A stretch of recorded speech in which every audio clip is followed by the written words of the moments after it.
Let me.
I just want to say thank you for everybody that has came out tonight. We could be all doing something else, but today there's a very, very special agenda item, so I appreciate everybody giving their time to come out. If you attend virtually, you can, for those that are online or on the other screen, you could go and hit us up at bit.ly/Daly City NOV 14 Zoom, or on Comcast channel 27, or on our YouTube Daly City channel. Okay.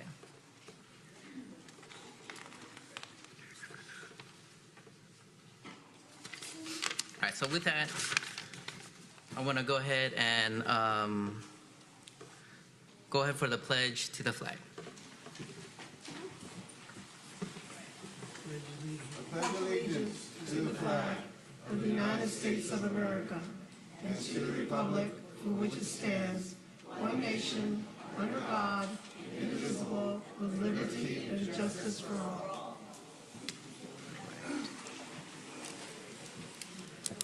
All right, Ms. City Clerk, if we can go ahead and do roll call, please.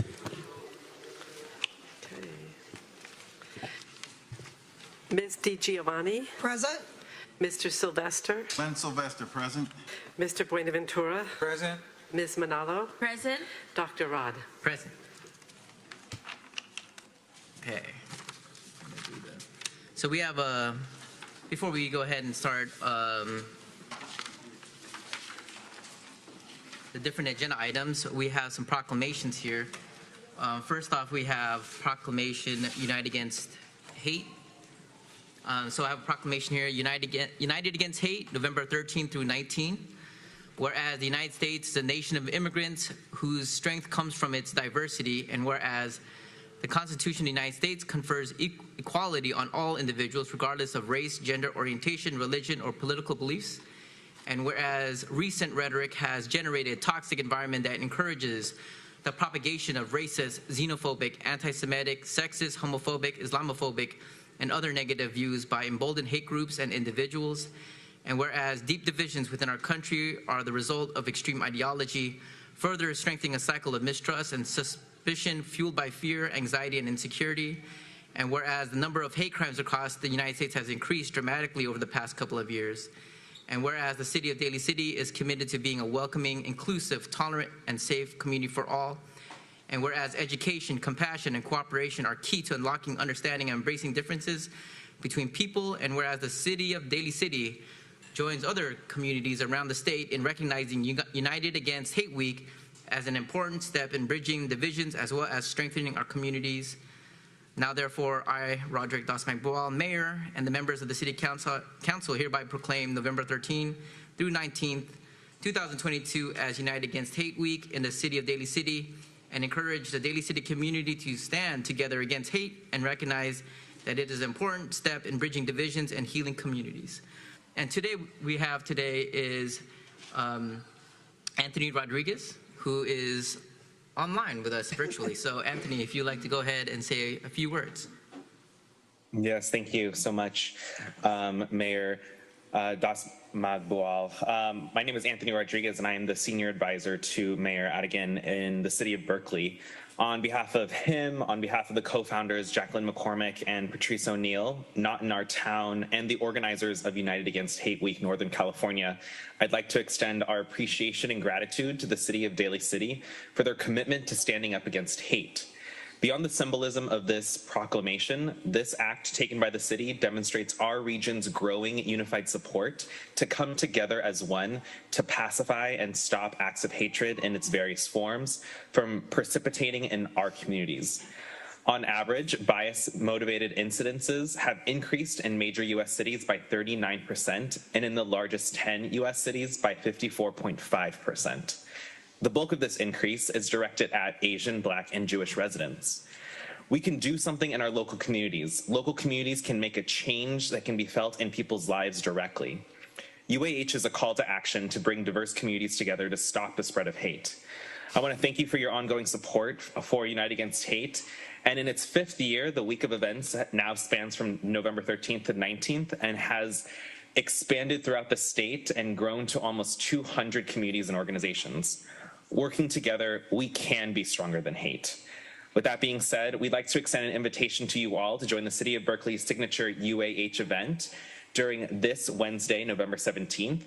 At 6:30, we will be welcoming guests at the UC Theater for a screening and discussion of Repairing the World, Stories from the Tree of Life. This 80-minute documentary film highlights the City of Pittsburgh's inspiring action in the city's aftermath following the assault of 3 congregations at the Tree of Life Synagogue. It is a hopeful view of what communities can do to get together as one in a country with rising hate and racism. Thank you again all, and have a lovely evening. Great. Thank you so much, Anthony. I can just go ahead and share some words. Start with Pam. Yeah, first of all, Anthony, when you brought up the Tree of Life, I appreciate that you're going to do that on Wednesday. I'll see, if I can make it over there, and that we have to recognize and then bring awareness. Like you said, I think that's the first step, and being able to talk about it and being able to, because there's such division, and we are the creators, and we are the people that can bridge that divide. And to thank Berkeley and your leaders for putting this forth, please, and let them know that love can conquer evil any day, and not to give that hope up, because we've seen it throughout history. We've seen it through the Holocaust. We've seen it through the darkest times, and in our country right now where there's a division. So it's those that allow us, and then verbally, they don't realize is just as powerful as physical.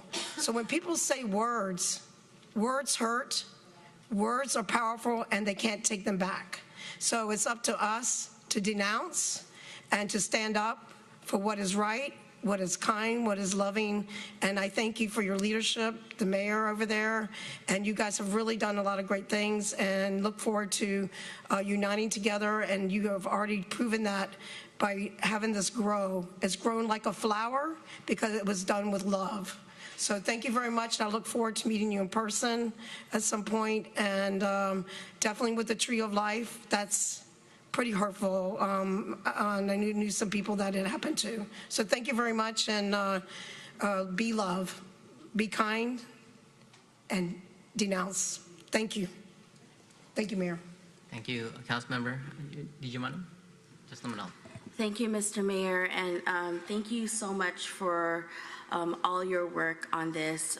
Standing United Against Hate has really been so important in our communities, and Daly City has done events in the past to ensure that there's unity, and really standing for love and ensuring that as a community that as diverse as we are, there never should anyone ever feel unwelcomed, and no one should ever be told you're not invited to anything.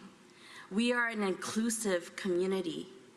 Daly City is so special, and the community members that you see in this audience today come from all over the world.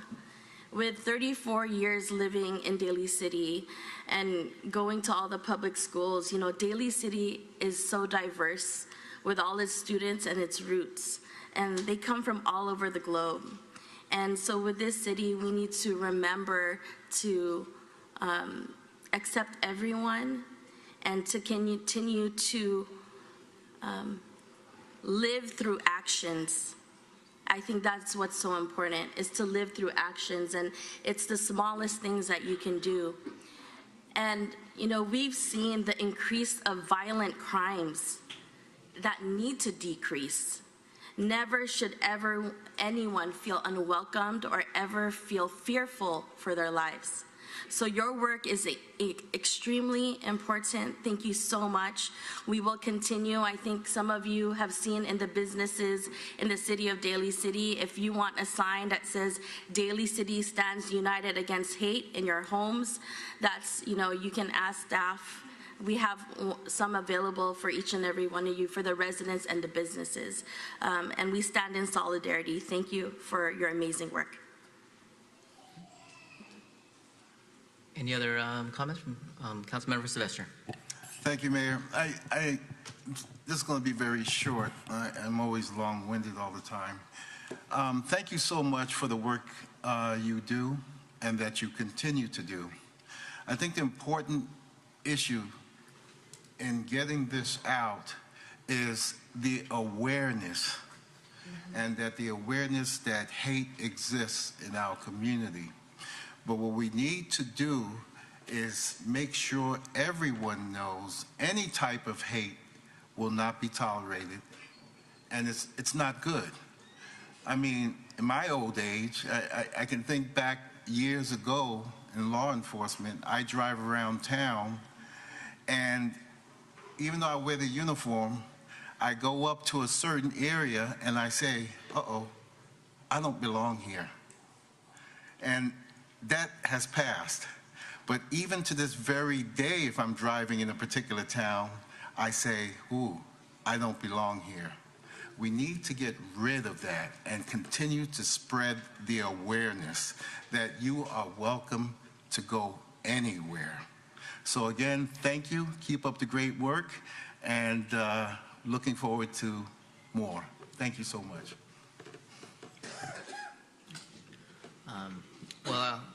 Anthony, thank you for all the work that you've done. And as a person that teaches ethnic studies, I always make it a point about understanding where does hate come from.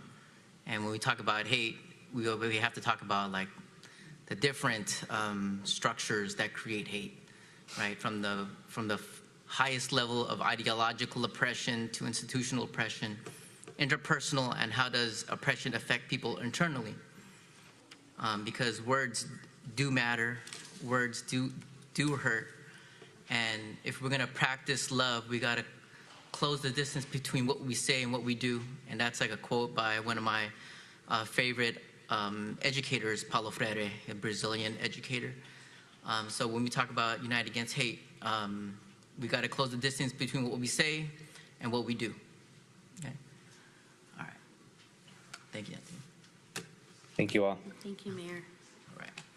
Next up, we have a proclamation for Small Business Saturday. So on November 26, 2022, whereas the City of Daly City celebrates our local small businesses and the contributions that make to our local economy and community, according to the United States Small Business Administration, there are 33.2 million small businesses in the United States. They represent 99.9% of firms with paid employees, and they are responsible for 65.1% of net new jobs and create 1.5 million jobs annually.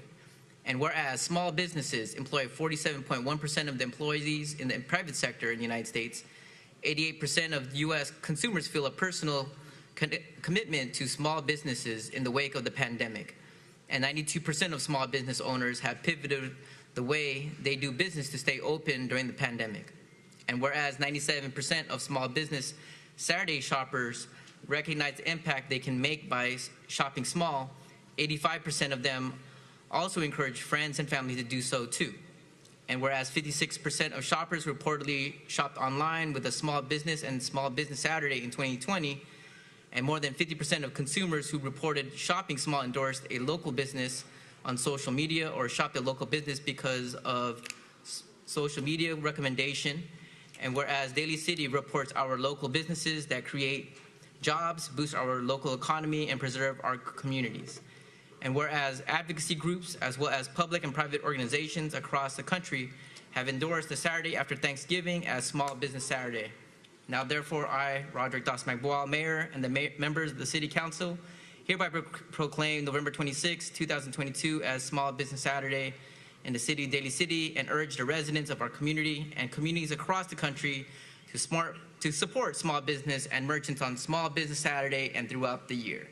Signed and sealed by the Mayor and City Council of the city of Daly City this 14th day of November 2022. And I'd like to open up to my colleagues for any comments. Thank you, Mr. Mayor. Small businesses are the backbone of our communities. And so for those small businesses that are out there, thank you so much. We know it's been some trying times over the pandemic, but we definitely understand and will be there for each and every one of you. We do have a small business commission. If you want to bring forth any ideas that you'd like, please bring it towards the Small Business Commission or even send it out to us here on the City Council. Thank you for all of those that are out there. As you know, we are a bedroom community here in Daly City, and our restaurants, our small businesses, each and every one of you are definitely the backbone of our community. So thank you very much. And for those of you that aren't business owners, thank you for shopping, eating, and dining in the city of Daly City. It's so important that we support one another. So thank you, Mr. Mayor. Thank you. Thank you, Mayor. Yeah, just to piggyback on that, our small businesses, some of you are here tonight that need to know that you're supported and that, you go through trying times and sometimes you don't know where to look for resources, but our city will provide and give you the resources, and just contact us. I think that there's still, because, that we just came through that, we're not really all the way out of it, but we're kind of out of the COVID, but still the financial impact that it had. And then for all of us who go and shop at all different retails and there's different items that we need, it's a great time to support these family-owned businesses that have been here for 30, 40, 50 years. And many of them are culturally sensitive, and to where they carry what the people have in their homelands so they can find familiarity and get the things that they need. And we need to keep them. We need to keep them for that, whether they're Middle Eastern, whether they're Filipino markets, whether they're the kanji, the Korean markets, no matter what the market is and no matter what products they sell. We need to let them know that we care about them and that we support them, and we don't want everything taken over by big corporations, especially here in Daly City. And I think that those are the things that we need to be crafted and to be vocal about. So, and it's getting the season, and I know the prices are high, and the markets are trying to make it. They're trying to stay in business, and it's a real struggle for them to stay in business and be competitive with the inflationary prices of the products that they have to purchase. So if we just hold back a little bit, and then when we need our items to go to them, we can keep them here. We can keep them and let them know that they're family in Daly City. So thank you very much, Mayor, and it shouldn't just be Small Business Week, small business all year round that we support. Thank you very much. Thank you, Mayor. Thank you, Councilmember DiGiovanni. Are there any other comments from my colleagues? All right, seeing none. Yes, I just want to concur with my colleagues that support small businesses. A lot of them are like backbone institutions for Daly City. Mm-hmm. When they think of Daly City, they think of like certain businesses, and just want to recognize the holidays are coming around and people like, local gifts. So shop local, support small businesses. Okay. All right, moving to the next proclamation for Native American Heritage Month. So Native American Heritage Month, November is the month of November. We celebrate Native American Heritage Month, also known as American Indian and Alaska Native Heritage Month, as a chance to recognize the rich and diverse cultures, traditions, and stories and important contributions of Native American people. along with acknowledging the population's hardships and struggles both throughout history and continuing today. And whereas Native American Heritage Month first evolved from American Indian Week and was later expanded by Congress and approved by President George Bush in August 1990, designating the month of November as National American Indian Heritage Month and later changed to Native American Heritage Month under President Barack Obama. And whereas the history and culture of our great nation have been significantly influenced by American Indians, indigenous peoples who account for 2.9% of the U.S. population, approximately 9.1 million people, and over 175 indigenous languages spoken. And whereas the contributions of American Indians have enhanced the freedom, prosperity, and greatness of America today, and their customs and traditions are respected and celebrated as part of their rich legacy throughout the United States. And whereas in honor of Native American Heritage Month, community celebrations as well as numerous cultural, artistic, educational, and historical activities have been planned across the United States through the month of November. Now, therefore, I, Roderick Doss-McBwall, Mayor and the members of the City Council, hereby proclaim November 2022 as Native American Heritage Month in the city of Daly City and urge the residents of our community and communities across the country to observe and celebrate this month with appropriate programs, ceremonies, and activities. Signed and sealed by the Mayor and City Council of the City of Daly City, this 14th day of November 2022. And with that, I'd like to open it up to my colleagues for any type of Thank you, Mr. Mayor. I think it is so important as we stand on the Ramaytush Ohlone land here today. I am grateful for you to bring this forward, and really to the indigenous peoples of this land. Thank you, because this is your land. In 1998, I had the opportunity at San Francisco State University to witness the Richard Oakes Multicultural Center be birthed at San Francisco State University. And really what it did is to provide an opportunity to celebrate the Native peoples, their right to sovereignty, justice, respect, and control over their own destinies. I know that as we continue to learn and educate ourselves about their plights and, and their experiences, we need to continue to honor them. And I really appreciate you, Mr. Mayor, for bringing this proclamation forth to our City Council. Thank you, Councilmember Manalo. Councilmember DiGiovanni. Thank you, Mayor. As most of us know in our area, the Ohlone Indians, that I wanted to point out that they're one of the only tribes that is not listed on the federal registry, and so they're not recognized and not given the due that they really deserve. So it's a fight that we should all support for them and let them know they are recognized. There used to be a celebration at our Hillside Park of the Ohlone tribe with San Bruno Mountain Watch, and maybe through the mayor and council, maybe we can revive that to let them know and bring them in, because they used to have it annually, and they, because it is their land to begin with, especially where the Daly City Dunes is and where it sits on that particular area. So and not only that, another interesting thing that people really didn't know, that in World War I, there were 13,000 Native Americans that fought in World War I and lost their lives, and they did not have citizenship, nor were they ever offered citizenship. So we hear this a lot, but these are things that we need to remember and learn more about, because as of today, they have made some remarkable changes, and there is today the very first woman Native American astronaut. Her name is Nicole Mann. Nicole Mann actually is 45 years old, who never thought she could be an astronaut because she was Native American. She came from the Round Valley Indian tribes, and so they had a big interview with her. So I encourage everyone to learn more about, of course, your own culture, but share with others. Sit down, break bread with them, and learn what they have had.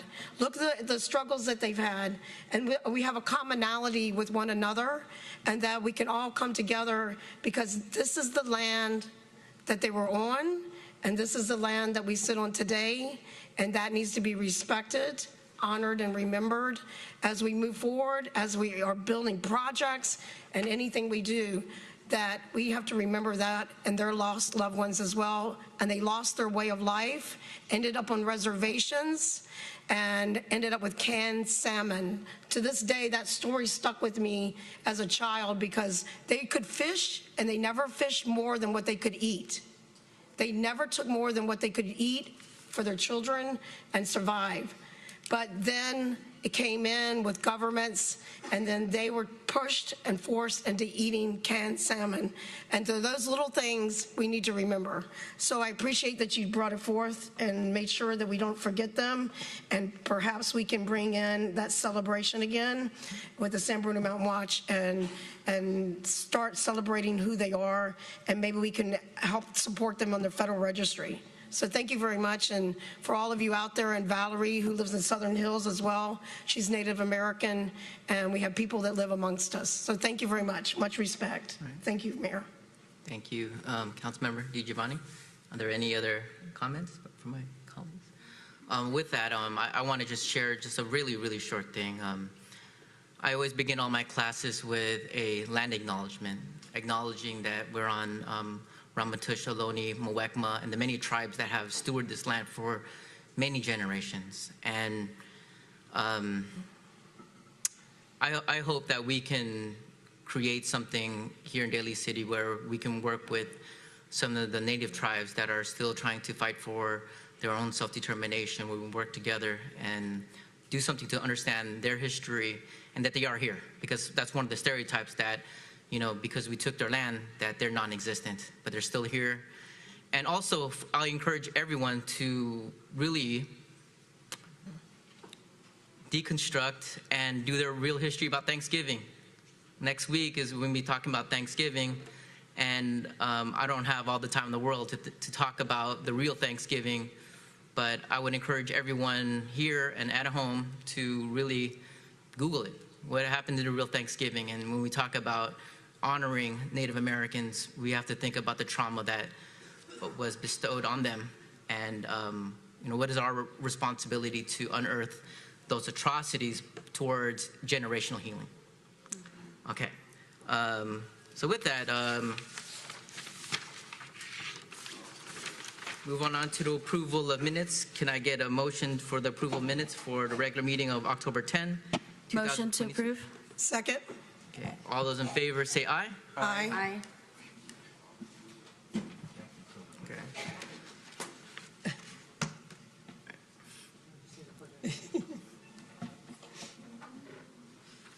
All right. We know when you're ready, Glenn. Here we go. Okay. It's all good now. Okay. Here we go. Okay. So we can I get a motion to approve approval of agenda? Motion to approve agenda? Second? All those in favor say aye. Aye. Aye.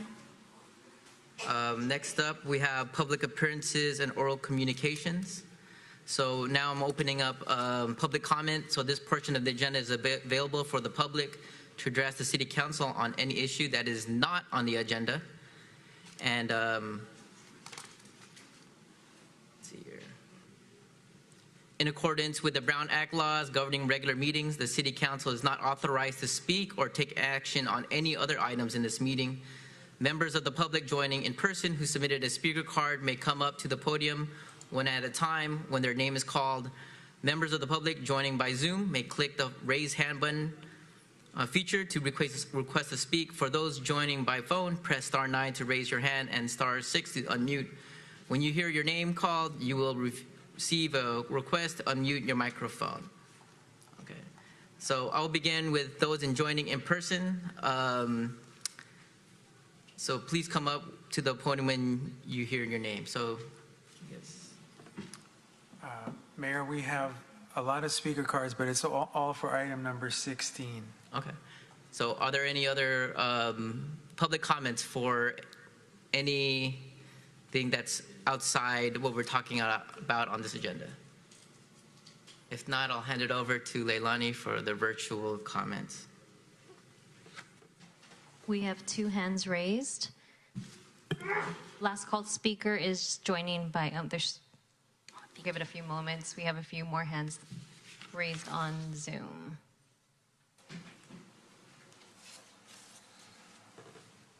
Okay, it looks like we have 6 hands raised. Last called speaker is Fernando. First speaker, Al.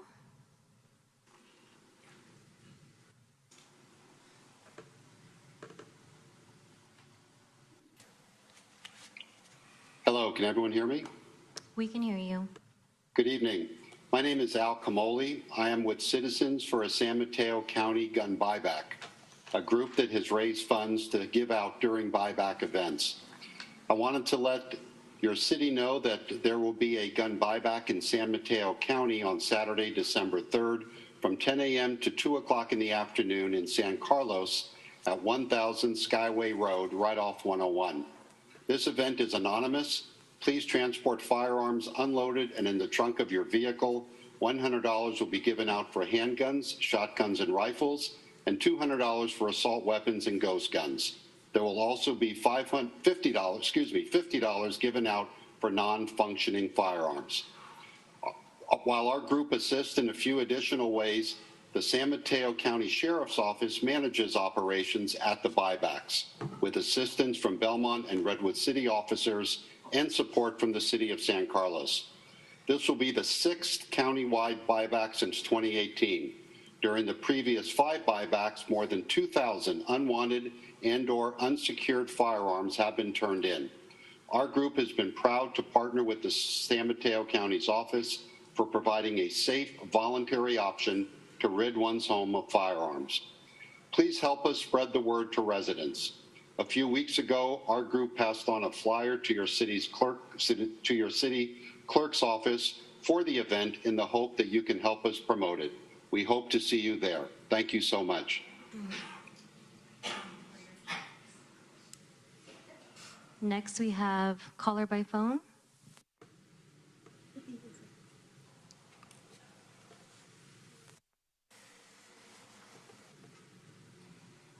Please press *6 to unmute.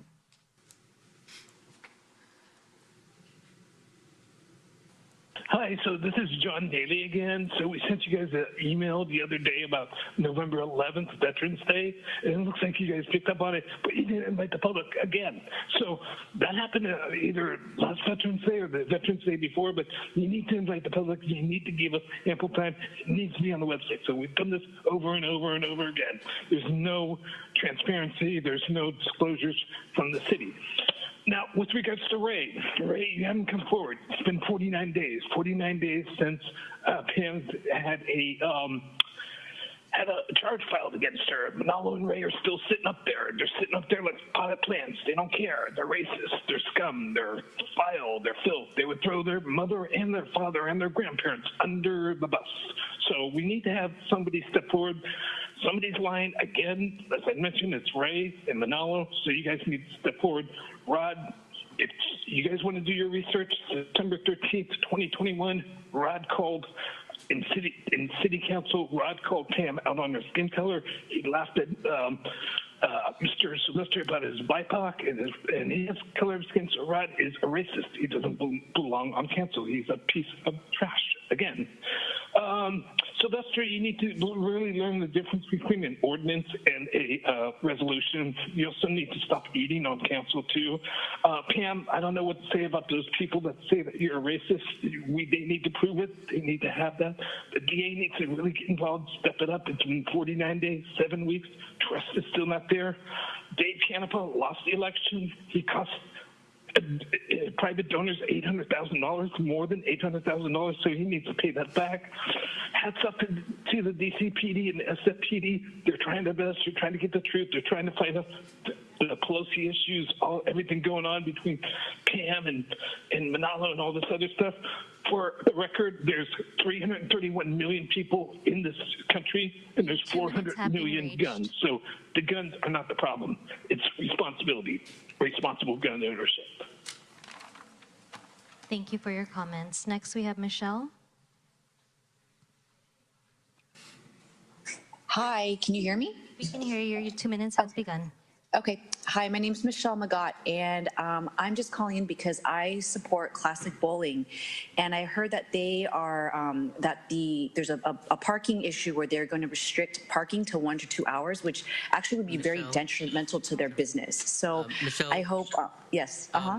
we're not at that point of the agenda yet, so if you Oh, would okay. like to hold on to your comments till we get down to that agenda item, I'd appreciate it.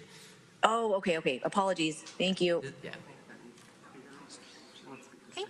Thank you for your comments. And we have last called speaker, Fernando.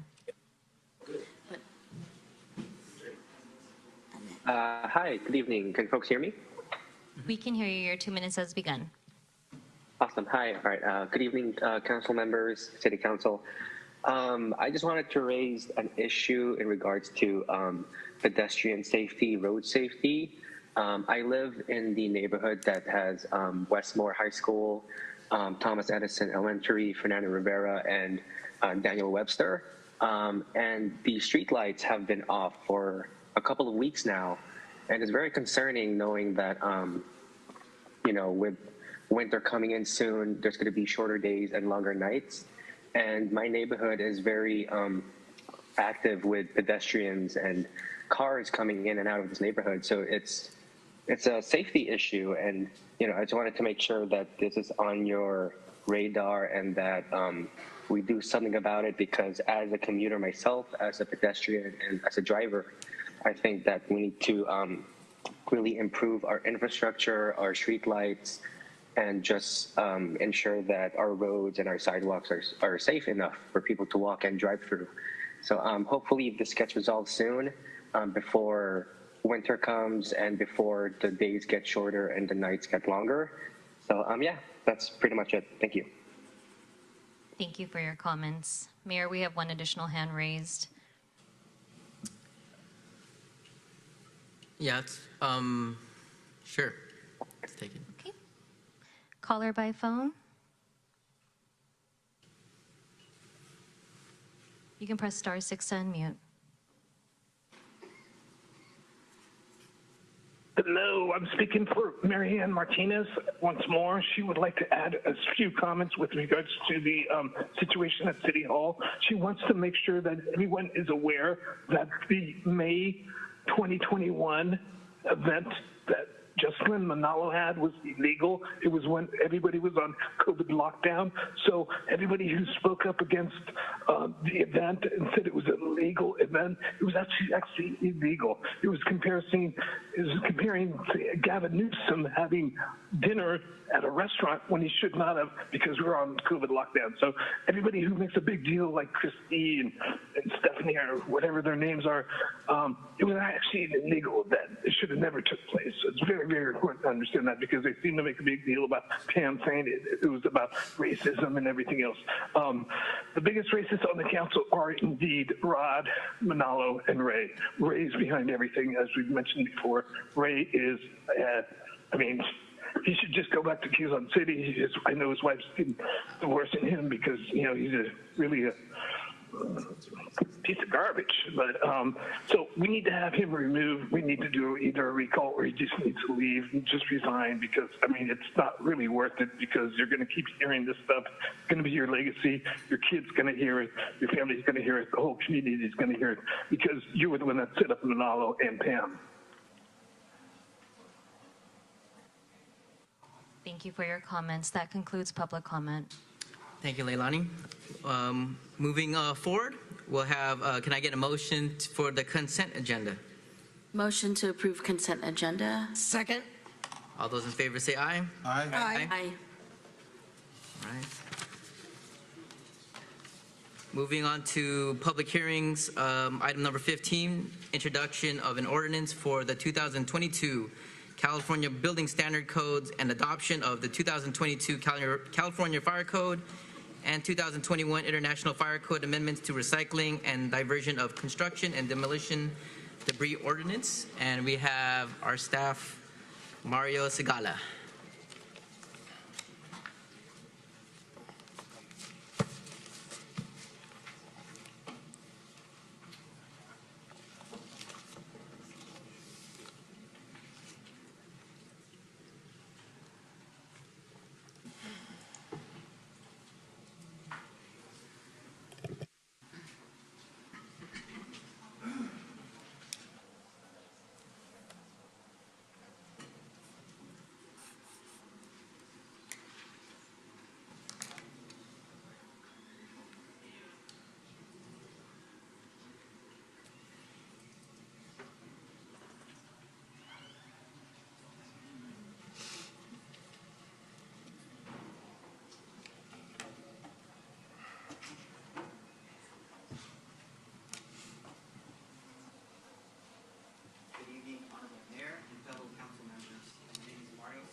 and I serve as the building official for the Economic and Community Development Department.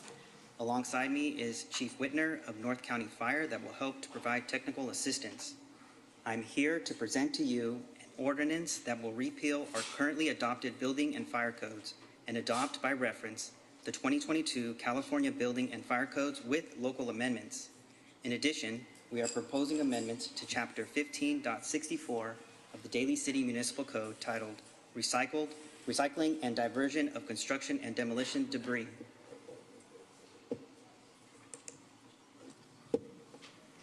The California Code of Regulations are composed of 28 separate titles and contains the codification of regulations by state agencies. Title 24 is reserved for the Building Standards Code and consists of 12 parts which collectively represent our building and fire codes. These codes receive major updates every 3 years and are based on model codes developed by the International Code Council, the International Association of Plumbing and Mechanical Officials, and the National Fire Protection Association. The purpose of Title 24 is to establish and provide a reasonable level of building safety for the general public welfare via setting minimum requirements such as structural strength, means of egress, stability, access to persons with disabilities, sanitation, energy conservation, sustainability, fire and life safety features, and to provide safety to firefighters and emergency responders during emergency operations. New Title 24 requirements become effective starting January 1st. Health and safety codes allow local enforcement agencies to make amendments to building standards if such amendments are more restrictive, reasonably necessary, and address a unique local, climatic, geological, or topographical condition. In addition, green building standards may include local environmental conditions. Findings must be made and filed with the Building Standards Commission. Changes to administrative standards are not required to be justified. Prior Daly City legacy amendments that are largely related to our proximity to the San Andreas Fault are being carried forward. Outdated and redundant amendments were deleted, and remaining amendments were reformatted and renumbered to align with the appropriate code language and/or section. Staff is proposing the following additional amendments: adding definitions for efficiency kitchen, sleeping room, and attached deck. Additional code language to provide clarification for fire resistance construction requirements related to residential decks built within the defined fire separation distance.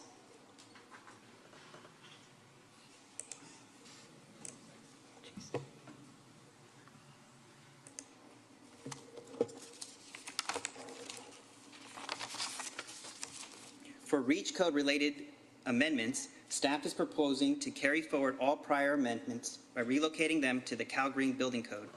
In addition, on the building electrification side, we are proposing to enhance the scope of requirements by eliminating the affordable housing exception, as well as including alterations and additions to replace 50% or more of the building foundation or framing.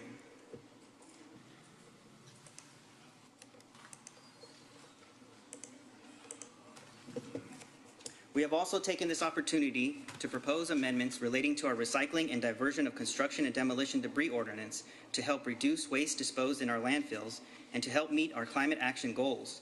Staff is proposing to change the diversion rate to automatically align with the Cal Green rate to reduce confusion among staff and the public, as well as adding language to allow for the use of defaulted funds to help administer this program and create additional programs to increase the participation of the diversion and recycling of demolition and construction debris. Thank you for your time. This concludes my presentation. I'm here with Chief Whitner to help answer any of your questions.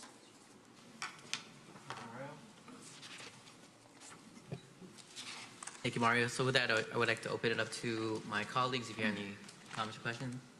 Thank you, Mr. Mayor. Thank you for your presentation. In the last slide that you have, it says propose the following amendments in regards to the use of diversion deposits that are no longer eligible for refund for the following purposes. Can you explain further what that means in regards to no longer eligible for a refund, the diversion deposits? Yeah, so in our ordinance, the way that we have it structured is that when you pull a permit and you exceed a certain building valuation, you're required to put down a deposit. And once you've demonstrated that you've recycled or diverted construction debris from our landfills, you would receive the refund of that deposit. If you allow a certain amount of time to pass, then that essentially becomes defaulted. Then you're no longer eligible for the refund. The reason we have that in place is sometimes we get requests from years that passed, and that's why it's in our ordinance. To use the funds now is just to administer the program, and exclusively for the use of said program to help improve our diversion rates, such as like maybe brochures or handouts. Do you have a calculation of how many deposits go into default or are no longer eligible? Do you have a number on that per se? I'm just curious to see whether, how many people actually over the course of time have forgotten about their refund, and if so, I'd like to understand what that calculation is to date. Yeah, the exact number I don't have. It's quite a few, but if we could use the defaulted funds to help educate the contractors and the community on how to properly divert construction materials from our landfills, that would assist in getting more refunds out there. That's the big challenge that we face, is that most contractors, they really don't understand what it takes to divert waste created from construction sites out of our landfills. In most cases, they just want to take it to the landfills, and that's not participating in the program. No, I think that's great that you want more education to ensure that people recycle properly and they actually take the steps. I'm just curious to understand if there's actually an amount of dollars that we are not recovering and how much that total is. Because if there is an amount that is not, I just want to know how much that is, because then, I could get that number for you. Okay, I don't have the number off the top of my head now. I think I'm in agreement so that there's educational programs around recycling. We all want our, earth to remain and make sure that, climate change is real. And so this is definitely part of that. It's just understanding over time, like how many people don't get their refund or forget, or like what's the smallest amount of refund, and over the course of time, where, what's that amount? That's it. So if you can just go back into with your team and just find that dollar amount, that'd be helpful. Sure. Yeah. Thank you. Thank you, Vice Mayor. Thank you, Mr. Mayor. You said, Mr. Segarra, you said something that caught my attention when you said it eliminates the affordable housing exception. Could you elaborate more on what that means? So I've spoken with stakeholders, and by eliminating the affordable housing exception, that would require that affordable housing would need to provide full electrification to the building, meaning that they would be prohibited to use gas. By prohibiting the use of gas, that increases the quality of indoor air, and those benefits get shared not only with Daly City, but those that are living in affordable housing. So what does that do in terms of, I think we're probably all in agreement that the need to adopt REACH codes and address the issue of climate change so I'll just tell you, one of the criticisms of us as a city is that we have too much in terms of the permit process, that builders don't want to come here because our permit system is so strict and so unworkable that we are losing the opportunities that we would have otherwise gotten if we were not so strict. Now, I understand the safety aspect of needing a rigorous safety system. But I guess what I'm curious is what do the affordable housing people tell you when it comes to building and whether or not this kind of exception will hamper their development of affordable housing? So the concern is to get all the departments to work together to come up with a reasonable solution. When you do provide additional electric vehicle charging infrastructure, that comes along with additional equipment. So reaching out to the other departments, they've provided feedback that they are willing to work with the affordable housing developers so that we can find locations for this equipment and come up with a reasonable solution. What I got back from the developers was that was their biggest challenge because of the price of land in Daly City so expensive that they want to utilize as much as they can. But if we work together with all the departments, then we can come up with a viable solution. I see.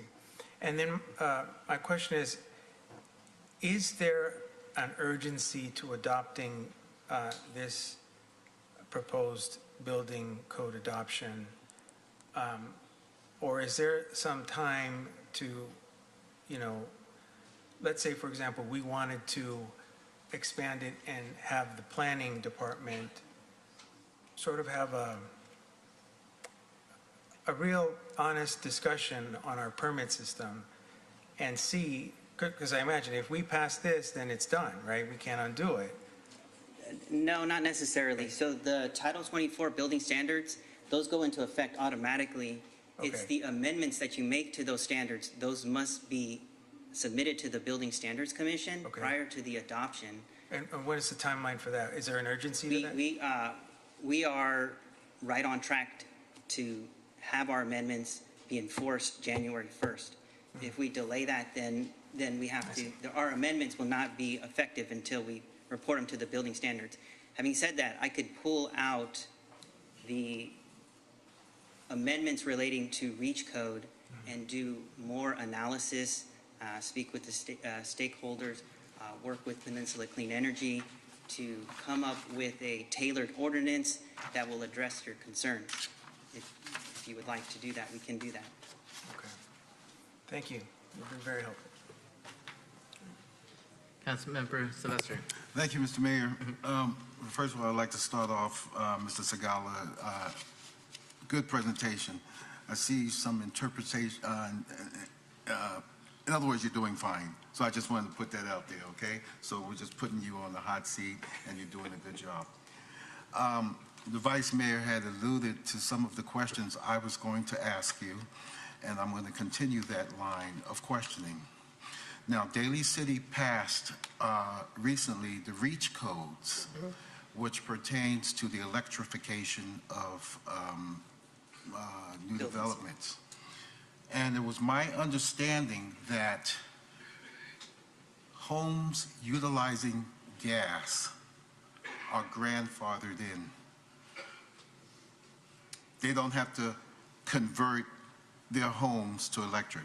Is that correct? They're grandfathered in. Well, if we approve the ordinance that I am proposing, that would not be correct. If they made alterations, more than 50% of the existing building foundation and or the framing.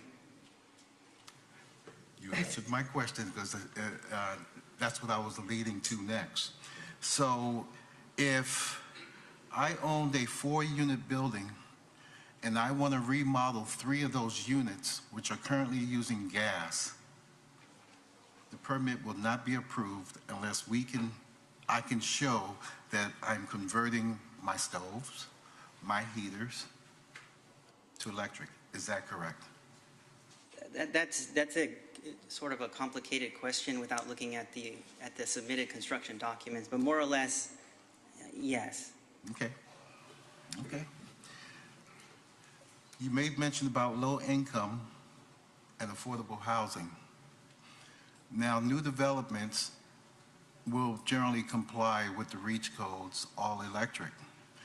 Will there be a provision that it includes a mechanism for EV charging? Yeah, so REACH codes have three components. First component, as you spoke about, is the electrification portion. The second component is the EV charging portion, and that's what you're asking about now. So yes, there is that component. And the last component is the solar panel component. Oh, So we did maintain all three components in the ordinance, and we're carrying over what we approved in the prior REACH code. Okay, so hypothetical example. A developer comes in and is building 100 units.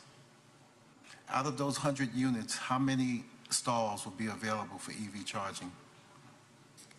I'm just, Yeah, so I mean, will that be a requirement? it is a requirement. It's a requirement, it's an enhanced requirement to the adopted Cal Green requirement. We're gonna take a more deep dive into that All right, and determine that we are providing an enhanced requirement. And I will work with Okay. Peninsula Clean Energy Of course. to ensure that we are more stringent than the minimum code required by the California Green Building Code. okay. Last question. I recall during adoption of REACH codes that there would be certain exemptions. One of those exemptions is, for instance, a small business owner who wants to open up a pizza shop, and they want to use gas instead of electricity. Do they still have the capability to apply for that exemption? Yes, That's all I have. Thank you, Mr. Segala. thank you. Thank you. Councilmember DiGiovanni. Thank you. Great presentation. It looks like we're moving forward in the diversion rate. Would you mind going back to that slide where it had the definition, I think you believe it says small room? Oh, sleeping Sleeping room? room, yes. Yeah, sleeping room. So the new proposed amendments, so when someone comes and just like a scenario, efficiency kitchens, what is defined as a sleeping room, if you don't mind a little further? Oh, okay. Thank you. That's a good question. I'm glad you asked that. Sleeping room is a minimum of 70 square feet and shall not be less than 7 feet in any direction. A study, sewing room, sitting room, office, den, or similar room shall be considered a room designated for sleeping purposes if it contains a closet, alcove, indentation, or wing wall, which creates an area greater than 12 inches in depth. Okay, so, and that's applicable, obviously, we know if someone does an ADU, correct? Right. This is applicable in any residential project. Okay, so if someone already has their home structure and they want to have a room and they turn it into, well, like an office, and then I think I heard that as well, right? Yes, this would apply to that. Okay, The big concern is to capture the requirements for sleeping rooms, such as emergency escape and rescue openings, a minimum level of heat. There's also a minimum level of light and ventilation. There could be additional fire protection requirements. okay, So this is to capture that. okay. So it provides more clarification and direction to those that are submitting for permits. Because we have a lot of older structures, so I was looking at the fire resistance construction residential code, and are we now on new construction requiring more fire resistance materials so that we don't hear of these sad structure fires? And that are we stronger than a lot of the other cities in that? And is that going to be a requirement? I guess our fire authority would know that as well, and you. How much of the materials and what type of materials in the construction area would we require? Yeah, as codes evolve, we learn from tragedies, unfortunately, Correct. and the requirements for fire resistance rated construction become greater and greater. Providing the clarification that we are proposing is adding more code language to make it clear what the requirements are. And it does save us quite a bit of time when explaining to the applicant that we can point to a certain code Yeah. section. So that's also, so this is applicable to also new and those that do the remodeling. Correct. So we can make sure that the residents are safe and they have escape routes, because we've had a lot of issues of that, as we know, sadly, in our community. And that's why we want people to know that when they do ADUs or adjustments, it seems a hindrance in some areas, but we really need to, the safety is key. Yeah, so this is to provide a minimum level of safety, and from what the building community has learned through those events, those tragic events. Yeah, I figured we would make them stronger. So are ours just as strong than on others? Are there a way to make it stronger, or do you feel comfortable to where we're at in this particular proposal? Yeah. So it is a very delicate balance of coming up with a reasonable amount of safety, and to say that we're stronger than most cities, I wouldn't necessarily say that, but I do say that we are strong in enforcing those requirements. Yeah. Is that attributable to also the materials and the cost of the materials? Yeah, for construction? Yeah, as technology increases and develops, these material prices start to go down. And this has been in the code for quite a while now, so Yeah. they are readily available and I would say economical. Okay, for anyone Yes. to obtain Yes.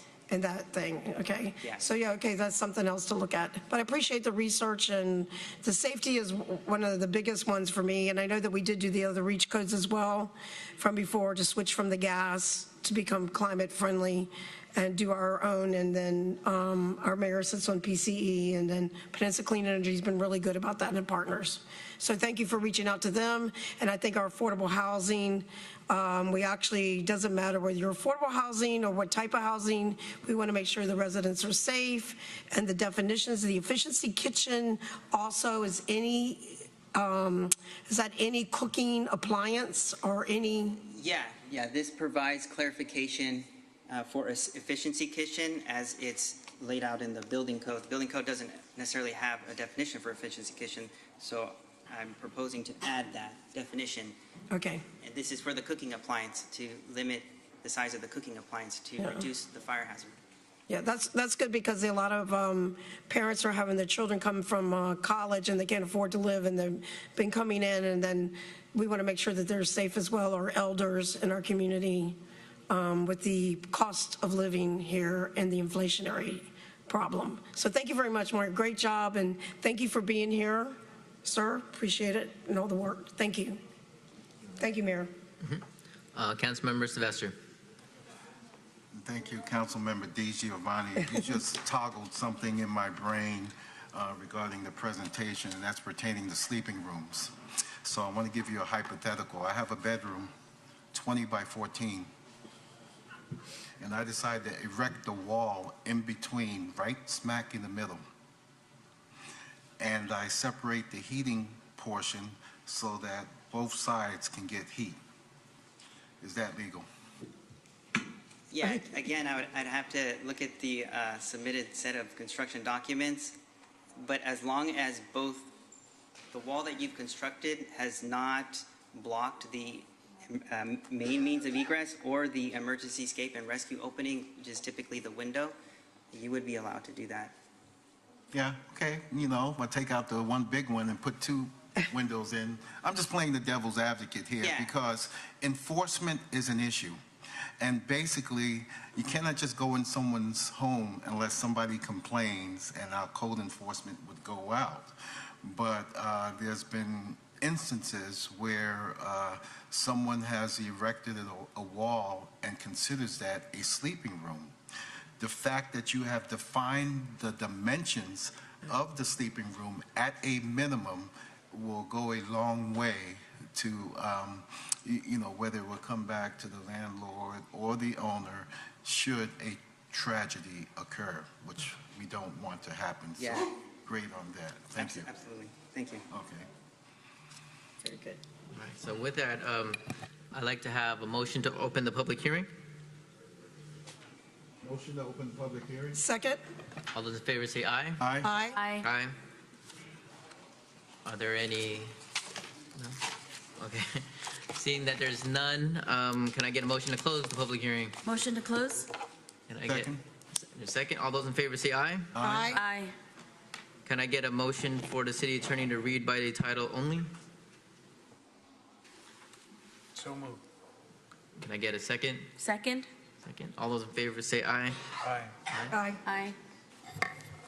Thank you, Mr. Mayor and members of the City Council. This is an ordinance of the City of Daly City, repealing and replacing chapters 15, 1508, 1510, 1514, 1516, 1520, 1522, 1524, 1532, 1560, and 1565, with the addition of Chapter 1512, amendments to Chapter 1564 of Title 15 of the Daly City Municipal Code, and we will now have a council member introduce the ordinance. I'll go ahead and introduce the ordinance. Okay, is that it? Okay. Yes, that's it. Thank you. All right, so moving to, thank you, Mario, for all intricate presentation you had, and look forward to making this all work out. Yeah, excellent. Moving down to item number 16, amendment to PD 47 Plan Development Standards and Approval of Parking Management Plan for King Plaza Shopping Center, 950-980 King Drive, zone change 7C-09-21-015-237. So I'll go ahead and hand it over to the staff. Thank you, Honorable Mayor and members of the City Council. If you just give us a quick second to load the presentation. That's okay.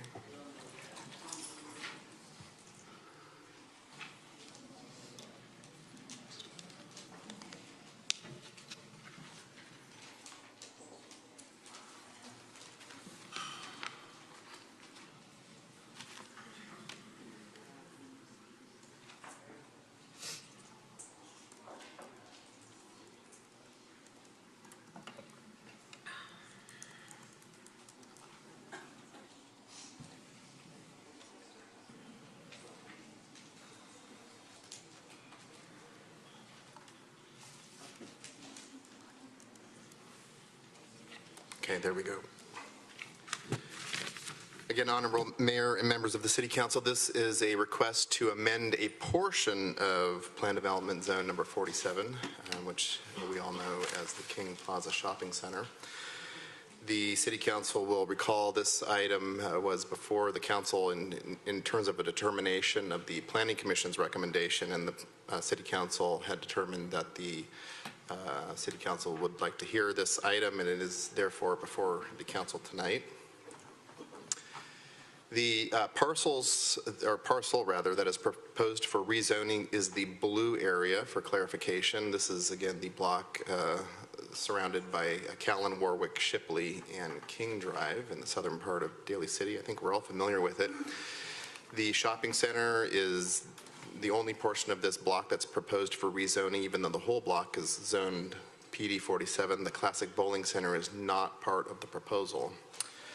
By way of background for the council, this property was originally all one piece of property when the shopping center and classic bowling alley were constructed in 1973 and 1985 respectively. In 1997, the property was subdivided. There were some planned development zone changes that had occurred in the previous years, but the subdivision of this property into two properties occurred in 1997. And at that time, there was a requirement for a parking management plan put in place and strengthened at that time by the City Council in place at that time. And the parking management plan, it does not appear to the city staff, had ever been developed or approved by the city. And so this hearing and all of the events culminating up into it is quite actually an old issue. It's approximately a 30-year-old issue. And it's something that the city staff and the property owners have worked on for quite some time. And of course, the public has over the years, including in the subdivision and the rezoning of the property to plan development number 47, has the public's expressed some concern about the parking related to this shopping center. So the issue of parking at the shopping center is not a new one. It's been dealt with by previous city councils. And kind of a culmination of events has occurred, and the current property owner and the Classic Bowling Center have been involved in some litigation that's outlined in the staff report or mentioned in the staff report. And the item is before the City Council tonight in terms of the parking management plan and some of the text amendments to Plan Development Zone number 47. Here are some site photos of the shopping center. This is looking to the south from, I believe, Warwick Street, and this is Manila Market. Parking field in the foreground. This is taken from King Drive, looking to the north, and this is Classic Bowling Center on the right side, which with some of the smaller tenants in the shopping center on the left side. And this is looking up the driveway that serves both of these uses. So we've summarized the proposed amendments to PD 46. The applicants, the owners of King Plaza Shopping Center, that is, have provided a strikeout and underline for the council consideration of what they would like changed in the plan development zone. So this is in addition to the approval of the parking management plan. There's text amendments to the PD 46. The first of which pertains to Manila Market parking delivery truck hours. And there's a specification that this truck can park longer than 24 hours. Staff has taken no exception to this. All other trucks, that being defined as 2 axles or more, can park between 7 a.m. and 1 p.m. 7 days per week, with the provision of occasional deliveries after 1 p.m. Monday through Friday. Again, staff has no issue with that either. The removal of the requirement for a monument sign at the corner of Callan Boulevard and King Drive. We do believe that this monument sign was at some point moved from this location closer to the intersection of King and Skyline, sort of a community entry sign. So we have no issue with that. Removal of the requirement that the King Plaza Shopping Center property and Classic Bowl property share a common set of CC&Rs related to maintenance. Staff has also had no issue with that largely. Most of these changes, and we've worked through some of them with the applicant, there's been an evolution since the Planning Commission meeting, as outlined in the staff report, are of no concern to the city staff. So most of the items we do recommend approval for.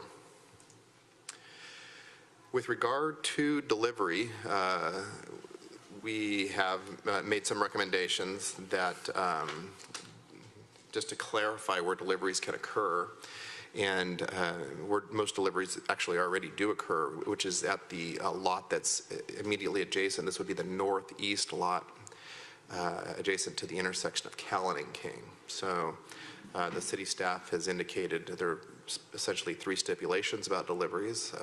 Deliveries can occur by any vehicle, including passenger cars, so long as they don't occupy or block ingress or egress to any of the shopping center's required parking spaces identified in the parking management plan. There are some little nooks and crannies in the shopping center that would be largely unaffected, and so long as it's okay with the fire department, unloading and loading can occur at these locations, and that's what number 1 says. Number 2, delivery shall occur in the upper lot and shall not block ingress or egress to any parking space. Now, nor shall any such vehicle block an access lane required by the fire department. So at the upper lot, this is at the northeast of the northeast corner of Callan and King, is where deliveries can occur. And the city staff has, in number 3, recommended that there be a striping plan included so that when motorists, patrons of the shopping center, and actually we'll get into in a moment, what will hopefully more likely be employees of the shopping center enter that lot, they know where they can park their car without getting blocked by truck parking, because that is really a part of what has brought this issue to the forefront for the city staff, is complaints about motorists being blocked in their parking spaces. And so we want to make sure there's a sign program and striping on the ground that makes it very clear to anybody entering that lot where they can park and not get blocked in. So moving on to the parking management plan, which has been, and this is illustrated in a lot of the correspondence you've seen. The City Council's been made aware of this issue through the application, of course, and also the attached letters from the attorneys representing both the King Plaza Center and the Classic Bowl site. There has been a considerable amount of public input. The City Council itself has been a party to that in the last presentation the staff made on this topic. And the parking management plan is what is proposed by the shopping center is what is on the screen in front of the council now. And what the management plan is essentially is a time limitation that is placed on various parking spaces. And it's actually less than half the parking spaces where a time limitation would be imposed, and they're color coded. And this graphic is provided in the City Council packet. And again, this is the proposal by the applicants, the owners of the shopping center. And the council would like, we can go through this in some detail. There are no time limits associated with any of the what we'll just say the pink or salmon colored spaces. So beginning with that, it's immediately surrounding Classic Bowl and in the corner parking lot. Some of the center spaces here, anything identified with the E, so starting with there is no limit. There is no limit in any of the E spaces. Moving on to 2-hour time limit, or the parking spaces identified with a D. And these are the green colored spaces. So these would be subject to a 2-hour limit. Spaces identified with an A and a B would be subject to a 1-hour limit, and these are those in front of Manila Market. So this is the Manila Market building, just to orient the council, and this is the L-shaped building, which is some smaller tenant spaces in the shopping center, and there is also 980 King, which is a couple of smaller retail spaces. Right in front of 980 King, there are 3 parking spaces with, I believe, a 20-minute time limit. And that is essentially the proposal. So some 1-hour spaces, some 2 hours in the light green, 2-hour spaces in the darker green, and then unlimited in the pink or salmon colored spaces. The parking lot that I'd mentioned previously, this is just to orient, this is King here, and this is Callan, and this is the upper, what we call the upper parking lot. And that is proposed for unrestricted time limit. If there's any questions about this, we can stop on it. And if any of the council members have, this is again a proposal by the shopping center. And we can answer any of those, or we can continue with the presentation. I have a question. On the pink, no time limit, how many spaces? I can't. Yeah, that is, as a matter of fact, we have that on the next slide. Let's take a look at that. Okay, Yeah. all right, thank you. Yeah, so the E is 159 parking spaces. So we blew this up because it is hard to read, and it's also hard for me to remember. 159 unlimited parking spaces, and there are no limit on some ADA spaces. So when we add these up, actually the majority of the parking spaces have, in fact, no time limit on them. The D is the 2-hour time limit, and those are the darker green spaces here and at the periphery. Sorry, we're kind of moving backward in the letters, but then the 1-hour limit are the spaces that are right up against both Manila Market and some of the smaller retailers and some of the smaller restaurants. How many? And those are 1-hour limit, 54 parking spaces. We created this table to show the distribution of spaces. There are 326 parking spaces, as well as attribute a percentage so that the council can see what proportion of spaces are allocated to the various time limits. So this is an important table, and it provides a general description, of course, of where those spaces are. So between this and this is a staff-developed table, but it just represents what is proposed.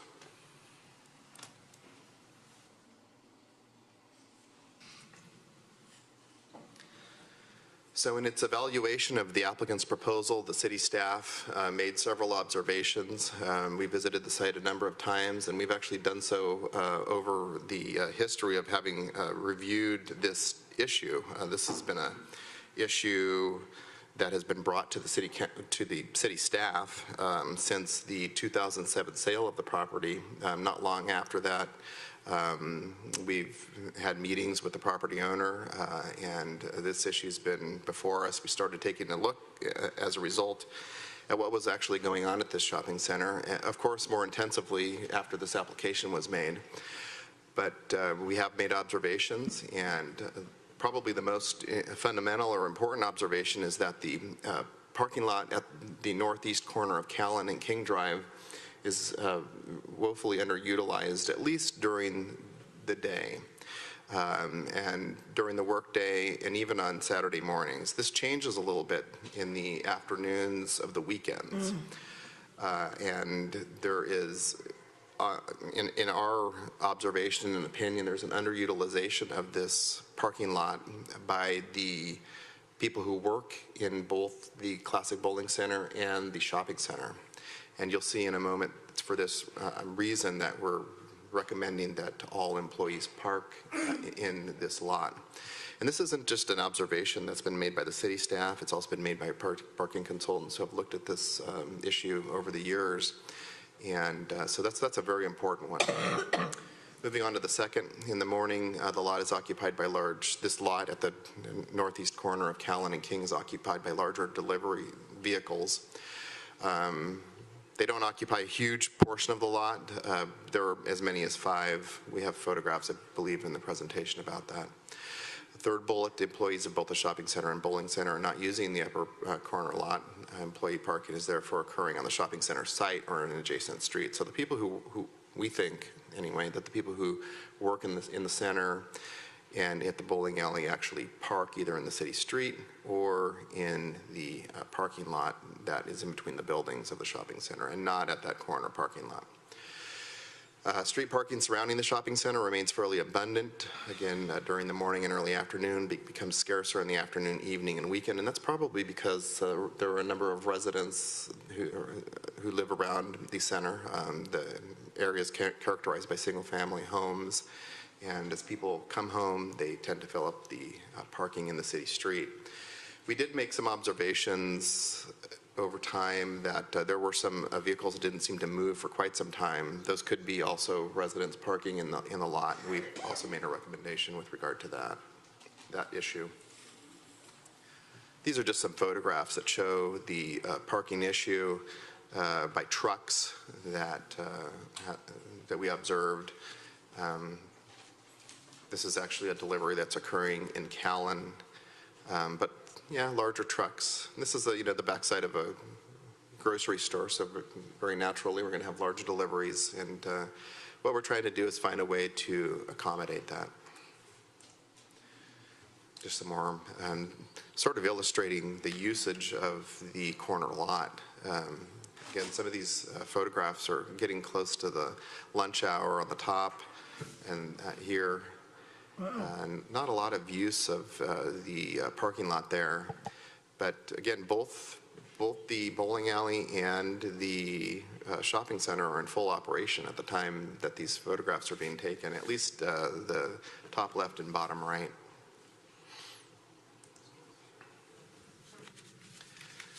So with regard to the proposed parking management, the staff's made some observations that I've already mentioned. More than half the parking spaces on the property would remain unrestricted, approximately 51 to 52%. 80% of the parking spaces would either have no time limit or would be limited to 2 hours. all of the parking spaces immediately surrounding the Classic Bowling Center, including 32 spaces in Shipley Avenue and 8 parking spaces in King Drive, are proposed for no time restriction. Of course, those are parking spaces that, some of those are parking spaces in the public right-of-way, so they're not part of this parking management plan, but still, they are parking spaces that existed in the city street. Our last observation is that most patrons are present for less than 2 hours, representing an acceptable turnover for parking spaces. This has been some sort of point of contention, this observation by the staff. It is one that we do believe is true and is sort of key to the 2-hour versus more or less hours that some of the parking that apply to some of the parking restrictions. There are, as I mentioned previously, a number of automobiles that are stationary on the shopping center's main lots for longer than 1 hour and longer than 2 hours. So when we came back over time, we saw that some of the parking spots did not receive turnover. Those could be employees or residents of the nearby neighborhood that are using the private lot. The city staff, as indicated in the staff report, is supporting the parking management plan as proposed with some changes. So part of the topic is whether there should be a parking management plan at all. Just to review how this got to the city staff and to the city council, a parking management plan is required for this when the subdivision of the land that created the Classic Bowling Center site and the King Plaza Center occurred in 1997.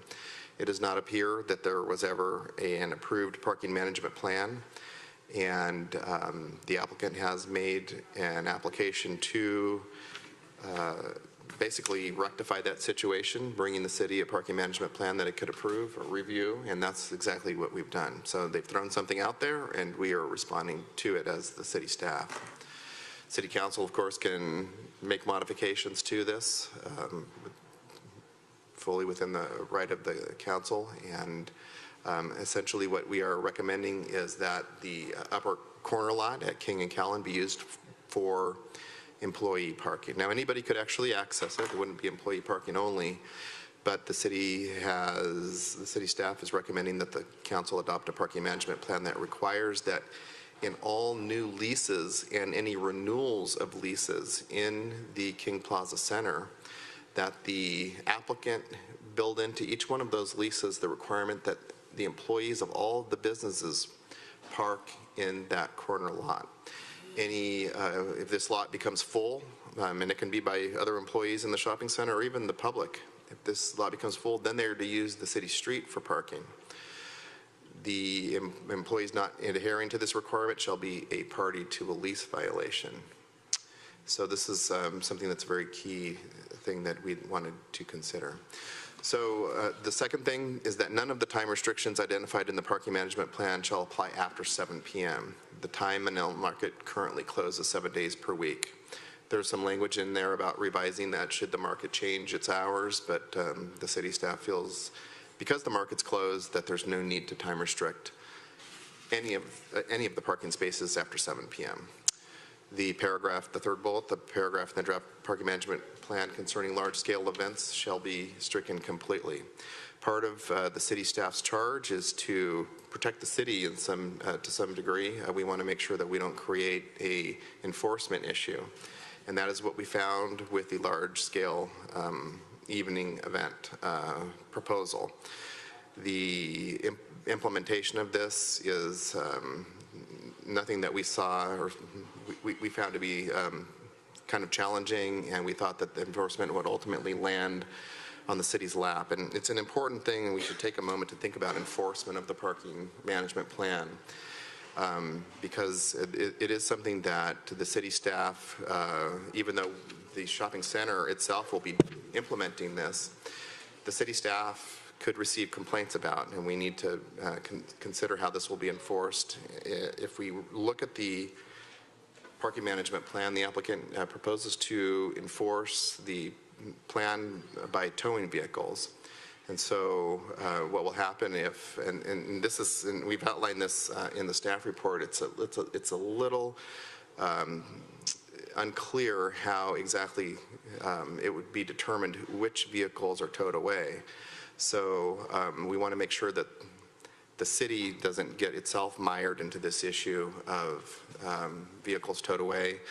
And we, even though we're supporting the parking management plan with some changes, we didn't feel that the large-scale evening event item could be enforced by us, and we have therefore recommended its removal. The last bullet is installation and maintenance of striping areas for truck parking during the allowable hours. This is something that I discussed previously in the presentation.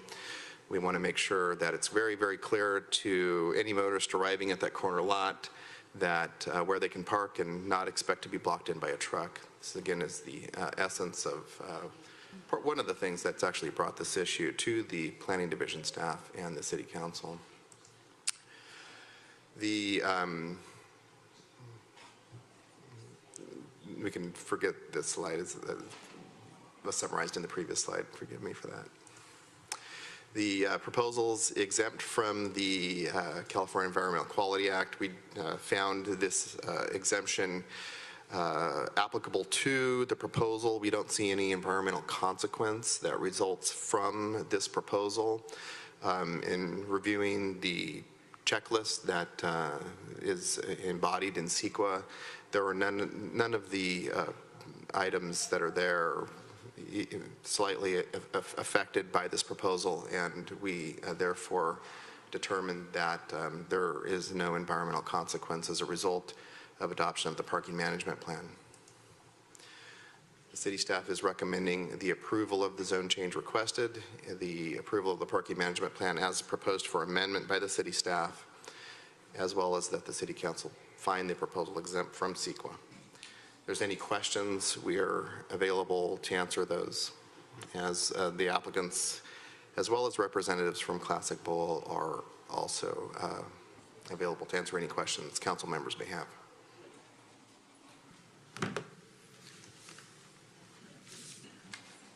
With that, just open it up to my colleagues if they have any questions or comments for the staff.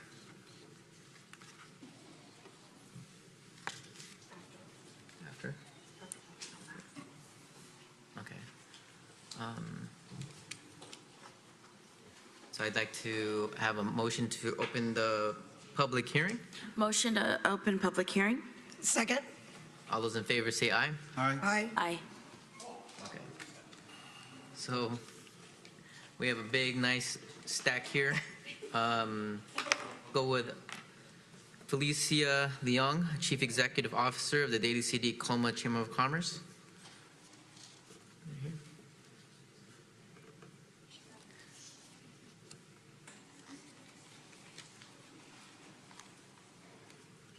And then number 2 will be Tammy Ho, just to be. Good evening, everybody, and good evening, Honorable Mayor, Vice Mayor, and council members. My name is Felicia Leong, and I am the CEO of the Daly City Colma Chamber of Commerce. We are here tonight to let you know about what Classic Bowling Center does for the community. They have been in business for 38 years and have done many community events. From donating to the Daly City Colma Chamber of Commerce Scholarship Foundation, toy drives, canned food drives, free bowling to the kids, during the summer, helping deliver toys for Operation Santa Claus, and they host annual bowling turkey bowls, which actually donate to our scholarship program for our high school students who go to college.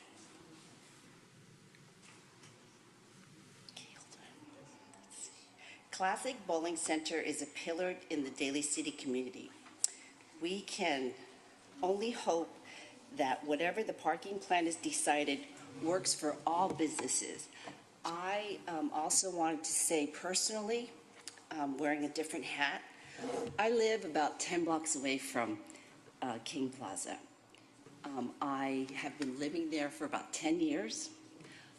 I actually shop at Manila market 3 times a week. I don't have a problem with parking. I actually go in the evening. I'm not a bowler, but Classic Bowling Center has a restaurant. I also go visit Mr. Fong's, and I also buy pastries, and I go to the Vietnamese restaurant. I may have to circle a few times to get a space during, depends on what day it is and what time. But I do always find a space, and I've been living here for over a decade. So the population of Daly City, coming from my point of view in statistics, actually is growing, but that only happens because the city is doing so well. So I'm here to talk for the business community and actually as a representative of a citizen in this city, that you fairly look at this plan. There are a lot of people involved in this that surround the city. Felicia, I think the time was up. Okay, But thank you for very your much. comments. Before we go up, we have representatives from both King Plaza and both Classic Bowl. I'd like to call on Mark Hurock and Gary Black.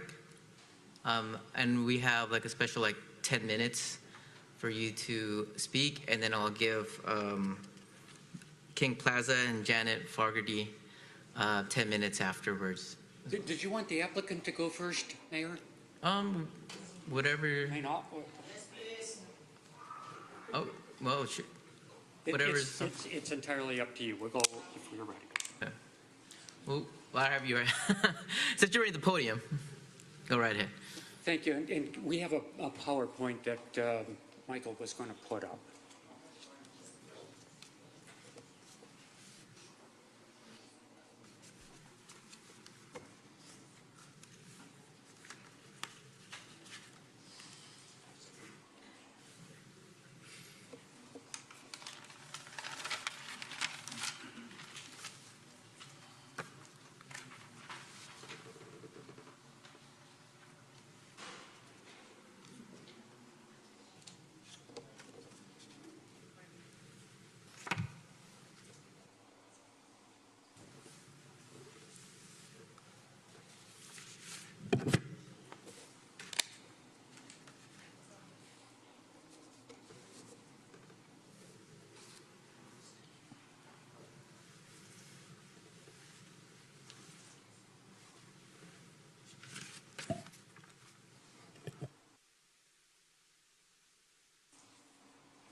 Gary, is that your first one? Okay, all right. Members of the council and Mr. Mayor, thank you very much for allowing us to have a little extra time here to present. We've given you a lot in writing, and I know that you reviewed it carefully, so I'll try not to repeat.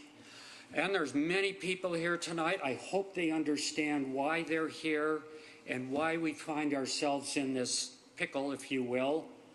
And it's not because of any change in the operations by the Classic Bowl. We've heard that Sierra Bowl closure had some effect. That was 10 years ago. No, we're here for one reason, and that's because progressively the shopping center has replaced retail tenants with food uses, which, as the staff report acknowledges, requires a lot more parking than retail or personal service. And as that has increased, parking has gotten worse. It's also a violation of your zoning code, which required the shopping center to have a balanced tenant mix, and they've done just the opposite. But rather than taking them to task for that, they come here and ask you to reward them by segregating off about half of the parking spaces for their own exclusive use. That's not fair, it's not equitable, and it will be fatal for Classic Bowl. Why isn't it going to work? As I explained in my letter, it's like going to the movies and parking in a 2-hour space because that's all there is. Well, by the time you get in, buy your ticket, get your concessions, go through the trailers and watch the movie, it's going to take more than 2 hours. And you're not enjoying your experience because you're worrying about your parking. Then if you get out there and you've got a ticket or you've been towed, guaranteed you're not going back. That's what's going to happen here with the classic bowlers, and there's many of them here tonight to tell you just exactly that. 159 spaces would be untimed under the applicant's proposal, and that sounds like a lot until you do the math. And you realize that those 159 spaces have to accommodate about 100 bowlers during good times, plus about 10 employees, plus 90 to 100 employees of the shopping center, plus anybody else who's a diner or a shopper who wants to park in one of those spaces. All of a sudden you add them up, and 159 spaces is nowhere near enough for all the purposes they're supposed to serve. The shopping center also wants to have you take away the requirement for joint CC&Rs. Well, that's not an issue about the cost of maintaining those parking spaces, because DBP and the Classic Bowl have been paying their fair share all along, no question about that. But what they want to do is start to charge Classic Bowl for using parking spaces, a starting fee of $96,000. Is that okay with you? But once you've given up control over that, that fee could go up to $200,000 or $500,000 a year, and all of a sudden it becomes unmanageable because you gave up your authority over that. Don't do it, please. We've offered a reasonable alternative that was agreed to by the experts for both parties. And if you've ever been in litigation, you know the chances of expert witnesses agreeing on everything is about as often as snow in Daly City. But that 4-hour parking program that they propose does exactly what we need to do, which is to get the employees off the main lot and onto the peripheries, and then everybody else, whether you're a bowler, a diner, or a shopper, can share that main lot. And once you've gotten rid of 100 employees, there's going to be plenty of spaces in that main lot. So at our last meeting, Mr. Sylvester observed quite cogently, we need to try something, and we agree. So let's try the 4-hour time limit. As the physicians say, first, do no harm. We know that's not going to put anybody out of business, and the experts all agree that it should be effective. And then, if it doesn't work after a reasonable trial, maybe we have to come back. But let's not start a trial that could put somebody out of business. In the end, we're asking the council to make a data-driven decision, one that's based on expert advice, not on emotion or frustration or unsigned parking management plans. That would be fatal mistake for Classic Bowl. Let me turn it over now to Gary, who is our parking consultant, and he'll go through his slides with you. Thank you. Yes, thank you. Gary Black with Hexagon Transportation Consultants. Oh, thank you. We've been studying the parking out at the bowling center and the shopping center for a number of years. We've done a number of counts and observations out there, so I just want to share a couple slides with you about that. And as was already stated by Mark, this slide shows in red are the food uses in 1990, and then here are the food uses in 2022. So there has been a substantial increase in the number of food uses at the center, which puts some additional pressure on the parking that wasn't there originally. This table shows the results of some of the parking counts that we did out there, and we counted how long the cars are parked, what they're parking for, and how long they stay there. It's a little hard to read. I don't have a pointer, but I can just show you that there is a pointer. Well, anyway. Oh, there it is. There we go. So on this survey day, the average time that bowlers were parked was a little over 3 hours. My pointer went away. And on this day, it was about 3 hours. And on this day, it was a tournament day. It was just about 4 hours. In contrast, here's how long the other patrons were parked for all of the other uses in the center, which was about a little over or a little under an hour on average. So you can see there's a big difference between the parking duration for the bowling alley versus the other uses in the center. Why we're saying that a 2-hour time limit is just not going to work. This is an average duration for the bowling alley, which means some people park longer, some people park shorter. And this graph shows on a Saturday, and I want to be clear that the problem days are Saturday and Sundays. I think we can stipulate that during the week, we don't really have a problem, but on Saturdays and Sundays, this center is totally full. And this shows the time on the bottom and the number of parking spaces that were occupied. And you can see at the peak, when this survey was done, we counted there around 350 spaces. The number of spaces kind of varies over time.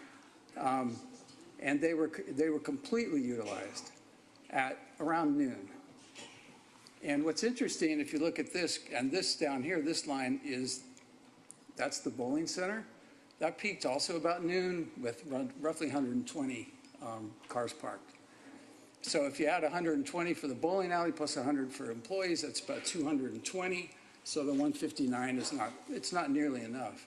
What's interesting about this also is if you look at 8 o'clock in the morning, before really most of the stores are even open and the bowling center is not open, there's already 80 cars parked there. So those are clearly employees that are parking there. And that reinforces what we say, that there's at least, we estimate 100 employees. So this is the proposal. We actually worked with another parking consultant a couple of years ago that was hired by the King Plaza. So we were hired by the bowling center, and he was hired by King Plaza, and we were told, put your heads together and come up with a plan that works for everyone. That's what we were asked to do. And this is what we came up with, which is these lots here in this orangish color would be unlimited and marked for employee parking. And there's about 85 spaces or so here. It's not quite enough for all the employees, but it's pretty close. And then these spaces would be 4-hour spaces. So you'd still get your turnover. 4 hours would be long enough for the bowlers, so they wouldn't be forced off of the site. But on the other hand, you wouldn't have the employees filling up all of these spaces. And just the last slide I wanted to show you is this was a count of on-street parking that was done. This was actually done by the parking consultant for the King Plaza. And this shows the parking occupancy on street, also within the center, but also on street on a Saturday at 1 o'clock. And red means 100%, basically 100% of the spaces are taken. So the point of this is that it's not possible for bowlers to find on-street parking during the middle of the day on weekends. So that was the end of my presentation. I think also the end of our time. Thank you. Thank you all very much. Thank you very much. Appreciate it. All right. And then as follow-up, I'll have Janet Fogarty come, and you'll have as well as equal time, 10 minutes. Thank you, Mr. Mayor. Mm-hmm. Thank you. Well, as you recall from earlier presentations, I'm a land use attorney and I represent King Plaza Center and the Ho family, who are the owners of King Plaza Center. There are 3 matters before you tonight, as your staff has outlined. One is a parking management plan that provides half the spaces at King Plaza Center with no time limit restrictions, and half the spaces, a little less than half, with either 2 or 1 hour limits. And all who come to the shopping center are treated alike. There are also zone text amendments. We've talked to your staff at length, and we're in agreement with what is being recommended by staff for the zone text amendments. And then also before you are a set of CC&Rs, but I'll speak about each of these things separately. So as to the parking management plan, we in fact did have an expert. The expert's report is with your staff. The expert is called Walker Consulting. And Walker Consulting also found that employees need to be moved to the upper lot. It's a very logical conclusion. But Walker Consultants also found that the spaces nearest the short-term uses are the spaces that need either 1 hour or 2 hour. And the spaces that are near the bowling alley and away from where short-term uses are, and you see all of those pink-colored spaces, can be unlimited. And the unlimited spaces can be for the bowling alley, if those bowlers are going to be there longer than 2 hours. And as you've been told by your staff, not all bowlers are there longer than 2 hours. And they can be used for employees. And there is a parking management plan which will reduce the number of employees using the shopping center to park. And that is going to be in conjunction with your Transportation Demand Management Association, which we've already consulted, so they're ready to go with incentives and disincentives. And we have agreed to have a lease requirement that the employees must park in the upper lot, and then after the upper lot fills, on-street parking. I have to tell you that consultants don't always agree, even though they may find the same information. They may put different interpretations on it. The beauty of the plan that we proposed is, first of all, it's easy to understand, so that once employees know they're supposed to park in the lot, they go park in the lot. People who are there to pick up bread or to go to do their grocery shopping or to have a meal, they'll look for the shorter term parking lots because that suits their needs. People who are going to be for the longer term, they'll look for longer term parking because that'll suit their needs. Now, DBP, through Mr. Hudak, comes at this late hour with a new proposed parking plan developed by their expert without consultation with the owner of the land that they're proposing this parking plan for. Because of that, there's no opportunity to dig into those numbers and to find out what the assumptions are with that 4-hour plan. But the biggest problem with that 4-hour plan is that it doesn't turn over these spaces often enough to be of benefit to the businesses that need short-term parking. You know, restaurants try to turn tables so they can fit more people in. Well, the experts try to turn parking so more people can fit in. So one of the things that our consultant said is we have a finite number of spaces, and the way to increase the parking on that finite number of spaces is to turn them over. You have to have 2-hour spaces to turn them over fast enough to accommodate those uses. And the ordinance said the parking management plan has to accommodate all of the uses in the shopping center, not just the bowling alleys. As your staff told you, 2-hour parking is reasonable, it's fair, it works.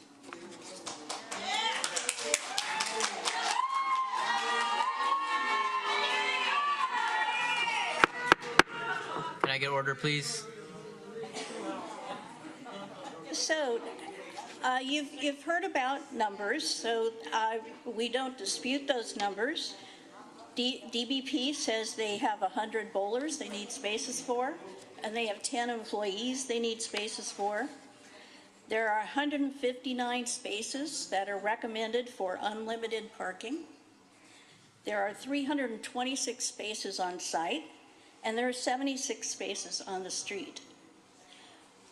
We believe, and our consultant believes, with an employee parking plan to reduce the number of employees parking on site, that should be enough. If you look at those numbers, that's pretty fair that the bowling alley has unlimited parking for half the spaces.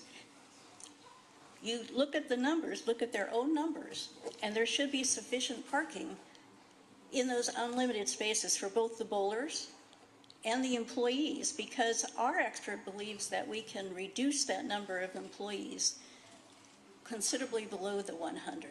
They're talking about reducing it to 60, reducing it by 40%. So when you consider the fairness, consider that DBP, who owns the land Classic Bowling sits on, sold off the King Plaza Center after getting approval from the city in 1998 to reduce the number of parking spaces they need by 20%. They got a variance by 20%. And the city approved that with conditions. And again, as your staff pointed out, those conditions have not been met since 1998. One of those conditions was to have a parking management plan. And one of those conditions was to have CC&Rs that spoke to the maintenance in the shopping center, how the garbage was taken care of in the shopping center, and who paid for what, for all of that. There have never been CC&Rs submitted to the city for approval until now. There has never been a parking management plan that's been approved by the city, although there were attempts at it. There's nothing been approved by the city. So right now, the owners of the land who bought the land after it was segregated, after it was sold off, have come to you to try to bring this property into compliance with your regulations, because they recognize that that's important to control the parking, to control what happens on their land, to maintain the value of their land, to maintain their land as an asset to the community. So you have a zone text amendment before you. Again, I won't go over it all again. Your staff has done an excellent job of describing what's in there. One of the issues is that it changes the requirement to have common CC&Rs, allows the owner of each parcel to have CC&Rs as to what happens on their own parcel. Again, if you owned a piece of land and you wanted to build condominiums on it, you would have CC&Rs for your condominiums. You as a landowner would do that. The landowner wants to do that. They want to make sure that this property is properly used by the people who come to use it. You do that with CC&Rs. Now, the CC&Rs proposed by the applicant were provided to the city attorney. Your staff clarified that the city attorney needs only to address in the CC&Rs whether or not they include the provisions that are in the ordinance, which has to do with maintenance. The CC&Rs that we applied for were broader than that. We would like to have the council clarify tonight, because it seems ambiguous to us, whether in fact the CC&Rs need to be approved by the city, or whether the CC&Rs just need to be submitted to the city attorney to make sure that they're in compliance with what's in the zoning code.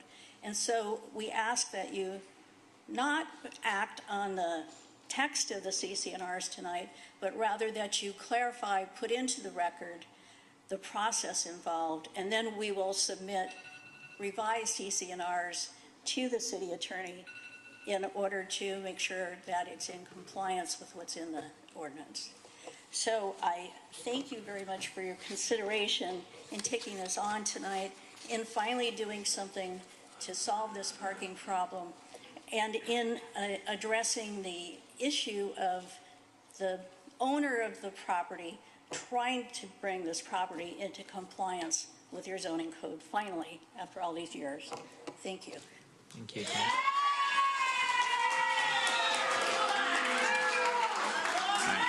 Excuse me. I just want to just to give you all some, just be respectful for when everybody talks. There's a lot of people that will be talking, and if we could just hold the applause We want to get everybody to speak, or we'll be here till like 4 in the morning, and I got to work tomorrow. So, next person to speak is Tammy Ho, who's the owner of King Plaza.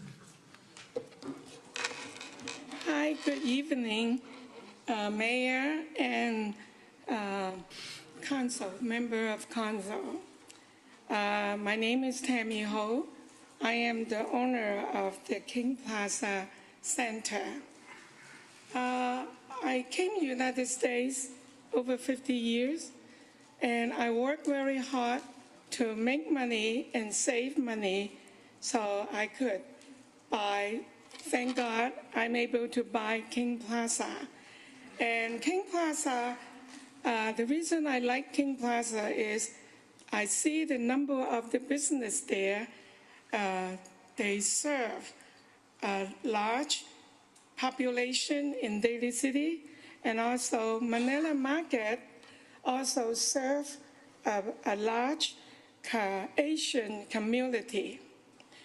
I have been received a lot of complaints from my tenant about the parking issue. My attorney already addressed a lot of things, but I really don't understand. Now, planning, Michael is here. I really like to ask you, why 30 years ago or 40 years ago, when Bowling built the building, they have 60 lanes. Why they don't need to compliance parking space? Again, I just heard you said they subdivide on about 30 years. And at one time, I understand Bowling owned part of the land. Why he have to sold all his land to other? I pay a lot of money to buy the center and all the parking land. The reason I pay that a lot of money to buy all the land is because I want to ensure my tenant have enough parking space for their business. I feel my parking plan is very fair. I think Bowling should thank me to let them use my own land, and then I share 100% of my own land to let them share the parking. Do you think I'm not fair? You know, my whole parking lot, I put 50% of unlimited parking space.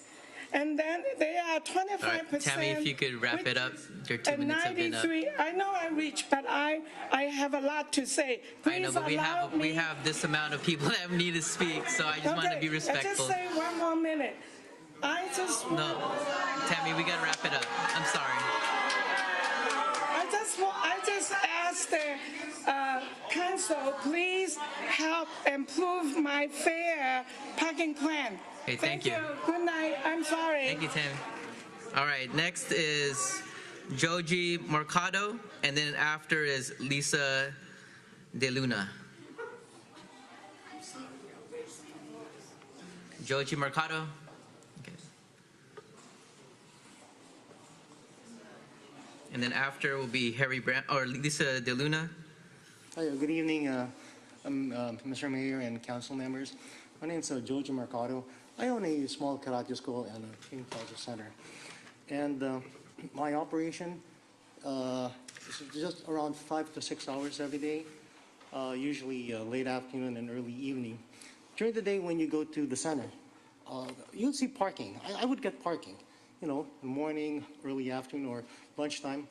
But when it comes to my hours of operation, where usually it's after work, parking is just dense. My students are having a hard time looking for parking. So it's one of my concerns that I got from my students. And, as a small business owner, it affects my business. I'm not as big as other business, but it's still my business and I do care. Thank you. Thank you. Thank you, Joji. Lisa DeLuna, then we have Harry Brown, and then James Barrett. Good evening. My name is Lisa. I'd like to thank you for having us here tonight. I'll make it short and sweet. I'm here in full support of Classic Bowling Center. I've literally grown up there and spent my entire life and have brought my children there to enjoy bowling amongst other activities and events. We feel safe and at home there. They do a lot for the community, which helps keep kids off the streets. And parking restriction would definitely hinder the business and negatively affect the owners and patrons. Please do not allow this to move forward. Thank you. Thank you, Lisa. Thank you. We have Harry Brown, James Barrett, and then Charles Davis. So Harry Brown.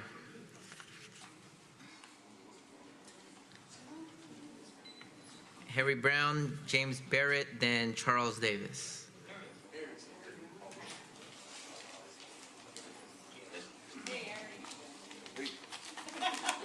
I had no idea. This is my first time. You guys got a tough job. Hey, I'm 77 years old. I love to bowl. It's really that simple. I love to bowl. The bowling alley's been there for almost 40 years. And it isn't that they aren't trying to help this out. When I first started bowling, the average team, the bowl was 5 people. I bowl in 2 leagues now, and I have 3 people. We're 3 people. So the bowling alley is making an effort. I mean, it definitely doesn't work to their advantage to only have 3-man teams instead of 5. So they are making an effort. I bowl with people in their 80s, 90s. A few have hit the century mark. It's something we look forward to. It keeps us vital. It keeps us active. It's good for us. Don't take that away from us. We cannot live with 2-hour parking. It will put the bowling alley out of business. That is not fair.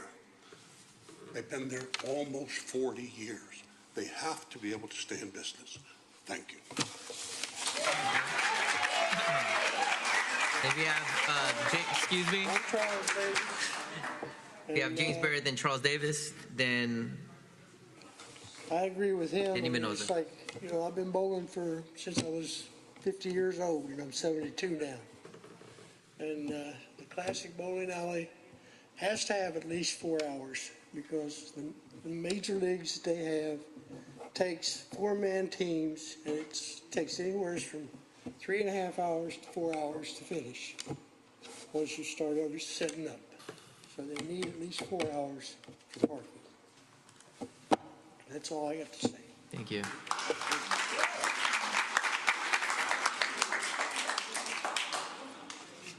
That was James. Charles Davis, Danny Mendoza, then Stacy DiVincenzi. So Charles Davis. That was Charles. Oh, that was Charles. Did we already have James Barrett, Manila Market? Oh, go ahead, James. Then this. Good evening. My name is James Barrett. Mr. Mayor, Council, I've heard a lot of things, and I will tell you, I'm here on behalf of Manila Oriental Market, a market that's been there for 30 years in that shopping center, starting before all of this and living through all of this, including surviving the pandemic. Now, how does Manila survive? Manila survives by providing the community the center anchor tenant of King Plaza. People shop at Manila for all the goods in that community.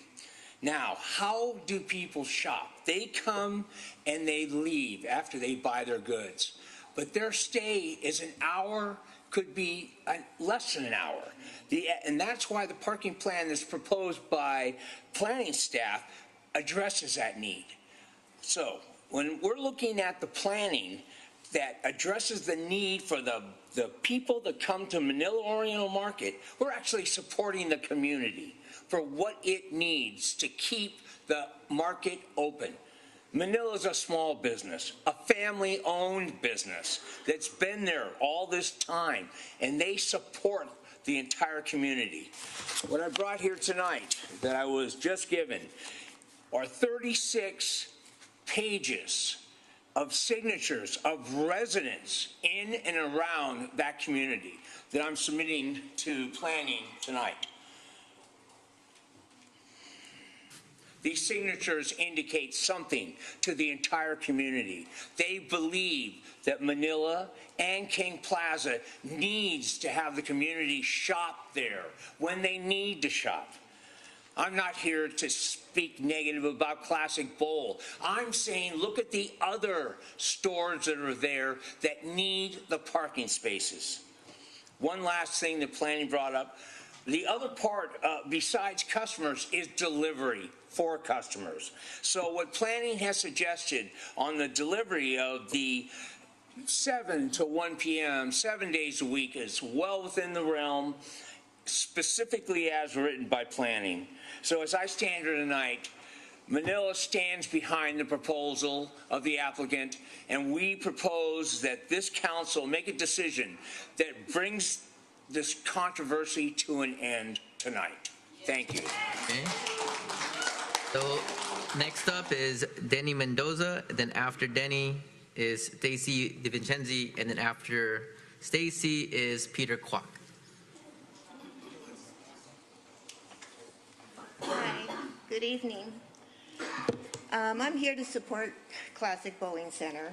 I'm a senior bowler there. I bowl two leagues in a week, and it provides a fun, safe place for seniors and people of all ages to go to.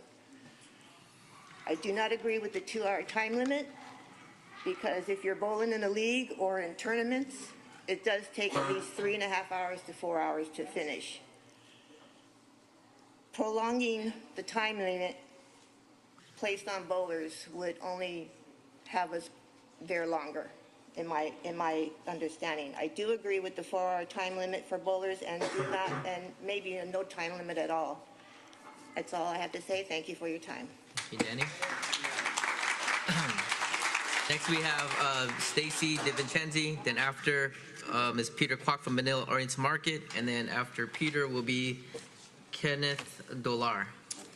Hi, City Council members. My name is Stacy, and I thank you for your time tonight. I appreciate you listening to the community before making such an important decision on the proposed parking plan. I worked at Classic Bowling Center for over a decade and want to provide my perspective on the current parking situation and how the proposed plan will not work as intended. I work at Classic 5 days a week and sometimes on weekends, so I'm very familiar with this parking situation. I understand the proposed parking plan designates half of the spots with the time limit and the other half with no time limit. However, the untimed parking spots will mainly be used by employees instead of customers, which brings us to the upper parking lot. As a Classic Bowling Center employee, I've been instructed to park in one of the 60 spaces in the upper parking lot, which I do. But often, a large portion of those spaces are blocked by semi-trucks delivering goods. On multiple occasions, I've even received notes on my windshield to not park in certain spots because trucks can't load and unload their goods. I fully support all of the businesses in the center and want to see them all succeed, but the proposed parking plan only negatively impacts one business, and that's Classic Bowling Center, which is why I'm against the parking plan. Thank you. Next we have Peter, then Kenneth, and then after Kenneth will be Keith O.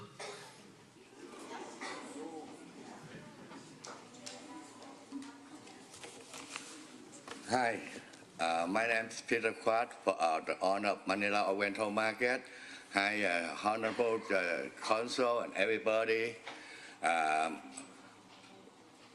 have been busy 30 years and everything looked good, but 2012, then the close of bowling, they closed out, and then every bowling, they come into the bowling.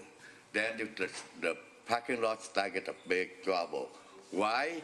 Because bowling have a lot more events. Maybe I think about 30 to 40% more events before 2012.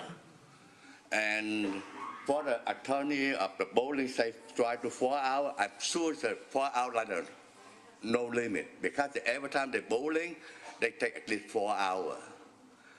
And why during the time event, not even one space available?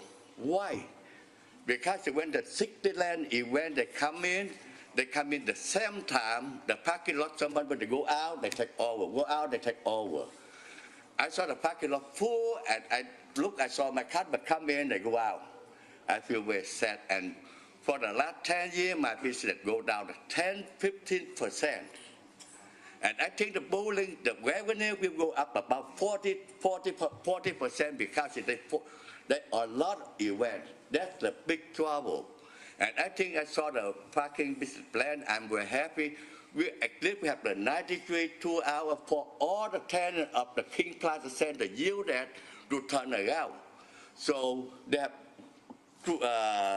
115, 19 something for unlimited, and if they come in event at the same time, they fill up, then they can find space, they can parking outside or something, or while they parking something. I think this business will be very good. At least all the time the King Plaza have some space available during the time they event. Now during the time we go out, they come and take over, and every time 4 hours. Thank you, Peter. And with that. All right.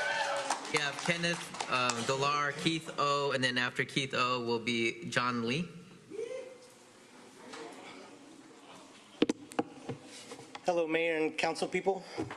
My name is Kenneth Kendo Dolar, and I'm just here as part of the community. I do a lot of events for the city of Daly City. I used to work for the city of Daly City a long time ago, Park and Rec, so I live and breathe the community. I grew up at Classic Bowling Center, and I've been helping out with fundraisers and all that stuff for the past decade or so. It's been an anchor in the community, and limiting the parking to 1 to 2 hours, it's really detrimental as these recreation centers get more and more scarce.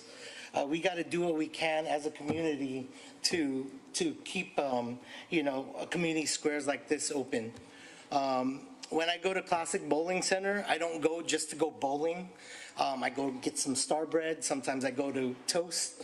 So it really is an anchor that brings people in, and that's the intangible that let's not all forget. So please, I mean, let's come to a consensus, be adults, and just try to recreate and actually have time to recreate. I don't want to go bowling and just like rush with my kids. I want to have a good time.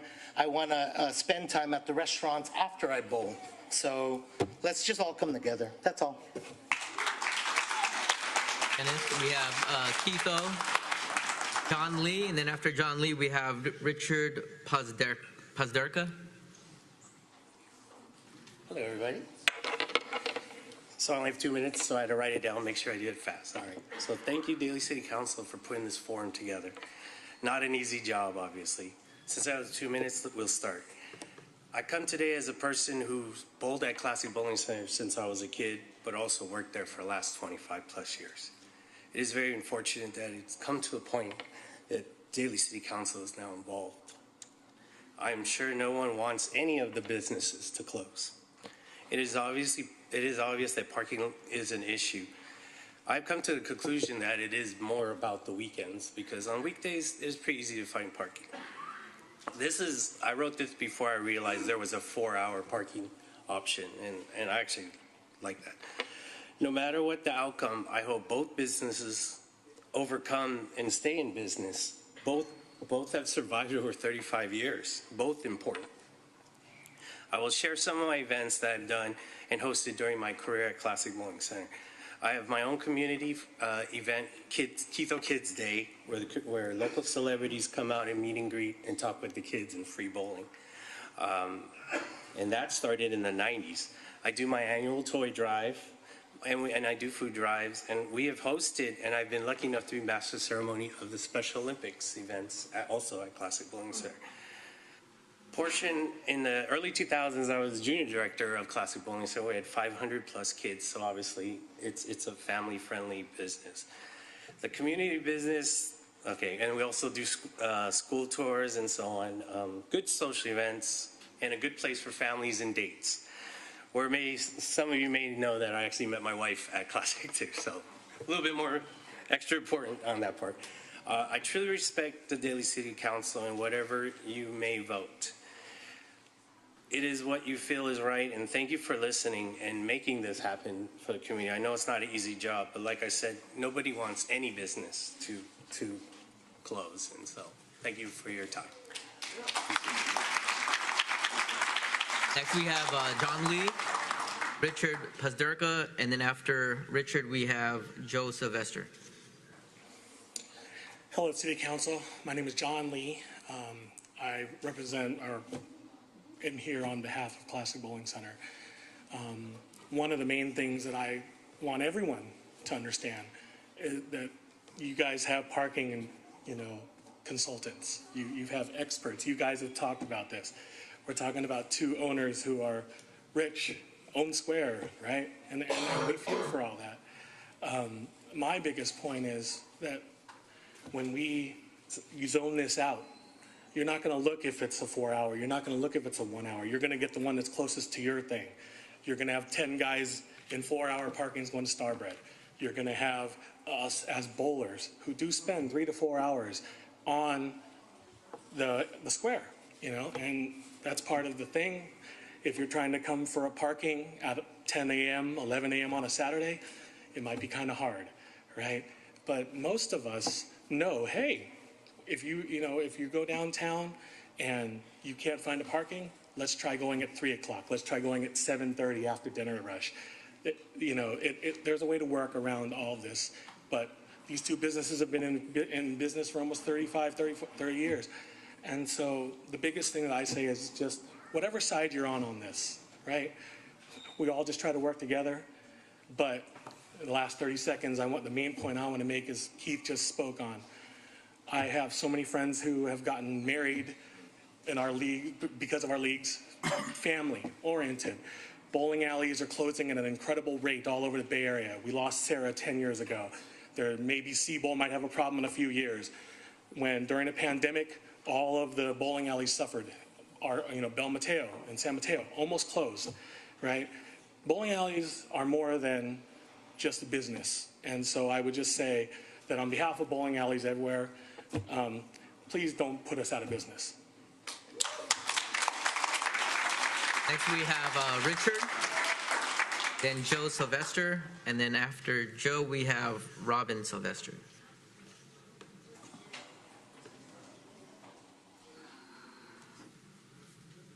Is there a Richard? Yes.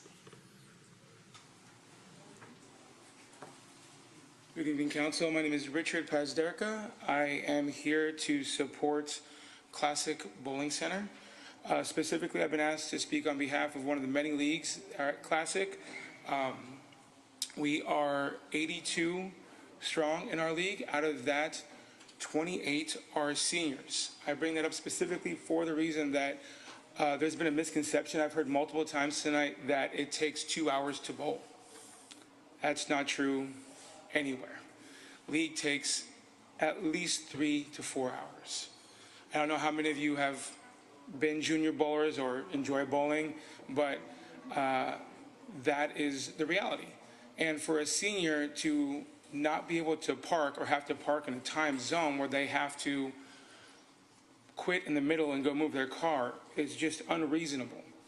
And they cannot do this, which would lead to a lot of them, and this is what they've told me, to have to quit bowling or not go as often. For a lot of these people, this is not just their social avenue, but it's also their exercise, and it's great for their mental health as well, getting out there. We all saw how the pandemic negatively affected so many people. Seniors was a very, very large part of that. As a father, I also go to the bowling center during the week, during the daytime and on the weekends, and I can tell you that trying to get my kids in and out in 2 hours is not possible. Also, I am also one of those people that when I go to King Plaza, I don't just go to the bowling center. We all shop at Manila Oriental. The place is awesome. We all like to go and get Starbread, Vietnamese food. Everything there is really, really good. Having to park and then repark or try and find a spot was not a reasonable accommodation for everybody. And that's what we're going for, is to include everybody. Thank you for your time. We have Joe Sylvester, And then after Joe is Robin, and then we have Rob Petroni. So, Joe? Joseph Sylvester, glad you could hear me tonight. I'm here for Classic Bowl. I've been bowling there for about 10 years now, and it does take more than 4 hours. Everybody knows that, and sometimes takes longer because I do come out and go to the Asian market and go to the bakery and pork buns. I mean, there's plenty to do up there, so it does take more than 4 hours. And, be reasonable. That's all I'm asked. And used up my time. Thank you very much. Joe, we have Robin Sylvester, then Rob Petroni, then Irene Morales. So, Robin.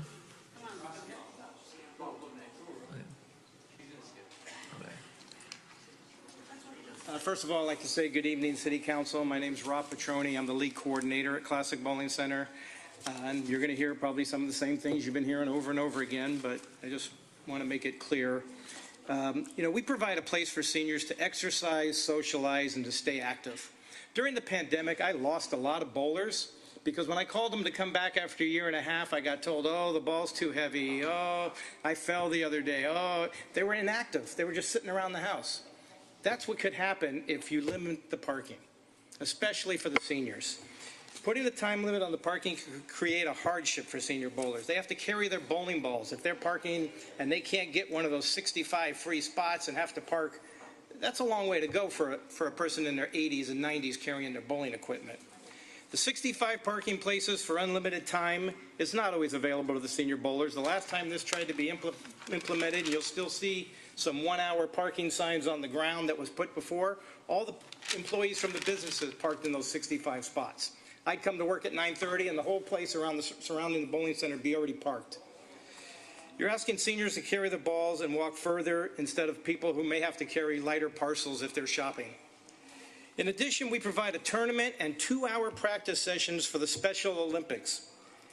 There's no way that the Special Olympics, that the needs of the bowlers, special needs athletes, can find parking, bowl for 2 hours, and then get back to their car in time. So we would eliminate the Special Olympics. I even have a letter, if you want it, from the lady who runs the Special Olympics who couldn't be here today. Many of our customers patronize the other businesses. Like some of them said, they come bowling, and after bowling, especially in the daytime during the week, after they're done bowling, they go shopping. They go to Manila Market. They're Manila Market customers. I'm also curious how the restaurant would survive, because there's no way you're going to have a wedding reception or a banquet that goes for just 2 hours. If you've ever been to one of those 7, 8, 9-course meals, that's well more than 2 hours. Lastly, the parking situation has been a problem for 37 years, and we all still have our customers. I'm not sure the same could be said if there's restrictions. So I'm just asking you, don't choose convenience over hardships. Thank you for your time. Thank you, Rob. Is there a Robin Sylvester? Robin Sylvester or Irene Morales?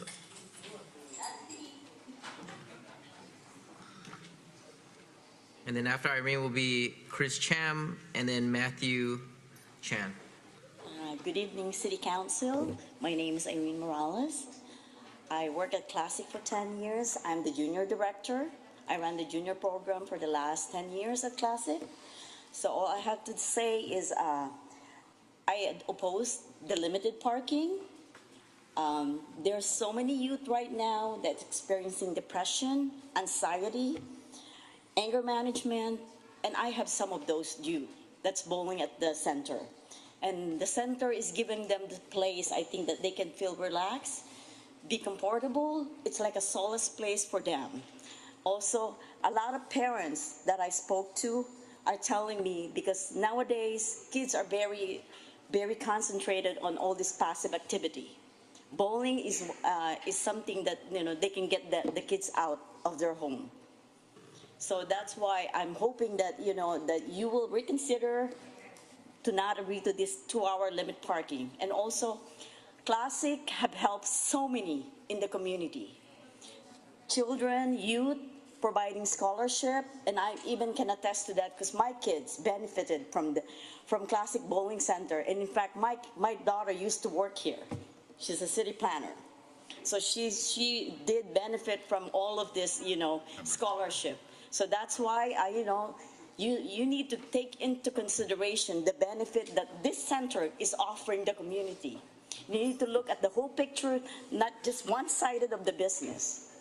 And also, a lot of people are complaining that, the other businesses are like losing business. No, more than half of customers from Classic are patronizing every single businesses around. Even me as an employee, I go to Mr. Pong, I go to the Manila Oriental, and I have parents that lives in San Francisco that also shop at Manila Oriental. So I do not believe that they're losing business. Thank you. We have Chris Cham, Matthew Chan, and Robert Hiroka. Hello, good evening, everyone. My name is Chris Chan, and I oppose to the proposed parking plan at Classic Bowling Center. I've been a Daly City resident since 1996. My kids went to school here from kinder, and now they're in high school. Since they were young, they loved bowling. Now my oldest son works at Classic for part-time while going to school. Bowling is one thing we love to do as a family. I get to bowl with them on a junior adult tournament. Classic is not only a bowling center, but serves as a community for adults, senior, and kids. Knowing that my kids are there after school or on the weekend, as a parent, gives me a peace of mind that they are safe. It's not only a safe place, but also kids earn scholarship towards their college education. We only not bowl there, but we also eat and go grocery around the center. I believe parking issue is not only at King Plaza, but it's everywhere, like at Skyline Plaza. Thank you for your time. We have Matthew Chan, and after Matthew Chan, we have Robert Hiroka, and then Norman Gershons.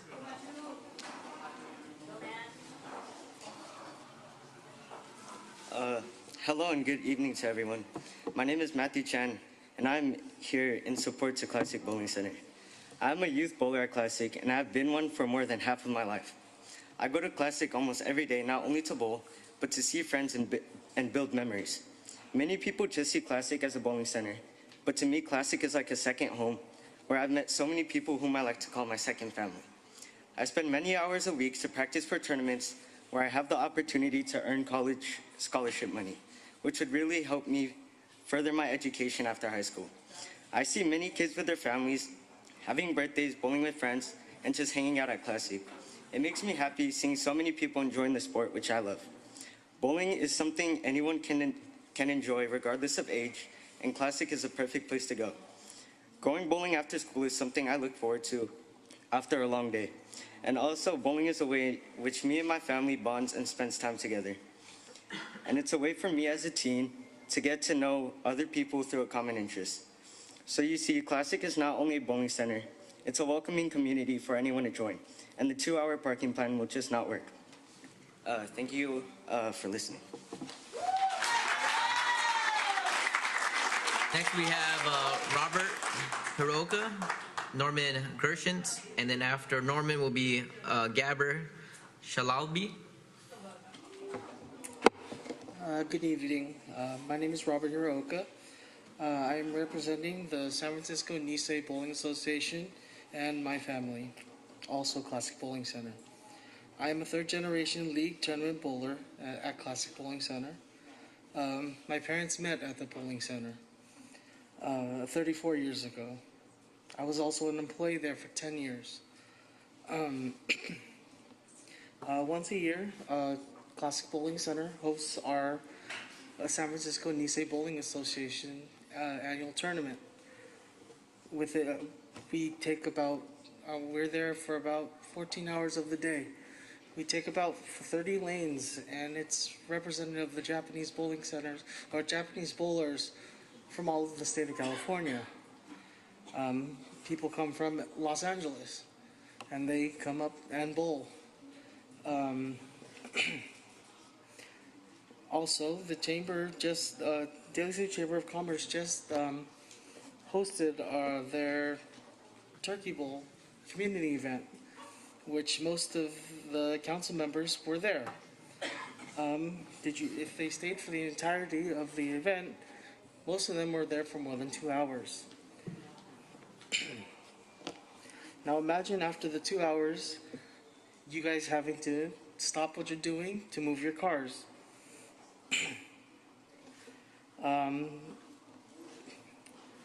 Imagine that's what we would have to do every 2 hours as the bowlers. It's just not easy for us to do, especially if we're there for 14 hours. So that's 7 times, which is now going to take up more time. The people are going to be there longer than the 2 hours implemented, now having to move their cars. We hope that we're still open next year if you do. Sorry, I'm not good at public speaking. We're just hoping that you guys make a decision that benefits everybody in the center, not just the one side. Thank you. Next we have Norman Gershons, and then we have Gaber Shalabi. And then after Gaber, we have Stephen Suin. Hi, thank you for letting us speak tonight. I'm the director of an educational nonprofit which inspires children to love nature and teaches them how to protect biodiversity on Earth. Classic Bowling has hosted our annual fundraiser for over 10 years. And the event brings together a diversity of people, adults, children, families, all to raise funds to bring educational outreach to underserved inner city students in Daly City, and also throughout Bayview and Hunters Point. The event itself takes 4 to 5 hours from the time my staff arrives to the time we close it out. I bring in 150 plus people into Classic Bowling on that evening. There's no way, if you put time limits on parking, that's going to take place. Also, I know that your decision, it should be data-driven. And as I was listening tonight, I heard that some of the analysis was really not looking at the entire time period. It did look from 8 a.m. to 12 to 1, but as I've heard tonight, that the weekend is the issue. And I think that it's worthwhile to look at the data from 2, 3, 4, 5, 6, 7, and on. So I'm not sure that was really looked at. I did hear about this other proposal, looking at 4 hours. I think it's something to consider before a final decision is made. So I would ask you to look at the data, maybe perhaps again, and also consider the 4 hours as a possibility. And as have you said, if it doesn't work, perhaps you have a different management plan. Thank you so much. Next we have Gaber Shalabi, and then Stephen Suin, and then after Stephen we'll have Lee May. Good evening, Mayor, Vice Mayor, and all member, for giving my short briefing, my COPD. I remember last time we came here and we spent a lot of time and all what we were asking for, taken turn, like Mr. Sylvester said.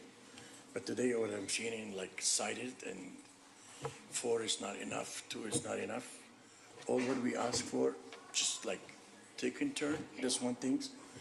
The planner, he doesn't even look at us, you know, I'm disabled. He doesn't even put 1 seat for the planning. He's putting 159 parking place for amusement, and the rest, which is half, for an essential. And at this time, we're looking at essential things, more important than anything else. We're here, you know, COVID after COVID, essential is still, and the COVID, and after the COVID is the most important for us. So all what we ask for, turn. That's it. Not 50% amusement, 50% essential. It's not fair. I just want to be able to park. As you can hear my breathing, long term and you're a doctor, you know, long term disease. I have a hard time to find market. That's all what I ask. I don't care. This part or this part out of business, this part out of business. I just want to be able to buy. So I think term is very fair. Not fighting about 2 hours not enough, 4 hours not enough, just take term. That's all what I ask for.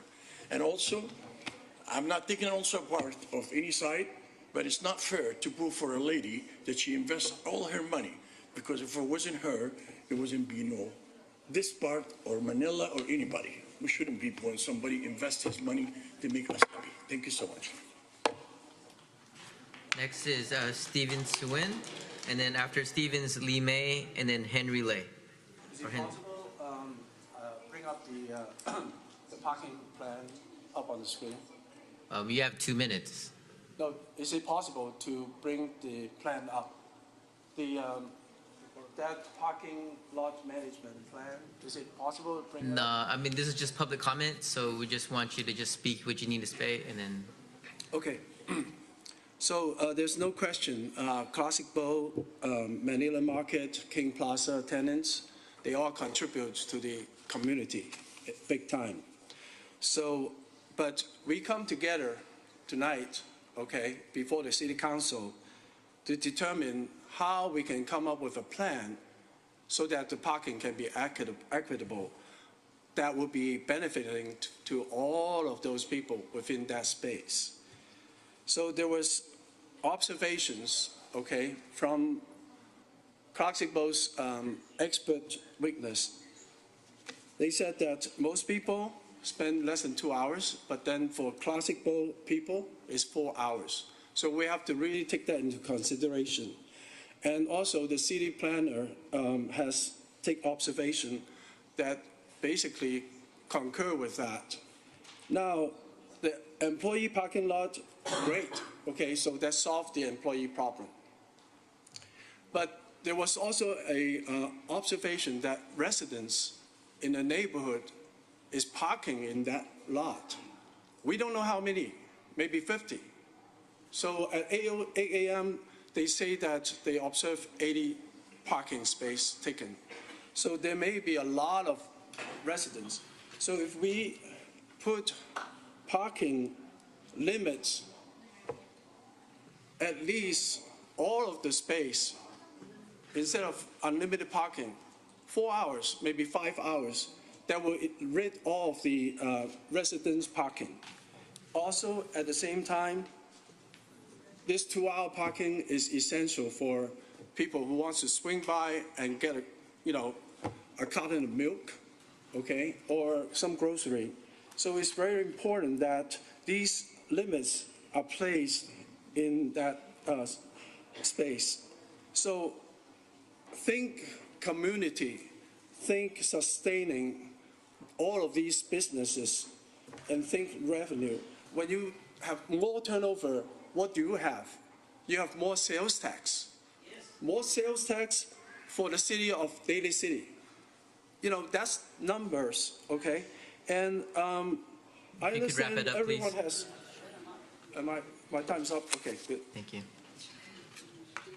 And then next we have Lee May, and then Henry Lay, and then we have Zhu Ping Ma.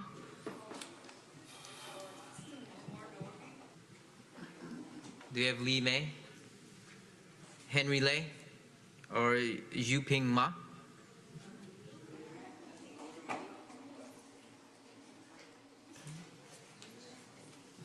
We'll go to the next round. We have Di Huing Wang and Wang Wai Nyang and Louisa Chu.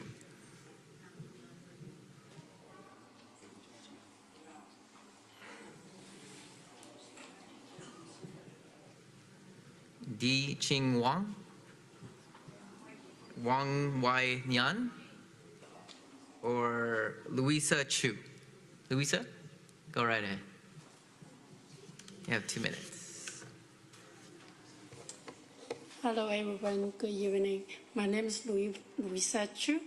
I'm here is just sharing my experiences. It's like when I go shopping in King Plaza, especially weekends. It's harder to find a parking, and because like a lot of space occupied by bowling alley people, so it's also with traffic jams over there. It's unsafe. So I'm here to just let you guys know that if you guys can solve this problem, I'm not here for whoever, but just sharing my experience. Thank you. Thank you, Lisa.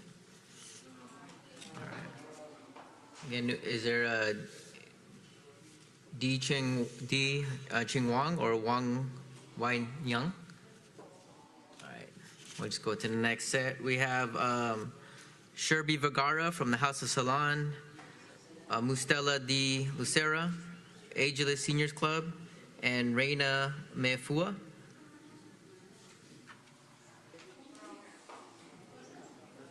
Sherby Vergara. And then after Sherby, we have Mustela de Lucera from Ageless Seniors Club. And then after Mustela, we have Reina Mefua / with Dory Paninsa.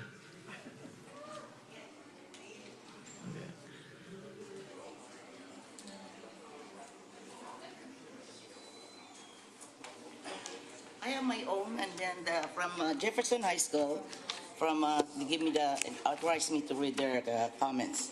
So I am going to start mine first. Is that okay? Thank you, ma'am. Mayor, Vice Mayor, and City Council members, as a community leader and a businesswoman and a president of 150 or more of Ageless Senior Members Club for Wednesday Group, I am here so that our voices could be heard regarding about the parking lot situation and the King Plaza Center and how it could be solved. I am hoping for the fair decision. To the owner of the King Plaza, Tommy and family, my mother keep telling me, Dory, always fight for your right. This is your land, it's my land, and you protect your land. Okay, I'm not mad. I just express my feelings. I'm just expressing my feelings, sir. I'm sorry. I'm not mad. Okay, this is the Jefferson High School Polynesian Club headed by Reina Mefua. They're not here because of the school. People keep saying that Classic Bowling are been donating this. And these people, they're donating also the community of Daly City, not only Daly City, in South City, all the seniors. So we're not using about the donation here. It's about the legality here. Okay, this is her message, all the students there in Polynesian Club. This is the way how to pay back to your sponsoring them. Okay, with the Manila Oriental also, thank you. Especially for during the pandemic, the King Plaza or the Manila Oriental donated 30 boxes of chicken for adobo feeding for the community of Daly City. So now you need to know too. Okay. This to approve the proposed parking plan that allows 2-hour time spots to create and enforce the King Plaza Center. We are calling the attention of the City Council to approve such petition because of doing so. The customer will all experience the advantages of having a proper parking management, like reducing traffic, better parking experience, increasing protection, preventing the increased demand for even more parking, and preventing vehicle accident to a name few. I know one of my friends got accident there, somebody hit the car.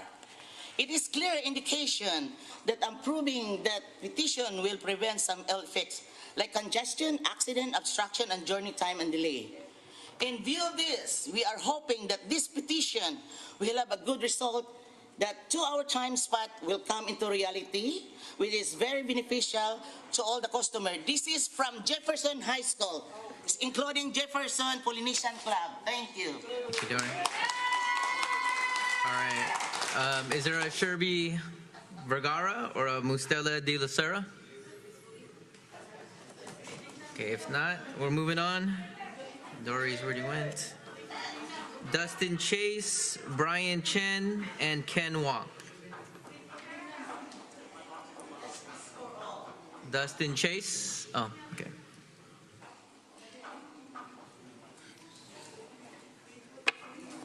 Dustin. Good evening, Honorable Mayor and members of the City Council. Thank you. I'm here to express my opposition to the parking management plan at King Plaza due to the potential negative impacts to the Classic Bowling Center. Simply put, this plan is overkill. And as mentioned by several people, many of these unlimited, quote-unquote, unlimited spots will be taken up by the employees of the plaza. I'd like to remind you that Classic Bowl was forced to close due to COVID mandates multiple times between March 2020 and May of last year, totaling over 14 months of closure. COVID has created terrible setbacks for many businesses, however, much more so for Classic Bowl. While other businesses were allowed to reopen in modified capacities, bowling centers were not able to do so. Now it feels like this business is being kicked while they are still on the ground attempting to recover. The role of this city should be one to foster business success, economic prosperity, jobs, and tax revenue. The proposed parking management plan has the potential to do just the opposite. I believe this council must take into consideration the unique nature of this business. Many bowling alleys have been forced to close over the last few years. Entrepreneurs are not opening bowling alleys. Once they die, they are not being resurrected. While you may not kill this business all at once with the proposed changes, you will create an open wound that will not heal. And you will make it more difficult for people to patronize this business. Classic Bowling Center is a destination and important entertainment venue for our local community and, importantly, our seniors. You have received pleas from many disabled and senior citizens tonight expressing how bowling is an important social and physical activity for them. I would ask you to listen to them. Have a heart, make the right decision. There are better alternatives to this plan, and you've heard some tonight. Thank you. Thank you. Next, we have Brian Chen, Ken Wong, and Rich Bonomi. Hello. My name is Ken Wong. I live in Daly City. You know, I see you guys, every one of you, I see your posters in the mall. You guys never been up there, shop, or do anything? Parking is a big problem, okay? Parking is a big problem. You guys eat at Wesley Joe's, shop at Trader Joe's. We, the poor people, we shop at his place. We eat at Mr. Fong's. There's no place to park, man. You guys see your posters up there? Never see you guys up there. Listen to her. She's paying millions of taxes. She owns the mall, okay? Her words matter. Her petition matters. You guys, okay? I respect you guys. You know, you guys are high up there, but listen to the poor. We all want to, the poor people, we go to work. We go in there, find a place to park, go and grab our fish, grab our vegetable, and we take off. There's no place to park here, no place to park. So please listen, you know, to the owner of the mall and her story. She paid millions of taxes to you guys, okay, to the government. So please honor her and do something. Your action matters. All these years in action, it goes by wayside. Take action, okay? Listen to the people. The poor people, we need to go in there, buy stuff. Thank you, you know, the owner of the, thank you guys, okay? And, you know, that's all I gotta say. I'm representing many people that still work at the restaurant, the kitchen, the owner, they cannot be here because they have to man their own place. There's no place to park up there. So please take action, support her, okay? Thank you. That was Brian. So Ken Wong. Okay. My turn? Ken? Brian. Oh, Brian. So who? Oh, Ken went. So it's Brian. Okay. Good evening, City Council. Yeah, I'd like to go to the King Plaza but this time it's very hard to find parking. I usually am not more than 2 hours. I just like to eat some food and buy some grocery and maybe haircut something. So if we have the 2 hours, it's very good for more people to go there and good for the business. And that's very obviously. Okay, thank you very much. Thank you, Brian. Next up is Rich Bonomi. After Rich is Paul Lee, and after Paul Lee is Jack Wu.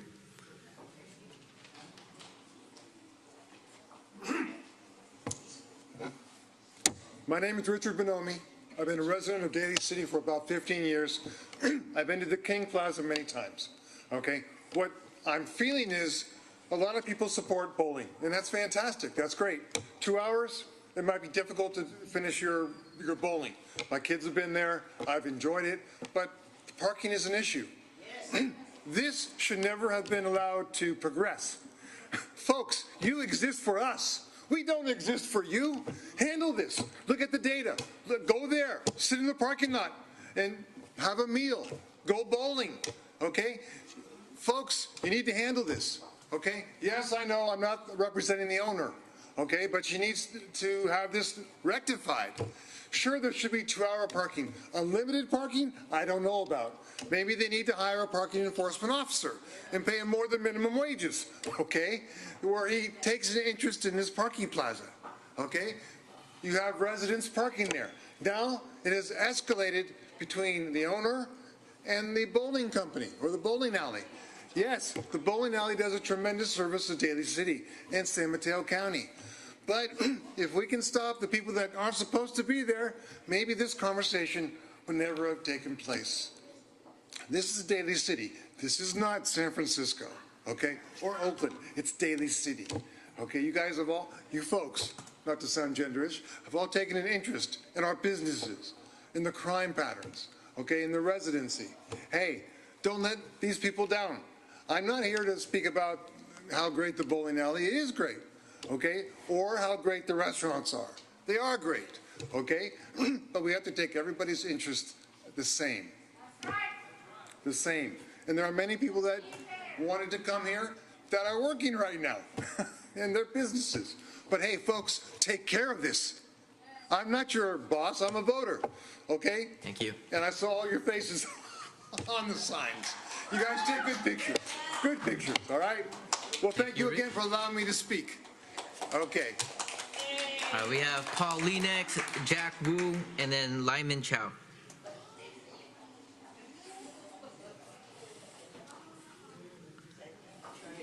Paul Lee. Good evening, Mayor and City Councils. I spoke last time, but I hear the bowling side, the bowlers, the concern. We're not trying to close them down, just want to be fair and equitable. Now, I think they all said they need 4 hours or more. 2 hours will not work for them. But if we do not change the to time parking limit, then they'll be there 4 hours, and they said they even patronize the shops afterward. So 4 hours plus maybe a couple more hours eating. That's 6 hours. So if 60 lanes, that's 60 spaces. And if they park there, they took the spot first. After they finish, of course, they still have the parking. They can go patronize other restaurants or shops.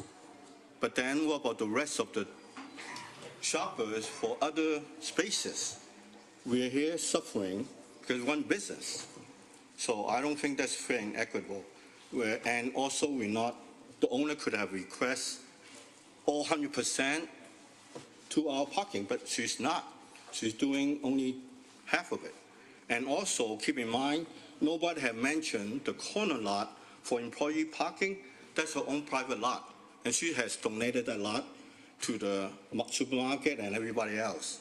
That is her own private lot. It's not part of the plaza. So keep in mind, the planner, they keep saying they observe that lot is being vacant. Yes, that's a private lot. Why should she donate that private lot to the public? She's already doing it now. So she's giving to the community. So that's all I have to say. Thank you, Paul. Next, we have Jack Wu, Lyman Chow, and Leslie from Classic Bowl.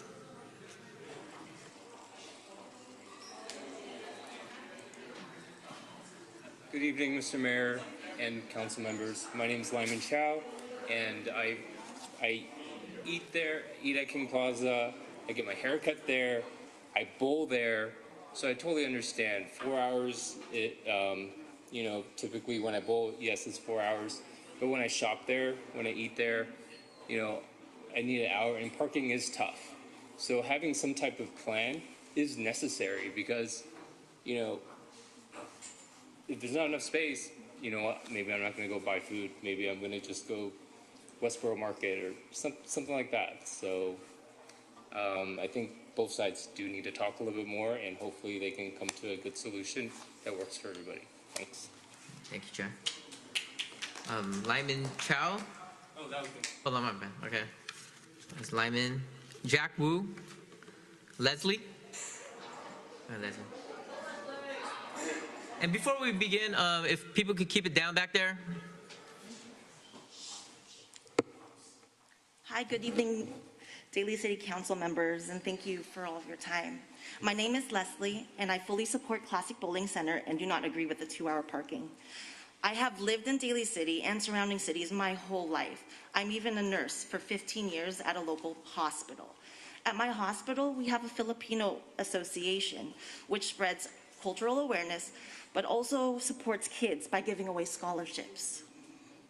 These scholarships are very much appreciated by the deserving scholars, especially at a time like this when costs of living, tuition, other school-related costs, etc., are just so high.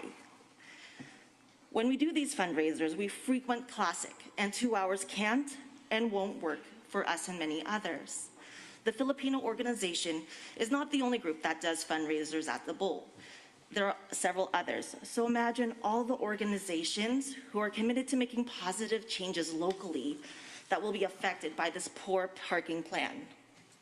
We plead with you and just want you to really take your time, deep consideration, before dropping the hammer on a decision that doesn't affect just parking alone, but this decision affects the whole local community and surrounding communities.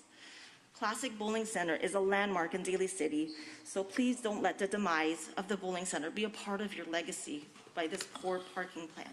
Thank you. Thank you, Leslie.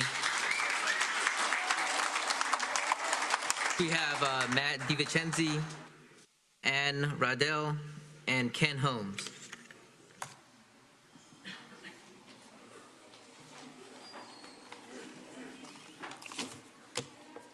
Mr. Mayor, Vice Mayor, and council members. My name is Matt DiVincenzi, and I'm the General Manager of Classic Bowling Center. We've been operating in Daly City for almost 40 years. We're proud to be a huge part of this community, and hope that we're here for another 40 years. We are hopeful to come to a compromise with the current parking issue at hand. I see the parking problems every day. I listen to our bowlers when they say parking has gotten worse over the past few years. Something needs to be done, but it has to be fair for everyone. First, I want to say that 1 and 2 hour spaces do not work for bowlers. They want to come and enjoy their games and friends. We know that this takes 3 to 4 hours for them, particularly the seniors. So the 1 and 2 hour spaces will not work. Under the proposed plan, half of the spaces will be off limits to the bowlers, and that's not fair. Second, we haven't changed our operations. Our business is about the same as it was before the pandemic. Sierra Bowl closed over 10 years ago, but our business has remained the same. We're not the cause of the problem. At the last council meeting, Glenn, you mentioned about the change in profitability due to the closing of Sierra Bowl, and I understand that. I believe, too, we do need to remain profitable to stay in business, but that's not what drives this company to continue. What drives us is to provide the best possible experience for our customers in this community.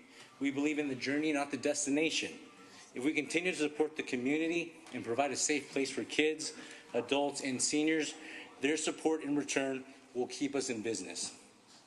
The experience here includes bowling, eating, drinking, and parking. If they're unable to park in an untimed space or in a space that restricts their time, it can ultimately end up in a bad experience, in which case they may never return. Many of our bowlers for league, tournaments, and recreation require more than 3 hours to park. If the proposed parking plan is approved, it will be the beginning of the end of my business.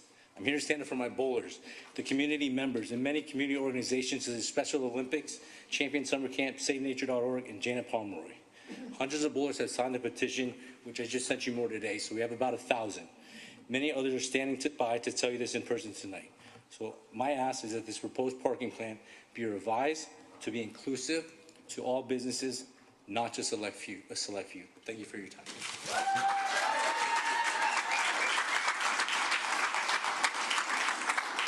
Next up is Ann Rodell, Ken Holmes, and Vanji Yamas. Hi, my name is Ann Riddell. I'm one of the senior citizens they've all been talking about. I have been a resident and voter in Daly City for over 50 years. I've been bowling since 1962.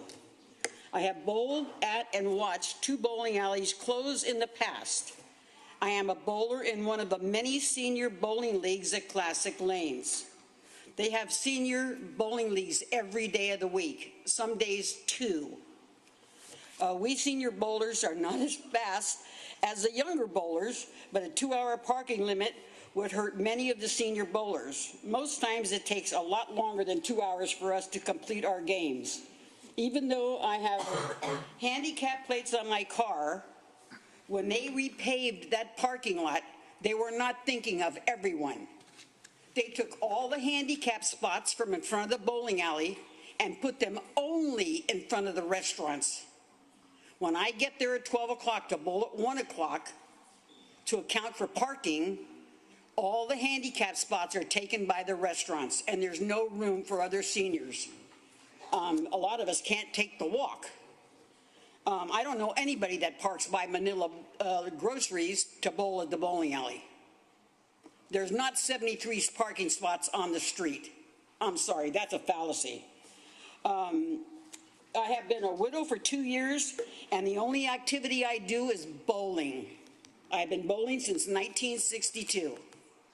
It gets me out of the house when I don't normally leave. I see other friends, other seniors, and the 2-hour parking would be a terrific hardship for me and any other seniors to be hampered.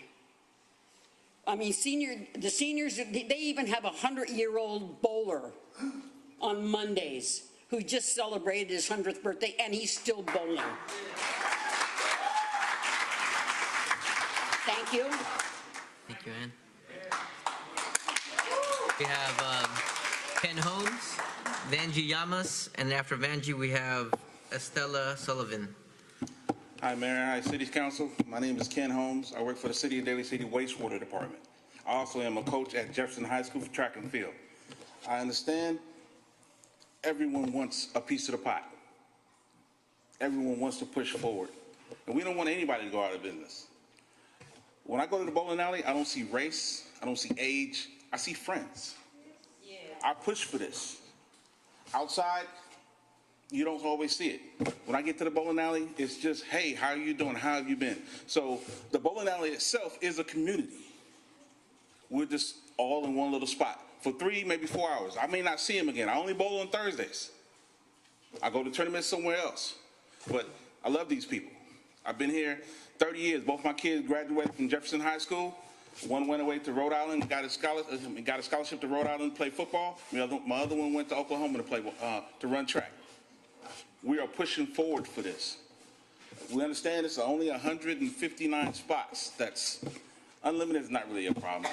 Unlimited is a problem only on Fridays and Saturdays. All these other days, really not really a problem because everyone gets in there and shops. I go over to Lingnan, get the little bread or whatever it is, the star bread, and I'm good to go. I might even go get the popcorn chicken. I patronize wherever I go. Toast may not even be there anymore.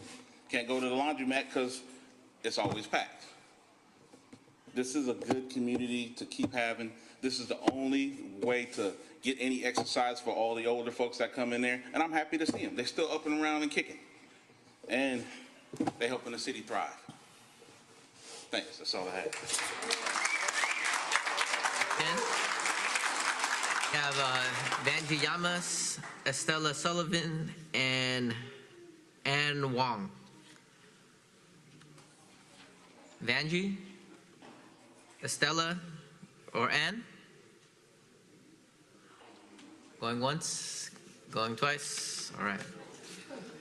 Next up, we have Merlin Edwards, Chelsea Bendolana, and Jennifer Faz Young Vong. So Merlin. Mr. Mayor, my name is Merlin Edwards, and I'm here in support of Mrs. Ho and the King Plaza. I want to start at the very beginning. I think what people don't understand is that about 40 years ago, when the place was actually built, there was a proposal to put underground parking at the bowling alley. That did not happen. So that's not the fault of anybody in the future.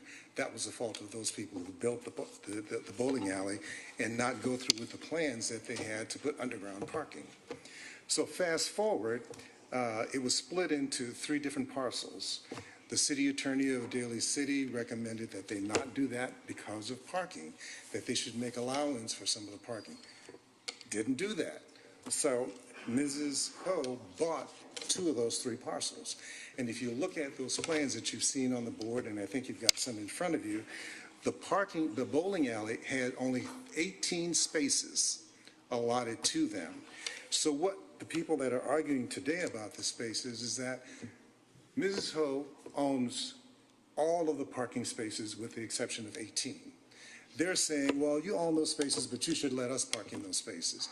And she's saying, well, yeah, that's reasonable. I'll let you park in some of the spaces with no limits, but I've got to have some of them with some of the limits.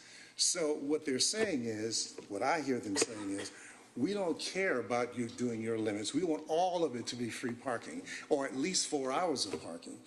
To me, that is unfair to the person who owns the land, which is Mrs. Ho.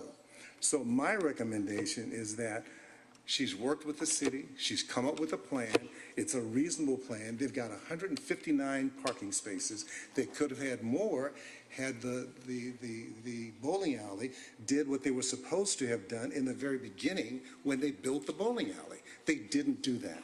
So now they're coming back saying, we want to take some of your land, not take it permanently. We want to take your land so that we can park there and forget about the people that's shopping and going to the restaurants. When we have our bowling tournaments, we need to have those spaces.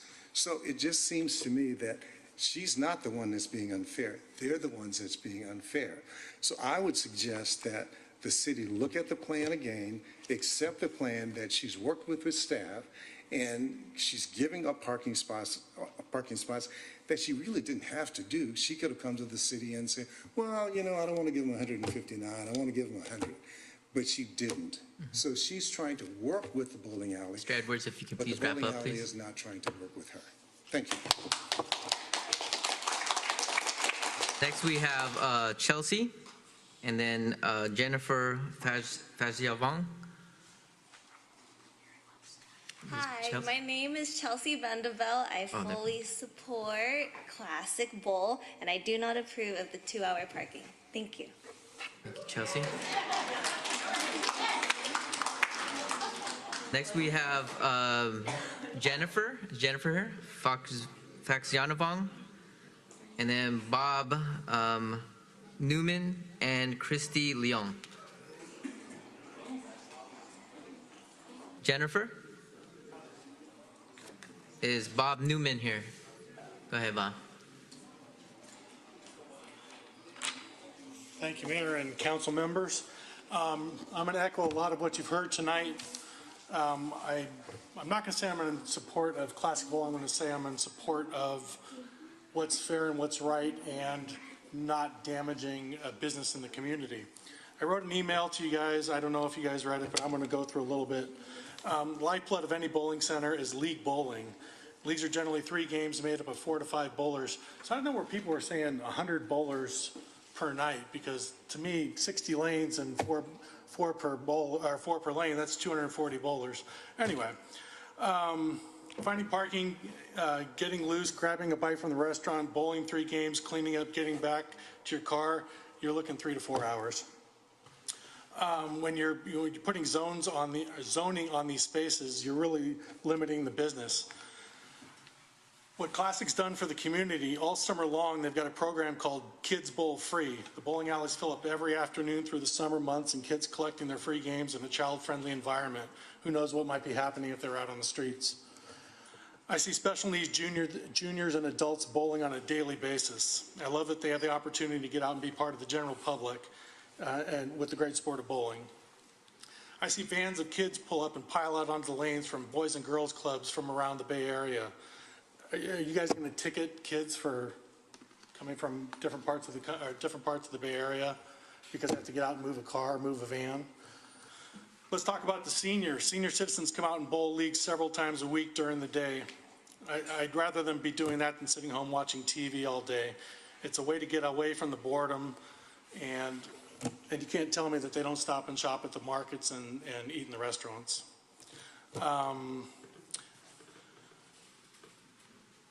I'm sure most people asking for the zone have no idea the impact it's going to make in the local bowling community. Restricting the parking is a direct attack on Classic Bowling Center, as well as the groups of people I used as the examples above. Please consider the consequences before you guys make your decision tonight. Thank you. Bob. We have Christy Leong, Connie Chan, and Margie DeLuna. Good afternoon, or sorry, good evening, council members. My name is Christy Leong, and I am here to support the bowling center and the 4-hour or more parking restrictions. So I have something short that I wanted to say. So growing up on Callan, right down the street from the King Plaza Shopping Center, my family was among the early mainstays at the bowling center. My father was the first resident professional bowler who operated and managed the pro shop when the bowling center opened in the 80s. My sisters and I grew up at Classic Bowl, and we bowled leagues until the junior leagues there until the 90s. Currently, my husband and I bowl league on Thursday nights, and my 8-year-old daughter bowls league on Saturday mornings. And when the bowling center hosts tournaments on weekends, we are often there to bowl as well. In addition to bowling, we frequent the Ling Nam, Manila Oriental, Mr. Fong's, and the bakery when we're in the area. Parking in the parking lot has always been an issue. Even as a child, I remember having to park on the street because parking was full, and still to this day, more than 30 years later, we're still faced with the same parking issues. I'm not exactly sure what the solution is, but I know that implementing time limits on parking spots is not the answer. In my 40 seconds, I just want to say, for the people that are not bowlers who say that it takes 2 hours or that the 2-hour time limit is appropriate, it's not. We spend 5, 6, 7 hours a day there. And to ask us to get out and move our cars from spot to spot is not only going to create more issues in the parking lot, but like somebody else said, it's going to be a safety concern. So we support the bowling center, and we are opposed to this 2-hour parking time limit. Thank you.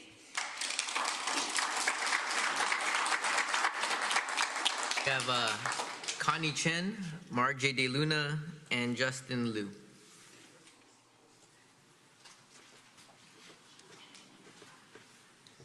Mayors, Vice Mayor, and council members, I'm Connie Chen.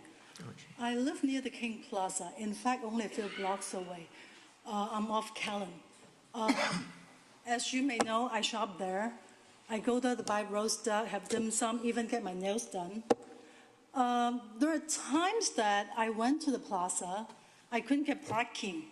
I couldn't get my nails done. So now I don't even go there to get my nails done because I know I couldn't find parking. Now, I find out a lot tonight from all the presentators. I don't think that, parking issue, is limited to 4 hours, 2 hours. The problem is this is a fundamental design flaw. This is a 16-lane bowling alley. Just do some simple math. If 2 or 3 cars per a lane, plus people hang out at the bars, people work there, it takes up the whole parking lot. If we consider 2 lanes, 2 cars per lane, it takes up 120 parking space, which I just find out that you have about 240 parking space, right? 300, it takes up like 1/3 or even half of the parking space. It's a design flaw. Come to think about it, only one business take out half of the parking space of the whole mall. It's not fair. And I understand that I see a lot of bowling folks here. They talk about their wants, their needs. But problem is, I know their needs, I know their wants. But let's talk about fairness. I felt like I'm being bullied here. You know why? I just find out that Mrs. Ho owned the parking lot, owned the upper parking lot. Why? You know, she has to give up her space because of a design flaw. This is basically an eminent domain. Don't you agree? It's an eminent domain. Also, I applaud you guys talk about supporting small businesses, giving proclamation Please to wrap it up, people Ms. Chan. with minority. This parking lot, this mall, owned by 100% mom and pop businesses. All of the business owners are immigrants or children of immigrants. If we talk about supporting small businesses, you know, how many malls in Daly City left with no national chain, all mom and pop? It's not too many. You may know the number more than I do. Thank you, So Ms. Chan. I don't support eminent domain. Thank you. Next, we have Margie DeLuna, Justin Liu, and Neldon DeYogi. Hello, everybody. Thank you very much for having us and listening to our concerns. I'm here on behalf of Classic Bowling Center, and I strongly oppose the 1 and 2 hour parking limits. It's just not feasible for a family to go, or for leagues, or just go to have a party there.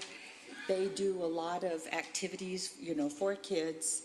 And when you think of all the kids and their devices that they live on, nothing is better than having them have an activity, gets them up, moving, exercise, as well as the seniors that many have talked about.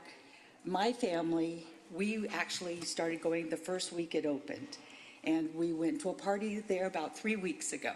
So it's a place that people want to go back to, have fun, and we need to support the fact that 2 hours will not allow almost any patron enough time to enjoy the day there. So I ask that you consider not doing the 1 or 2 hours, and just think of what this provides our community. I think it's a huge asset for the community, and people enjoy it and need it. So I thank you. Thank you, Margie. Next, we have Justin Liu, Neldon DeYogi, and Adrian Pasquale. Good evening, everyone. I'm the owner of the pro shop inside the bowling alley. I know 2 hour limit is really hard for me to run the business. I want to support our local, all the business in the plaza too, not just me. Even myself, I went to the restaurant and eat. Even sometimes when I have dim sum at the Costa Street, it takes me at least 3 to 4 hours. Because it's like the restaurant is also a good restaurant. Like I say, 2 hours is not really worth for it. I think it's really hurt the classic bowling and also hurt me on the business. And that's all I can have. Thank you. Next, we have Neldon DeYogi, Adrian Pasquale, and Jason Choi. Good evening, everybody, Mayor and Council. I'm Neldon DeYogi. I actually come all the way from San Francisco just to bowl. And I used to work in Daly City on School Street as a barber. And it was a release, just like a stressful day of cutting hair. It would be nice to just spend some time with some friends. And we started, during the pandemic, all of our business got wrecked. But I was able to come together with my friends. He just said one day, hey, Nell, you want to go bowling? And actually, that helped out. And actually, my seeing how these guys who first presented are veterans, I too went through OEF and OIF, but not like they did. But it's an intelligent war. So like looking at me, you wouldn't be able to believe who I am. I'm just a mysterious person in a way, but coming together and being a good guy and seeing these kids grow up, I'm just saying, like, I took a kid aside and I took him to Mr. Fong's, and I found out that this guy's could be an NCAA pro, bowler at San Jose State. And I just met him, and he's actually my client now. So, I mean, can you make a difference in the community? Yes, you can. Is it buying food? Yeah, buy it from you guys. And I tell you this, I make my sinigang, I get my mamacita from that Manila's place, I get my star bread, I bring it to family get-togethers. And they're like, where do you get the star bread? I say, I get it at a Classic Bowl. But really, it's across the street, across the way. But I spend more than like 4 or 5 hours decompressing, bowling, and spending time with friends who are younger than me. I'm 43 years old. They're in their 20s. What brings us together is this bowling. It's that love. And I came from J-Town. I mean, the guy who taught me how to bowl passed away of diabetes, just like my cousin. My cousin was a bowler at Classic, and he died like in March. That's the bottom line. Thank you, Dylan. Next, we have Adrian Pasquale, Jason Choi, and Tyrone Ariola. Good evening, everyone. My name is Adrian Pasquale, and I'm here in support of Classic Bowling Center. Classic Bowling Center is a place of sanctuary and community for many people of all ages. I feel as though imposing a 2-hour parking limit would be unjust to the bowling center and to its patrons, simply due to the fact that, aside from bowling, especially for someone who bowls in league, it takes more than 2 hours. And also alongside from bowling, many of us are also parked there doing our groceries, laundry, and having a meal. So I just hope both sides can work together to find a solution, because all businesses should be able to thrive together. Thank you for your time. Adrian. Jason Choi, Tyrone Ariola, and then Leonardo Parawa. Good evening, Daly City. My name is Jason Choi. I used to work at Classic Bowling Center from 2001 to 2009. I'm a current league bowler there. My daughter bowls league there. I'm all for compromise. Honestly, I'm not even really taking a side. We're about compromise, right? And the compromise is we're setting these parking spots for 2 hours. You have 159 all-time spots. It's not gonna work. I'm sorry, that's all I can say. My daughter bowls league. The big question is the weekends, right? My daughter bowls league Saturday mornings. We get there 30 minutes early just to find a parking spot. I understand parking is hard. But the 2-hour limit is just not enough. And to finish off, not to say I've never had trouble finding parking, but I've always found a spot. It's kind of weird that now I hear all this stuff about, we're gonna institute a time limit. I get it, maybe some businesses are hurting, but if you have these time limits on these spots, you're sort of retiring a business. And Classic Bowl is a family-owned business. I don't understand people saying this is like a big corporation or something. It's not. They're mom and pop business also.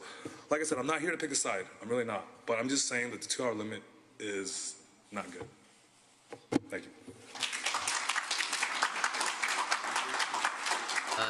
Tyrone Ariola, Leonardo Parawao, and then we have Wilson Ho. Hi, my name is Tyrone Ariola. As a Daly City resident, come here in support of Classic Bowl, and I do not agree with a 2-hour parking limit. Tyrone. Leonardo Parawao, Wilson Ho. And after Wilson, we'll have Sunny Huang and Edwin Ho. Good evening, Honorable Mayor and Honorable Supervisors. My name is Wilson. I'm here to speak on the parking issue at King Plaza. When my family and I shop at the center, it has been extremely hard to find parking. Over the years, I've also observed a few causes, which seem to be aligned with planning. Number one, the bowling center has tournaments and will fill the parking for a lot of extended hours. Number two, there are patrons that park here for more than a few hours. Number three, residents nearby are using the parking lot overnight for personal use because of the lack of street parking. I've noticed this happening in the morning, which I don't think are employees parking here overnight. These causes have been a real disturbance for us to go and dine at the center. I've also noticed the elderly circling along a long time around the parking who have always been complaining about this situation. For the proposed parking plan, we are not undermining the bowling center. We just want a balanced use for this community to accommodate for the elderly, the kids, and the members of our community. And 2-hour parking is a very standard policy in strip malls. And I think we can all agree on that. Lastly, I hope the council will help us resolve this issue and vote in support for 2-hour parking. Thank you. Sunny, and after Sunny we have Edwin Ho, and after Edwin we have Stephen Wong. Hi, good evening. My name is Sunny Kwong. I'm a regular shopper at the King Plaza Mall. Parking has become increasingly difficult, as many people say. Because of that, I'm in full support of imposing a time limit or only a portion of the parking spaces, just to ensure that there will be a reasonable amount of turnover for people to come, find a place to park and shop, and then they finish the business and they leave. I believe this is a very fair proposal. On top of that, this will be good for all the shoppers as well as all the merchants in the plaza as well. Thank you. Next we have Edwin Ho, Stephen Wong, and Unyi Wee.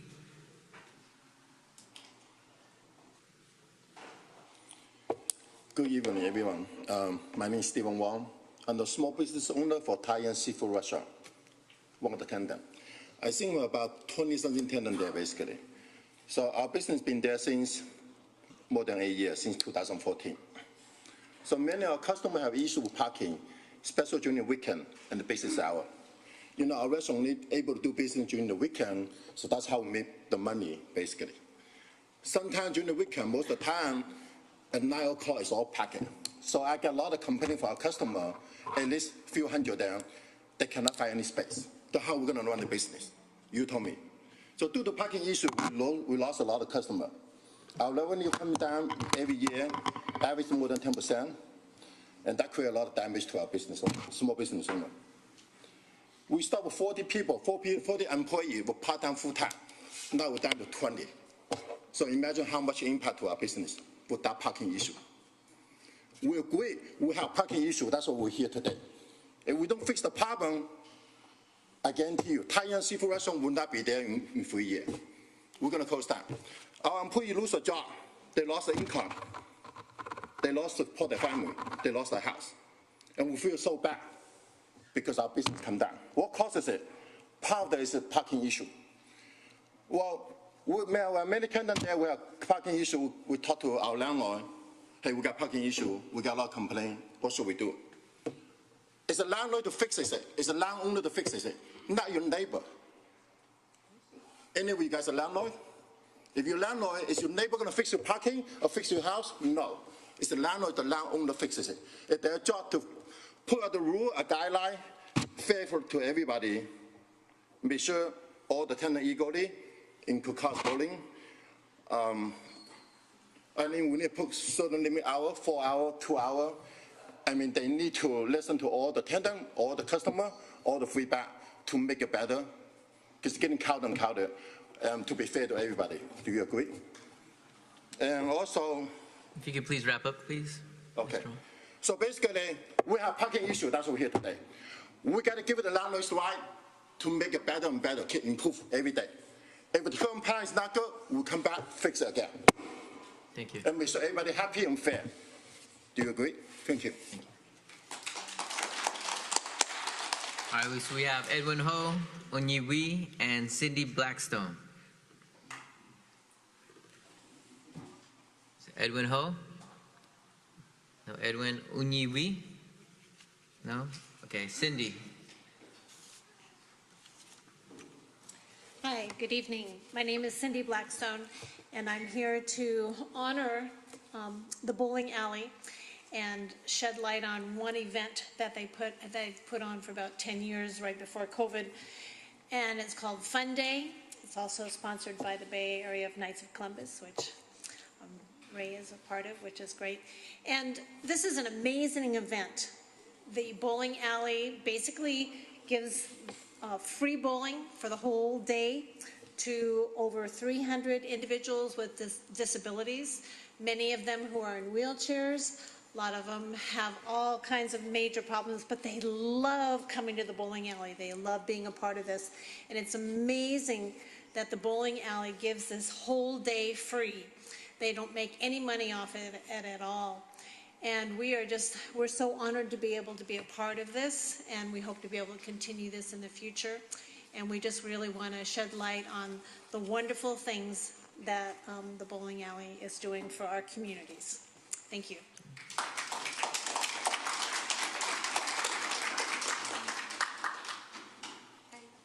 Hello. I'm Anya.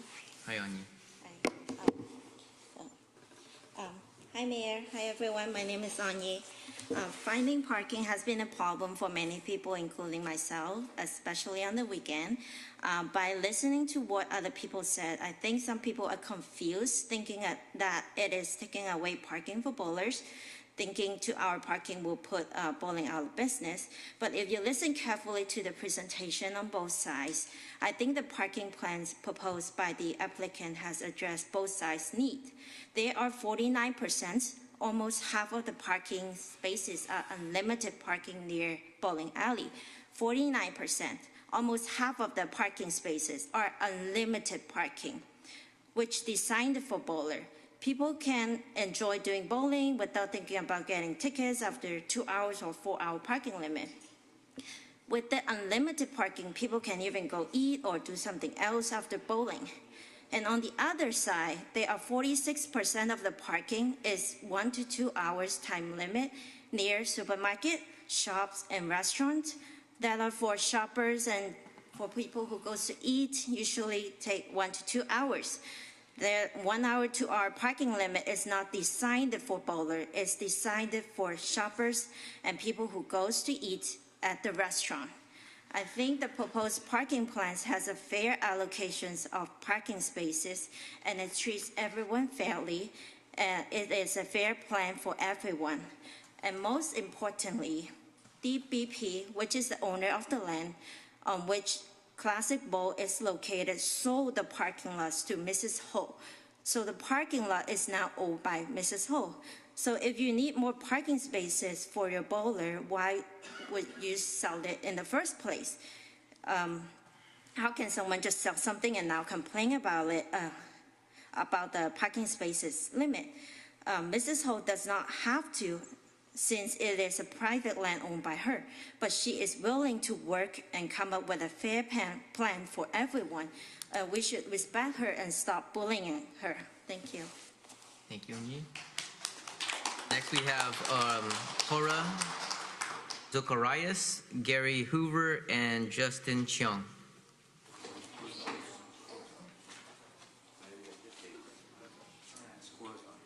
Cora? Gary Hoover?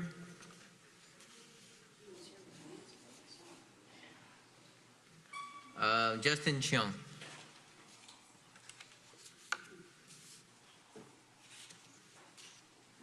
Hi, Mayor, City Council. I come here today. I like to go to shop the King Plaza 3 times a week. I always go there. I never got a parking. So I turn around for 2-3 weeks, like 2-3 blocks to go park. And then I go to buy the stuff. So I come in the day is I like to support Timmy Ho to the parking limit proposal. That's all I say. Thank you. Thank you, Justin. Next we have Emily Ho, Tamlin Murata, and Nolan Capis. Good evening, Mayor, Vice Mayor, and fellow council members. My name is Emily Ho. My parents, Tammy and Wayman Ho, own King Plaza Center. And tonight, I'm actually here to represent a lot of people. Behind me and around this corner, up the stairs, I have about 49 people that would love to talk, but due to language barrier, cannot. But they have signed this for me to give to you. In addition to that, as you heard from Manila Oriental earlier, they have 900 signatures from their customers that support our parking proposal. In addition, our 16 small businesses that we have in the plaza have signed over 700 signatures as well. That brings us to a total of over 1,600 customers that shop in the center. My mom earlier was saying that when we bought the plaza, we wanted to make sure that our tenants were all small businesses, all mom and pop stores. In addition to that, she wanted to make sure that all of our tenants had the fairness of parking. Yes, our upper parking lot was meant for employees. These employees have families. They come to work, they work really hard for money, which doesn't grow on trees. They go home, they support their kids, and yes, a lot of those kids do bowl. When my mom bought this plaza, I was 14. I bowled at Classic Bowl for fun. And every game that I played with my siblings, with my friends, it was about an average of an hour a game. Leagues take about 3 to 7 games. And that to me, well, when you warm up, play a couple games, then you play your league, then you play a couple more games after, it counts up. But I hope tonight that you consider and vote in favor of our 2 requests. Our parking management plan that allows time parking for 2 hours and our zoning text amendment. Thank you so much for your time. Next, we have Tamlin Murata, Nolan Kapus, and Ron Murata.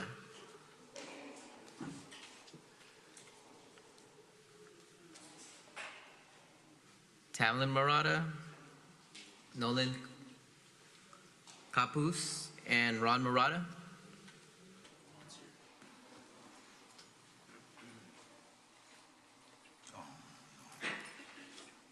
Good evening, everyone, City Council. I started bowling in 1970, Sports Center Bowl, 30th and Mission. That bowl is long gone. When I got my driver's license, I went to Westlake Bowl, Daly City, where the Burlington Coat Factory is now. Bowling alley is long gone. Mr. Glenn Sylvester used to bowl for Castle Lanes as a junior. I bowled against Glenn. We had great times when we were kids. I got it here, so I'm going to make mention about it. Castle Lanes is long gone. Yeah. All the bowling alleys in San Francisco are all gone. Sarah Bowl's gone. Now there's talks that possibly Sea Bowl might be gone. I think Classic needs to be treated a little bit more like a jewel instead of just another business at this point. You know, bowling is a sport that everyone can do to the ripe old age, even from juniors all the way to my age. I'm a senior now, right, Glenn? We're seniors, okay? So I bowl senior leagues.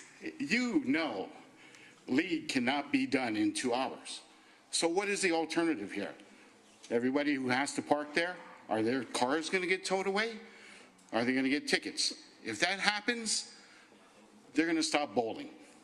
Classic Bowl is the largest bowl within 200 miles. They host many large tournaments. Do you think when these tournaments come to Classic, if they can't find the unlimited parking, they're forced to park 20 minutes or whatever, and they get a ticket or their car is towed away, is that tournament going to come back to Classic? No, it's not.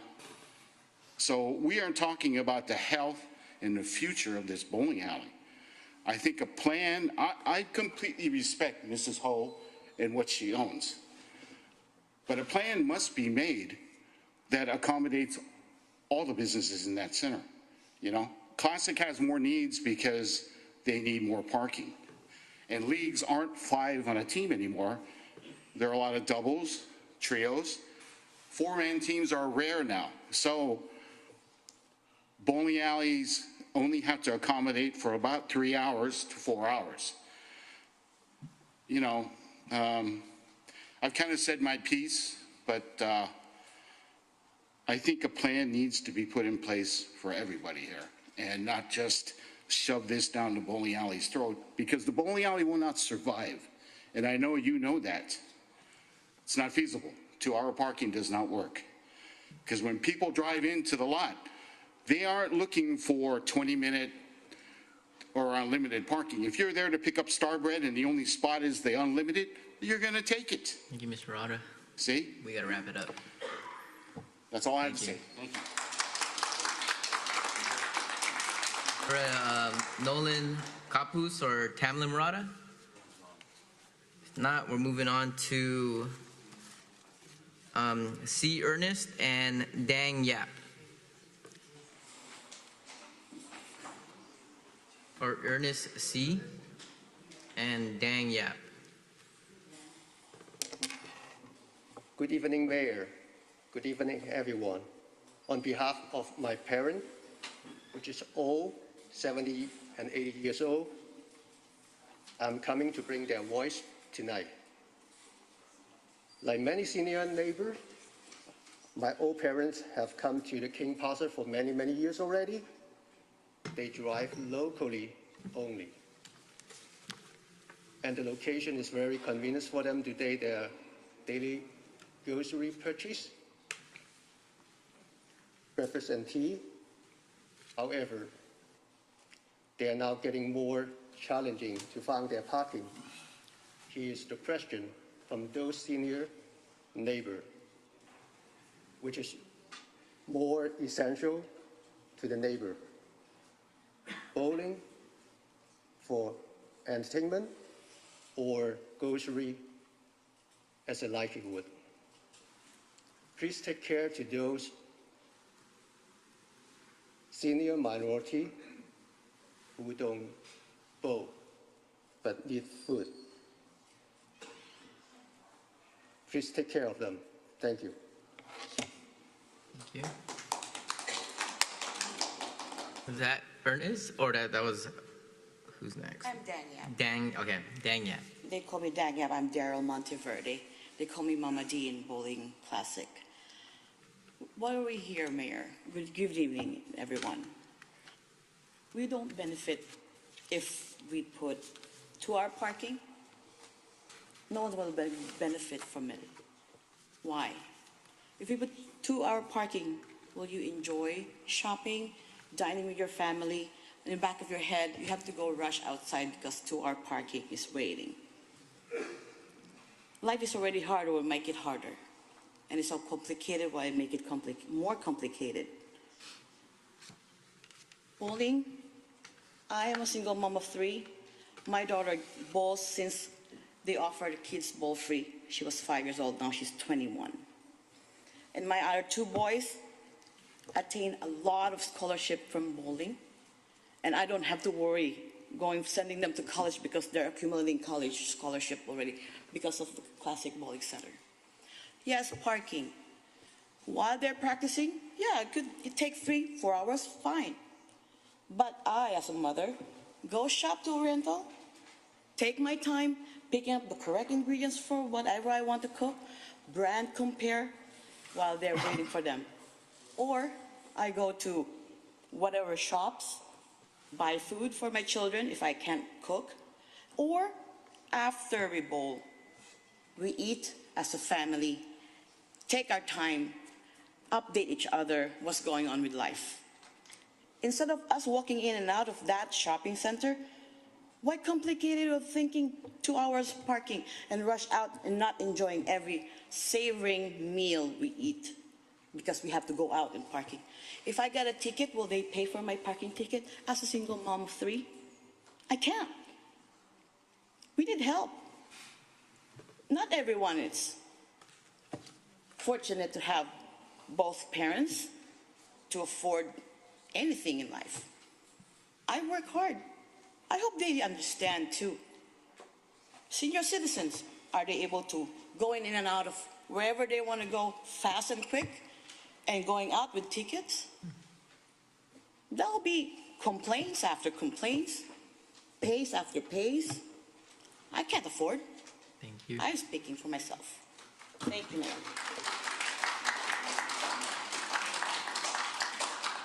And we have one more in-person speaker, Ryan DeLuna. No Ryan DeLuna. If not, we'll hand it over to. Oh, Ryan's here. Okay.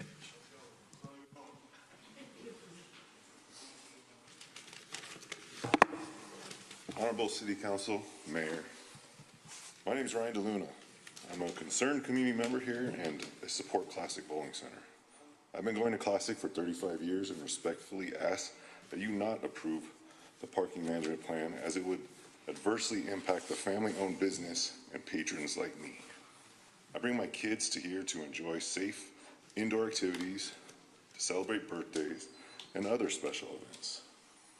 I'm here to ask you to please support Classic Bowling Center. Thank you.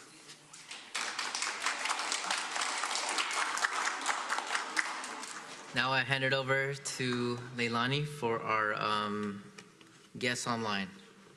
Thanks, Mayor. We have 17 hands raised.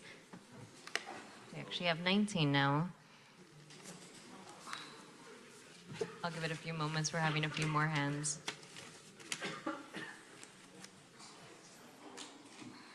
Looks like we have 21 hands total joining us virtually with the last called speaker, Miss M.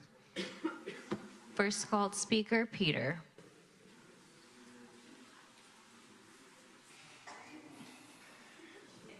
Hello, can you hear me? We can hear you. Your 2 minutes has begun. Hi, my name is Peter Wong. I am a senior citizen in Daly City. I've been a resident for over 50 years here. And I would like to discuss the parking issues that we have at King Plaza. I think one of the issues we have is the turnover of spaces over there. A lot of times when I go there to park or try to get groceries for my everyday needs, I just can't seem to find a parking space in there. And I understand that the way that you guys are talking about small businesses and how we should support them, I'm a big believer of that, and I try to do that. But it's very hard trying to find parking within the King Plaza. I feel the way that it works right now with King Plaza, it feels like the one customer or one client of yours, the bowling center, seems to take priority over everyone else, and I don't feel that's fair. I think all businesses should be equal in there. I know that the bowling center does a lot for the senior citizens. I've actually bowled there in league many years ago, but there's more senior citizens out there like me that just want to do our shopping, and if we can't find parking, it's more of a burden to us than, you know, someone that's just trying to go out and go bowling. So I feel that there should be a parking, some kind of restriction on parking in there. The rest of Daly City seems to have parking restrictions out there. Other shopping centers do it. So why don't we be fair and have parking restrictions or timed parking at King Plaza as well? Thank you. Thank you for your comments. Next, we have Raymond.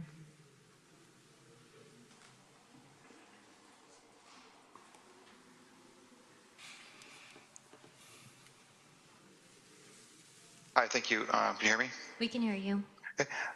The businesses in the plaza are downplaying the effect that the bowling alley has on their business. My family shops there, but we never would have been to any of those shops if it wasn't for the bowling alley. With that bowling alley gone, I think all of those shops would suffer. I've dined with my teammates at sushi. I buy Star Bread every week, et cetera, et cetera. There's a fundamental problem with the 2-hour parking that nobody seems to be addressing. While it seems fair on the surface, it's unfairly skewed against the bowlers. We talk about 159 spots. Well, the problem is that the unlimited spots can be occupied by residents, employees, and even the short-term patrons. So where does that leave the bowlers? The only thing left are the time-limited spots, the 1-hour, 2-hour spots. And now those bowlers either have to move or they get ticketed, and all that does is make it more congested and more dangerous. You know, if they have to continually be moving cars around. It doesn't alleviate the problem. We also talked about anti-hate at the beginning of today's meeting. The bowling alley is one of the most diverse communities in the region. I bowl with Asians, blacks, whites, gay, straight, Filipino, Chinese, Hawaiian, Italian, children, seniors, et cetera, et cetera. And you know, I've been going to that plaza for the last 15 years, And honestly, I've never gone there once and not found parking. So I think this plan skews against the bowlers. Again, a shopper can park in a unlimited spot, but if a bowler parks in a 2-hour spot, they're going to be penalized or risk getting penalized. Those upper parking spots are the farthest away. They're negatively impacting seniors, people with mobility issues, and they're frequently blocked by trucks, pallets, etc. Your 2 minutes have been reached. Okay, I'll just say my whole family bowls there, 9-year-old, 16-year-old, brother, wife, mother. So please keep the place open. Thank you. Thank you for your comments. Next, we have Stephanie.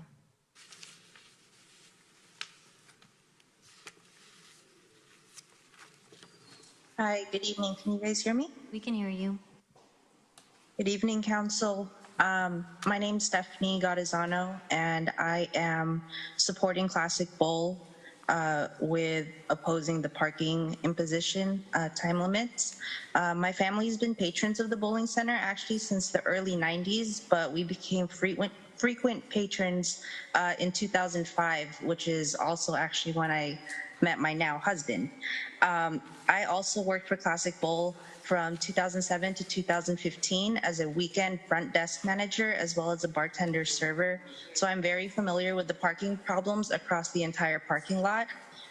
However, many patrons of Classic Bowl are not only patrons of the bowling alley. As many of you have heard, after bowling, people will go eat at Mr. Fong's or they'll go across the street and get boba.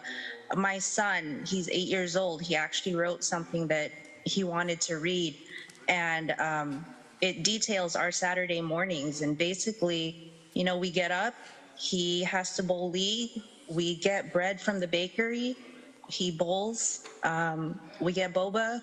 We basically spend our afternoon, our entire day there together. So imposing time limits for the entire parking lot, basically it does skew towards the bowling alley.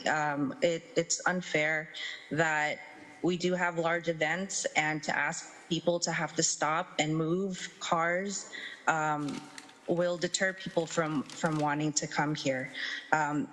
I know that there is a better solution, and I hope that we can all just work together to find what that would be. So thank you. Thank you for your comments. Next, we have James.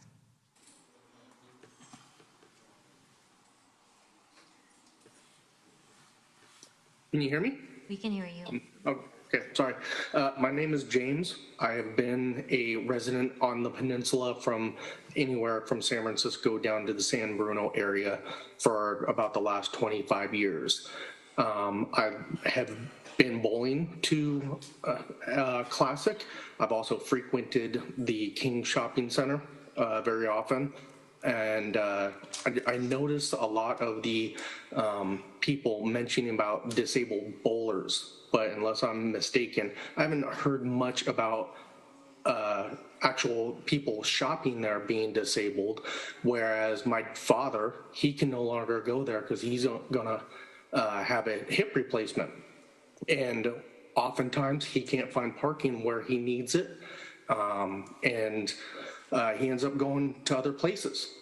And, I go up there, and very often I actually find myself having to go other places as well because there's just no parking. Sometimes I'll even go back to the Plaza Center and see the same cars in the same spot hours later. I do try to go to at different times, but it's just becomes very, very difficult. And I end up having to take my business elsewhere. So I'm not sure if Classic will go out of business.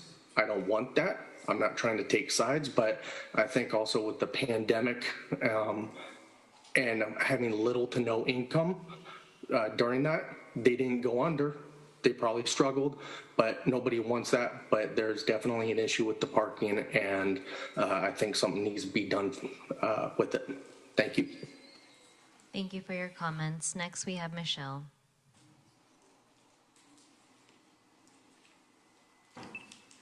Hi, good evening. This is Michelle Magot, and I just want to, express my concern over this 2-hour time limit. I don't think it's a fair solution to all parties, and I disagree with it.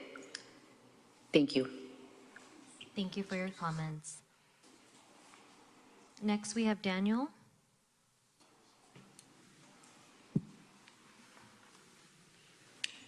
Good evening. Can you hear me? We can hear you. Thank you. My name is Daniel. I am a front desk employee at Classic Bowling Center. I have been working there for just under 10 years. I also worked at Sarah Bowl prior to its closing 10 years ago. And I'm not taking sides whether it's for the bowling alley or for the other businesses, because I have gotten to know a lot of our customers over the years. And I know they frequent all the other businesses quite often. I have people who do their laundry and they bowl for an hour and a half while they're waiting for their clothes to dry. Wednesday mornings, our ladies' league, after they finish bowling, they go across the street to the Taiwan restaurant. I have customers that do frequent the Oriental Market on a regular basis. And we are a place where I have gotten to know a lot of people by their first name, and the 2-hour limit just simply would not work, not just for our business, but for the other businesses, because our customers are also their customers. Seeing a 2-hour limit would almost be like trying to herd customers out before they've gotten a chance to finish their meal, finish their game, finish their beer. It just isn't fair, and 2 hours just simply would not work. Thank you for your time. Thank you for your comments. Next, we have Jason. Can you hear me? We can hear you. Okay. So I'm Jason Chung, and I'm going to be translating for my grandfather, Raymond Chung. So he says, it's always hard to find parking for groceries or to go eat, especially on the weekends. He thinks that a parking limit to parking spots would really help more customers be able to give business to all the stores. We need to be mindful for everyone that shares the parking lot. He has been going to Manila Market for many years. There are always cars abusing the parking lot by parking for too long, especially the parking spots that are in front of the store. It makes it hard for those who only need to visit the center for a small amount of time. It is only fair for all businesses and customers if there is some kind of limit and regulation in the parking lot. He's pleading to the council to recognize the community as a whole and approve a parking limit plan. Please do the right thing. Thank you for your time. Thank you for your comments. Next, we have Christian.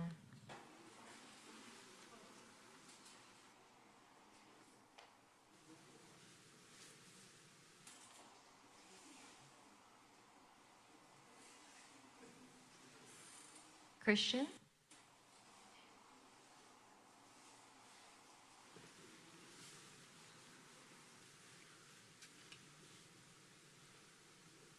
Hello? Hi, Christian. We can hear you. Hi, my name is Christian McGott, and I support Classic Bowling Center. And I don't support the 2-hour parking plan. My father used to take me there when I was younger, and then as I got older, me and my brother used to hang out at Classic. And now that I'm a father myself, I have a 5-year-old and 3-year-old that are starting to bowl, and the 2-hour parking plan just wouldn't be enough time for me and my family to have a good outing out there and also have a chance to eat and support the other businesses around. So thank you. Thank you for your comments. Next, we have Frank.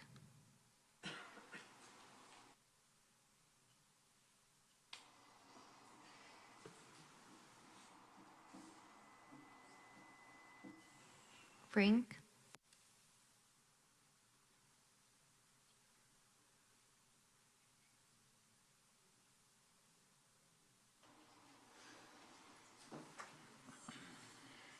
Frank, your next called speaker.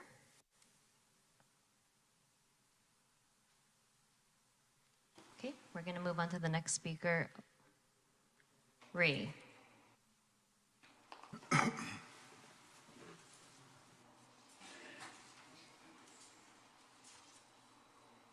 Hello. We can hear you. Hi, good evening, Honorable Mayor. This is and the City Council member. I am Ray Torre, a taxpayer of Daly City. The City of Daly City should adopt a public policy of parking management plan which should be just and fair. I'm speaking tonight which symbolizes the general interest, public welfare, and safety of the consumers as well as the public. Common sense is just needed here, Your Honor.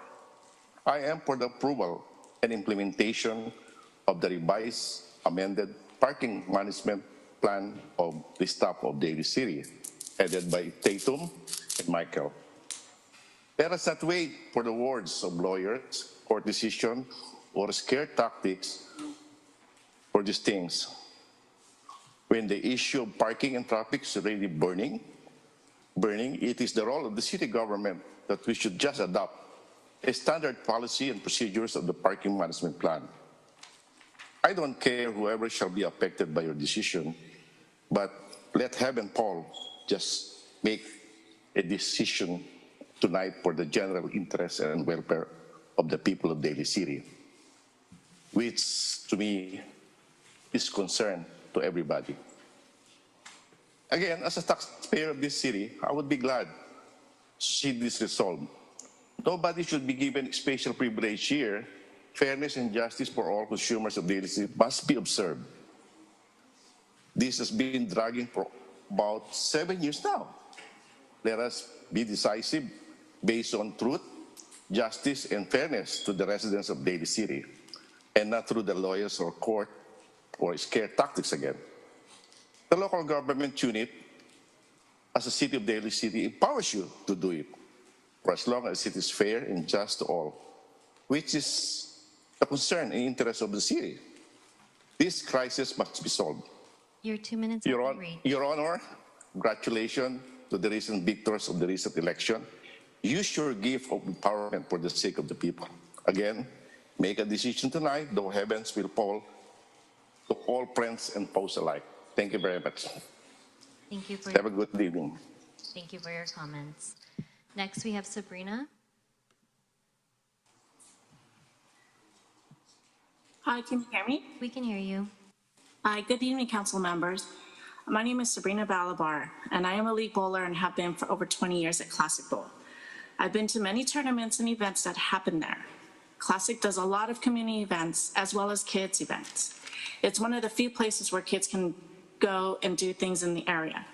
My kids love to bowl. I am also a patron of all the other businesses as well, eating at the restaurant, shopping, etc. But putting a 2, 3, 4 hour parking limitation is not sufficient enough for people to eat or bowlers to finish their games. Not only do bowlers just bowl, they also have a bar where we like to go before, during, and after bowling to hang out. Plus, they also have a restaurant as well where you can order food. For example, my husband, who I met at the bowling center, my kids and I arrive early to go hang out and get a drink from the bar, mingle, and then bowl. Sometimes after we bowl, we like to have another drink and hang out. Having this time limit will only restrict us to supporting the business within. Not only that, if there is a parking time limit, I would have to leave my 5 kids with someone just to move my vehicle. It doesn't make sense to go out and move the vehicle because we would only be there longer to finish bowling. So I strongly oppose the parking limitation, especially the 2-hour parking. Thank you. Thank you for your comments. Next, we have Jimmy.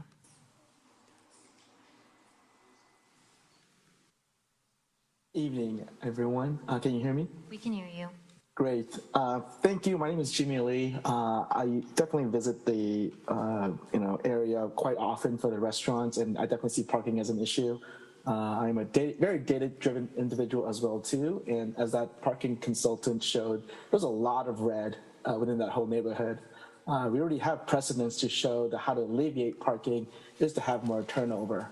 Is the parking plan perfect? No. It's, for a scarce resource as parking, it's not going to be great for one side or the other because there's always going to be more people that want to come in and just grocery shop and need parking, and there's going to be people that need longer hours for bowling. It feels like what's being recommended is fair. It gives a little piece for everyone, where there's unlimited parking for the bowling and there's time parking for the other patrons for the restaurant, the grocery shoppers. So at the end of the day, I feel like what's being proposed is fair for everyone for a limited resource. And we have, like I mentioned, precedents that's data-driven to how to alleviate parking, and that's by having more turnover.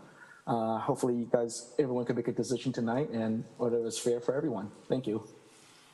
Thank you for your comments. Next, we have Chris.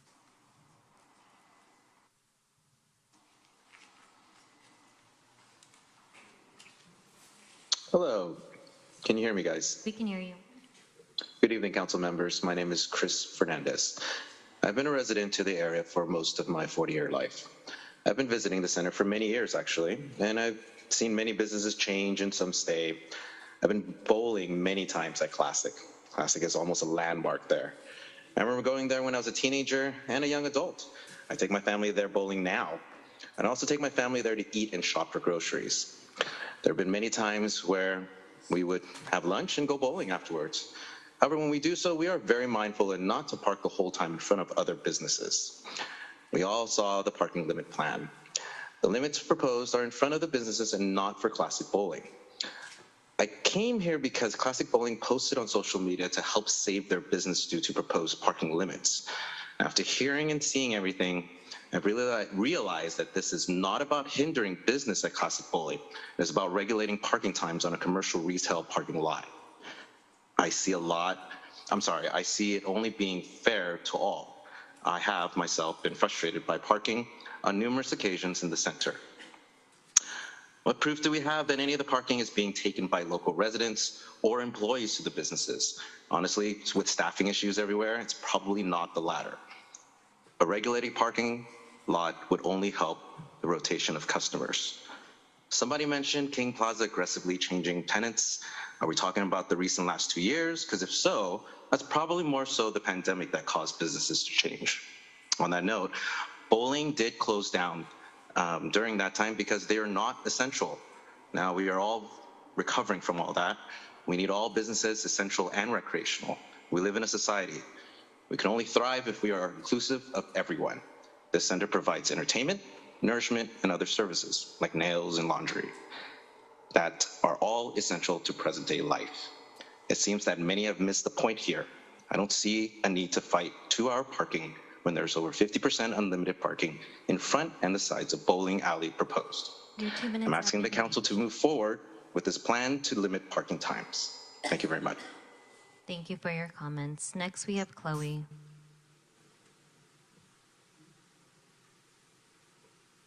Hello, can you hear me? We can hear you. Hi, my name is Chloe, and I am a longtime resident of Daly City. I've had difficult times going to King Plaza, mainly because I can't find parking. As much as I would like to shop at Manila Oriental, it's just easier for me to go to another center when I don't need to drive around multiple times to park my car. The amount of parking bowling patrons take up during the course of the day makes it hard for residents like myself who just want to grab a quick bite to eat from the other smaller businesses, such as the dim sum restaurant, Starbread, the boba shop, Pop Kitchen, and Horizon Bakery, just to name a few. These small businesses also deserve accessible parking for their customers. Bowling keeps mentioning about not having enough parking for their players or people losing out on being able to attend their hobby. But keep in mind, half of the lot is unlimited parking that bowlers can use. Buying groceries and getting food is essential. So I feel having the other half of the lot with limited parking spaces is more than fair. I am excited for this parking proposal suggested by King Plaza, as I would like to go back to Manila and all the other stores for my quick 30-minute trips without circling for parking. I look forward to having the council make a decision tonight so we can help resolve this parking issue that has long been overdue. Thank you. Thank you for your comments. Next, we have a caller by phone. Please press *6 to unmute.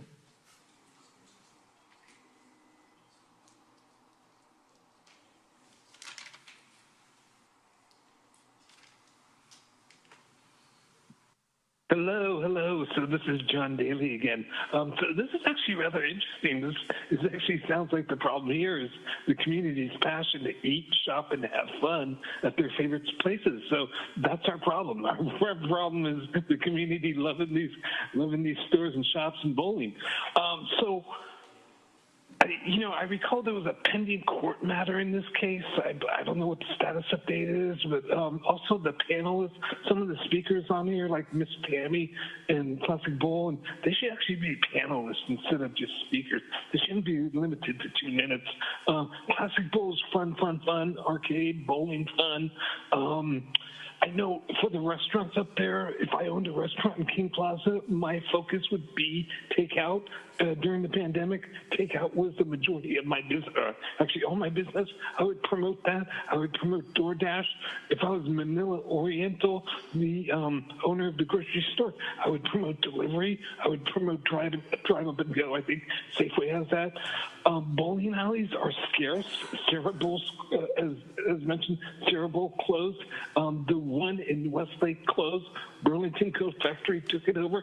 Now this council and the Planning Commission has made this into housing in Westlake, which I find to be absurd because it could have been a Manila Orient or it could have been a bowling alley instead of unaffordable housing with a vacancy rate of 50 to 70%.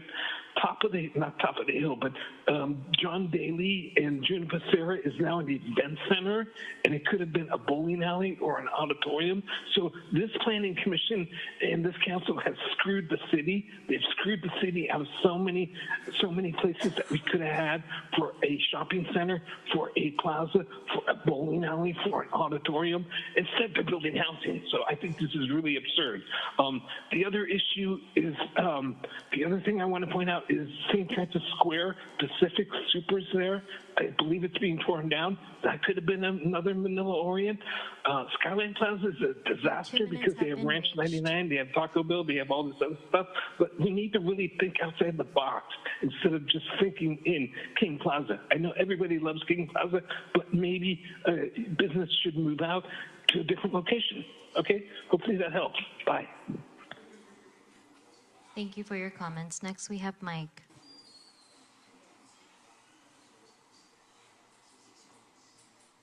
Good evening, Mr. Mayor and City Council. I'll keep this brief. This meeting started off with a lot of talk about inclusion and community. When I think of classic bowling center, those are certainly things that come to mind. Next would be a safe and fun environment for everyone to enjoy. I was there a few weeks back, and they had one of their many Special Olympic events, and saw a building full of happy people from all different backgrounds. 2 hours simply isn't enough to go bowling and not enough to support the other businesses while you're there. Shuffling cars within the parking lot due to time spaces doesn't help the parking problem. My son bowled for the first time at Classic and can't wait to go back. It's a staple in the community, and I hope you recognize that as well. Thank you for your time. Thank you for your comments. Next, we have Chris.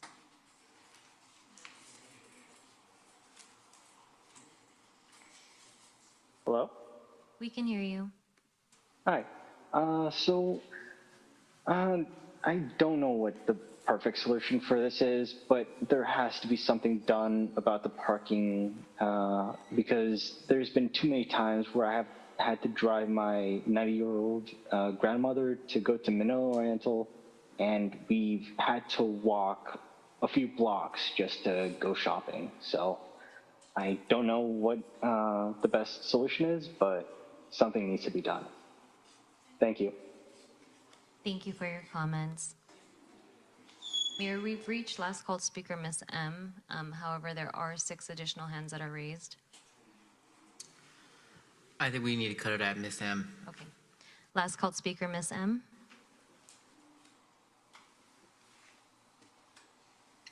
Good evening, Mayor and council members. I'm here in favor of the timed parking option at King Plaza. For years, this shopping center has gone without timed parking, and it's not working anymore. Otherwise, we would not be here before you today. The spaces fill up very quickly, and people are continuously taking advantage of the lack of time limit. People occupy the same spot for hours, leaving no room for other customers and thus no turnover. It's discouraging for consumers, and that directly affects the businesses in the shopping center. Personally, I used to visit King Plaza with my family and friends at least once a week for food.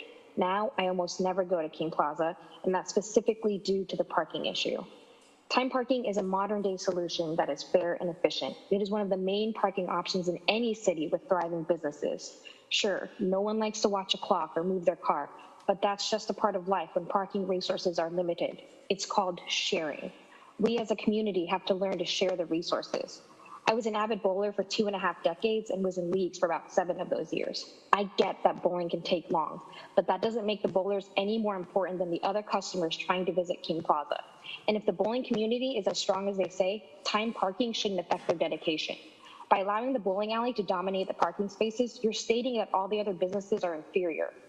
Classic Bowl shows great concern for how the parking plan might affect the bowling alley, yet shows no care or sympathy for how the lack of parking plan is already affecting all the other businesses in the plaza. This isn't about whose visit to King Plaza takes the longest. This is about being fair and sharing the scarce parking resources among all the customers and all the businesses in King Plaza, not just the bowling alley. It's not like we're asking for expensive metered parking. It is simply timed parking so that all customers have a fair shot at finding a parking space when they visit King Plaza. Thank you. Thank you for your comments. That was last called speaker, Mayor. Thank you. And I encourage everybody that was wanting to speak to submit to the city clerk your messages. So with that, can I get a motion to close the public hearing? Mr. Mayor? Yes.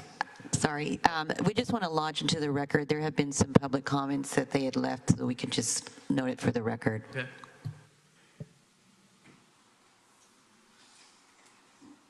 These are all in favor of some type of parking restriction or timed parking from David and another person I can't read, someone named Tabby, someone named Tina Yu, Gabin, and another one I'm not sure of, and Vicky Wu. And they'll be in the record. Thank you, Nick. Thank you. Can I get a motion to close the public hearing? Motion to close. Second. All those in favor say aye. Aye. Aye. I'd like to open this up to my colleagues for any questions, comments. It's been a long meeting. We have a lot of notes. So anybody want to start? Yeah, I will, Mr. Mayor, if I may. Go ahead, Mr. Councilmember Sylvester. I have a few questions I'd like to get some answers to. I'm going to be addressing staff, DBP, and one question for King Plaza. I'll start off with staff. Have you received a parking management plan from DBP?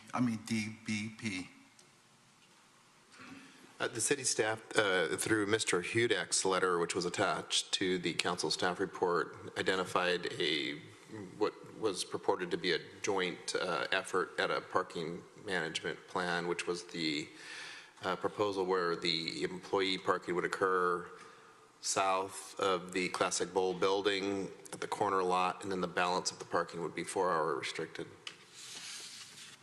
Can I ask, when did you receive that parking management plan? We received that approximately 1 week ago. The letter is dated November 4th. Thank you. Is there a process to submit a parking management plan through your office? In other words, for it to be considered, are there any fees involved? No, there's not any fee involved. Had somebody come to us 10 years ago with a parking management plan that was agreed to by both parties, we would have considered it. Okay. There's no need to change the zoning or anything like that. All right. What I'm trying to do is I'm trying to differentiate between the two parking management plans, one that we received approximately a week ago and one that you received, I don't know, months ago? That's correct, months ago. Okay. Thank you very much. My next questions are going to be directed to the representatives of DBP, who would be willing to. Actually, I have a question of the parking consultant and some other questions. the person who provided, the video, the PowerPoint. Good evening. So our parking consultant had a time constraint. Right. I'll do my best. All right, thank you so much. In one of the slides, it was indicated in the year of 1990 compared to versus 2022, how it was an increase in food usage. That's correct. So we have it going from about 50% up to 85% now in food use in the shopping center. All right. And it was also stated in the PowerPoint that Sarah Bowl closed approximately in 2012? 2012 is when we have it having closed. Okay. It was also explained that there are 159 spaces to be listed as unlimited parking. That's in the applicant's parking plan, 159 untimed spaces to serve the bowling center, the employees of the shopping center, and shoppers and diners from the shopping center. All right. DBP also, through your office, submitted a plan to which was submitted approximately 1 week ago, and I would like to get straight to the point. How many spaces would you like? We would like to share equally all of the parking spaces in the main lot. But let me back up and make sure that I'm clear about my question. Maybe I didn't answer that just the right way. According to our calculations, which were shown up there on that graph that had the blue line and the orange line, the bowling center at peak on Saturdays needed about 110 spaces. So about a third of the overall parking spaces, maybe a little less than that. And that's at the absolute peak. That's consistent with our figures for when we have league bowling plus 8 to 10 employees. So, if we had 100, if you could segregate them out, 110 or 120 spaces that were allocated exclusively to the bowling center, that would be ideal, but that's not the way that it works, and it's not the best use of the parking spaces for everybody there. That's why 4-hour parking for everybody allows turnover to happen naturally. So shopper comes in, gets groceries, leaves within an hour. Diners come in, they have their dinner, they leave in an hour and a half. Those spaces turn over pretty rapidly. Bowlers come in, they stay for 3 hours to 4 hours, they leave. What's the fly in the ointment there? It's the employees who take up the parking spaces in the main lot, and those spaces never turn over. And you'll remember the pictures that staff showed up there of that upper parking lot at 11:30, almost noon on days. It's virtually empty. What does that tell the council? It should tell you that the employees from the shopping center are parking in the main lot. And we calculated, based on the survey, it's in our record somewhere, all right, sir. About 100. All right, well, I think we're going off on a tangent here. I just asked a specific question as to how many spaces, other than 159, for unlimited spaces available. I understand the issue about employees, and I'm going to address that later on in my final comments, but I just need some specific answers. Okay? Yep, sorry. I appreciate that so much. So basically what I'm hearing, based upon the plan that you've submitted, you would like to have unlimited spots throughout the shopping center. No.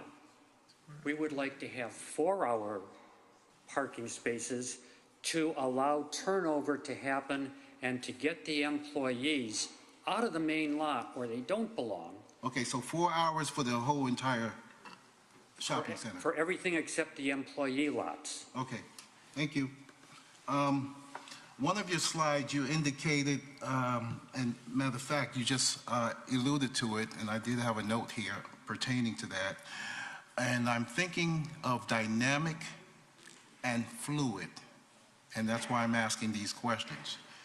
One of the slides presented showed a relationship between, in the header overlay, of bowlers and others. And it was done on a specific day or over a 3-day period. Sure. Did any, especially on the weekend, was any data provided that included a date that had a tournament in play? Yes. So we tried to get one regular day, one league day, one tournament day. One tournament day, okay. Tournaments vary in different types of tournaments. So my next question is, on a heavy tournament day, what time is the first league start? Well, can I have Yeah, sure. So we get some operational knowledge here. Okay. Yeah, so most of our leagues on Saturday going to start at 10:30. And On the a tournament. Tournaments could start as early as 10, but it could start as late as 1 o'clock. Okay. And how long does a tournament last? As you know, there's different kinds of tournaments. Maybe they're just bowling 3 games. Sometimes they bowl more, so it could go from anywhere from 2 or 3 hours to maybe 5 or 6. That's for the specific squad times. What I'm asking is, if you have a tournament, how much of the day does it take? Does it go to 10 at night? It could start at 10 o'clock in the morning, and the last squad could be at 9 o'clock at night. 9 o'clock at night, so 10 to 9. But again, it just depends. It might not be 30 lanes. It could be 5 lanes. It could be 10 lanes. So Gotcha. yeah. All right. That's all I have. Thank you. Thank you very much. Anything else from me, No, Mr. sir. Questor? Anybody else while I'm here? Oh, Thanks again for your thank you. patience and attention. From the King Plaza, I guess it'd be Ms. Fogarty? No, I'm only asking the two parties involved. Yes, Councilmember Sylvester. Thank you, Ms. Fogarty. I only have one question. It was said in your statement that there were 60 spaces to Classic Bowl. Do we mean 60 spaces or 60 lanes? 60 lanes. And do we have any information as to how many parking spaces surround Classic Bowl? That would be on the chart in pink. Well, I'm not talking about the management plan.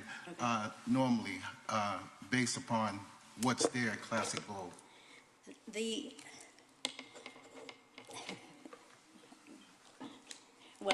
spaces at the front of the bowling alley, In is that the what you're front, talking about? the Just side, at the very front? right 18. adjacent to the building. So the spaces in the front, there are 18 spaces that are on Classic Bowl, well, DBP property. Okay, and how So many is 60 lanes, 18 spaces, 60 lanes, 18 spaces, spaces. and that's the way it's always been. since it was approved, right? Okay, that's all I have. Did you want to ask a question of King? Because I'm going to ask one more question. Oh, no, go. Ms. Fogarty, that's all I have, but you may want to stand by because I think Councilmember DiGiovanni wanted to ask you a question. Sure. No. No, I'm okay. Oh, okay. It'll be, All right. yeah, go ahead, Ms. Fogarty. That's all I have, Ms. Fogarty. Get up, then get hit. Okay, I know that feeling. For DBP, I forgot to make mention, and I'll make mention in the comment. So we had a comparison between 1990 food use, and we showed increase versus 2022 of close to 50 to 85%. That's what I got thus far. And where I'm leaning towards is, which is going to be in my comments later on, I think we should compare apples to apples and oranges to oranges. The bowling alley Sarah Bowl closed in 2012. So how much of a revenue increase did Classic Bowl take on in 2012 since the closure of Cereal Bowl? No, I don't need an answer. I'm just making a comment. And that's a question that I'm going to put in my comment later. So that's all I have, Mr. Mayor. Thank you. Thank you, Mayor. Actually, I have a couple questions. I guess it's from staff. I think it was mentioned that Manila Oriental, that they close at 7 p.m., correct? Yeah. Yes, they close at 7 p.m. So then all that is available. And currently, for Manila Oriental, that seems to be impacted, and there's not parking in the front, correct? The way everything's looking, to where it's not going to be where you see where the colors are, and then how many where they will be with the idea here is on the 2-hour parking is for the people coming in and out to make sure he has customers that are able to get in and out of the Manila market, which has been impacted, one of the businesses been impacted as well, to try to be fair. Because from the beginning, like someone had clarified that it doesn't matter, and that Ms. Ho is here, and she is the land owner, and DBP, it owns the other piece, owns the land that the Classic Bowl is on, correct? That's correct. DBP owns this parcel. So it's not, and Classic Bowl leases from DBP that land. Is that correct? Okay, just to clarify, so that, because I know that everybody need to be like, trying to be like good neighbors and all that, and this has all gotten to where we are today. So just to clarify that Ms. Ho is the landowner of that parking lot, and we can't go backwards on what Classic Bowl at the time, and it wasn't you, I'm sure, Mr. Matthew, but whoever at that time did not build the parking garage or whatever the underground parking that was supposed to be, that parking was sold, correct? That's essentially true, yes. So then Classic Bowl was there, and then they didn't have any parking legally, but Ms. Ho acquired her parcel. Go ahead, Tatum. Yeah, I think we need to be careful about how we answer that question. The land that contains the parking that serves Classic Bowl was sold. We're not commenting as to the right to access. Oh, no, I'm just trying to clarify. But to clarify, when the bowling alley was built and the shopping center was built, it was one parcel. So yeah, I remember that. It used to be different phases, yeah, but right. It was all under one owner. Correct. And I think that was Mr. Wu or someone. Okay, I'm just trying to clarify. And then the places that we're trying to get the turnover is not necessarily to punish or anything like that Classic Bowl, because we want to keep Classic Bowl, we want to keep everybody, and I think that's Ms. Ho's, I don't want to speak for her, Ms. Fogarty, intention, if you don't mind me clarifying, that it's not to cut business from Classic Bowl. The intent here is just to try to find something fair, and Ms. Ho is trying to take it and to give some sort of parking and to try to make it fair for everyone in the King Plaza. That is exactly right, Councilman. Yeah, so I've heard from the gentleman that owns that business, the Manila Market, and some other businesses as well, and that's the idea. So if we take the employees, whatever the number is, and then they go to that area to make maybe, I don't know, designated employee parking or what have you, so that will take that part.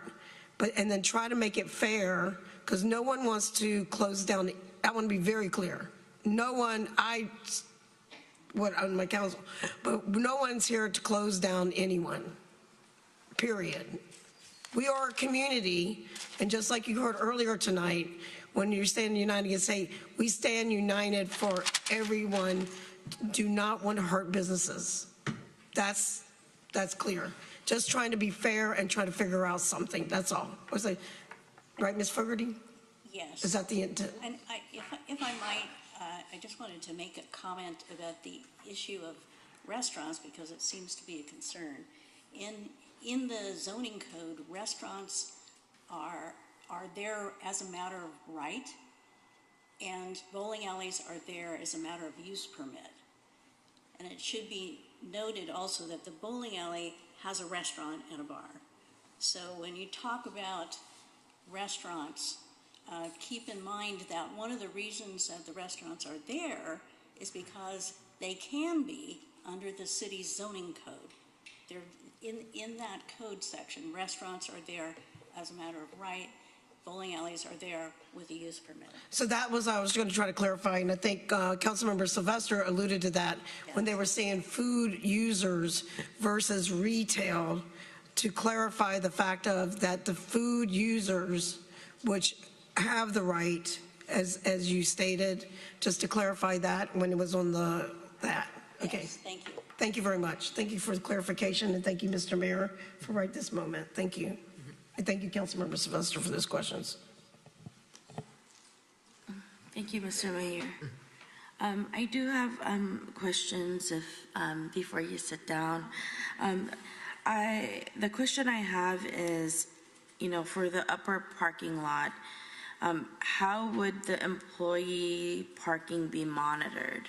It sounds like even to this, or from the photographs that staff had provided, that there wasn't a lot of usage up on that upper parking lot.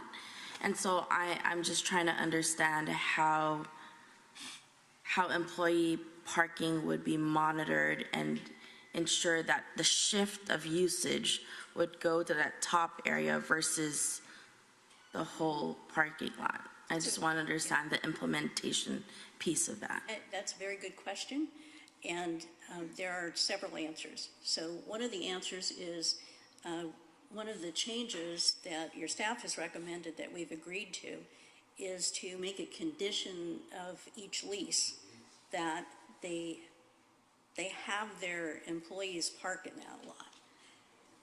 And the staff will get a pro forma copy of the lease so they can see that it's in there, that requirement is in there.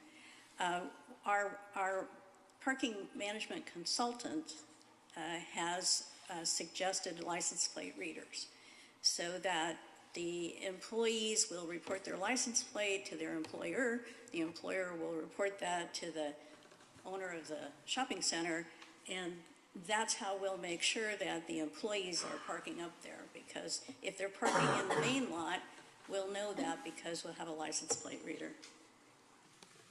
Now, beyond that, that's the stick. The carrot is the transportation demand management programs offer some great incentives, and this is only a long block off a Skyline, and there is bus service in the area, but there's also van pools, carpools, etc. So that's the other piece of this. We've talked to the Transportation Demand Management Agency. They have some good ideas. We're looking for approval here so we can get those good ideas to the employees so they get some benefits actually from not driving their cars.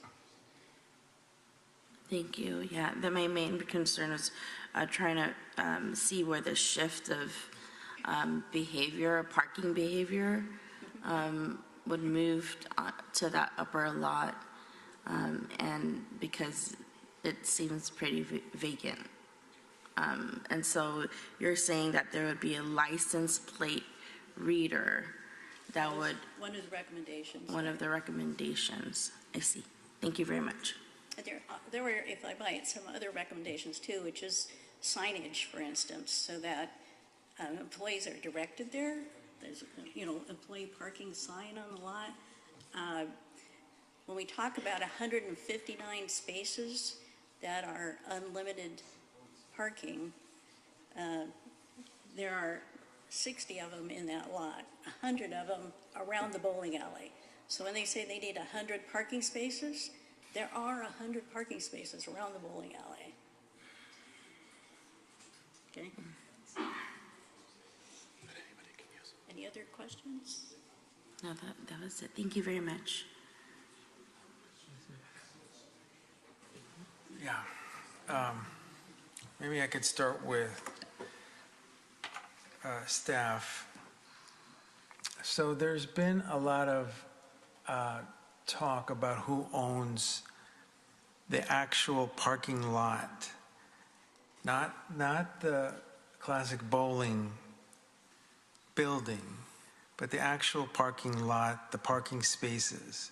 So am I understanding that that ownership of the actual parking lot belongs to Ms. Ho? Is that right? That's correct. The land belongs to Ms. Hines. Now, in the use of the parking lot, does bowling or DB, do they pay or lease or contribute anything to use that parking, those parking spaces? It's our understanding that they do. They what? It's our understanding that they in fact do.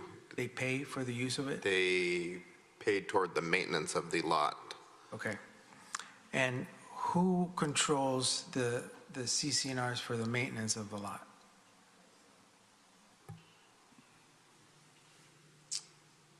I don't know that there are recorded CCNRs that do that. Okay. And if well, let me ask you this. When it comes to the operation of the businesses there, you said that Manila Mail, they close at 7 p.m.? They do every day, 7 p.m. What time does bowling close?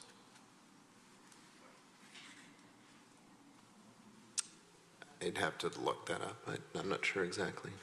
Do they, actually, I'm sure Mr. Novicenzi I can. thought that they are open as late as 1 a.m. Is that true? Fridays and Saturdays, yes.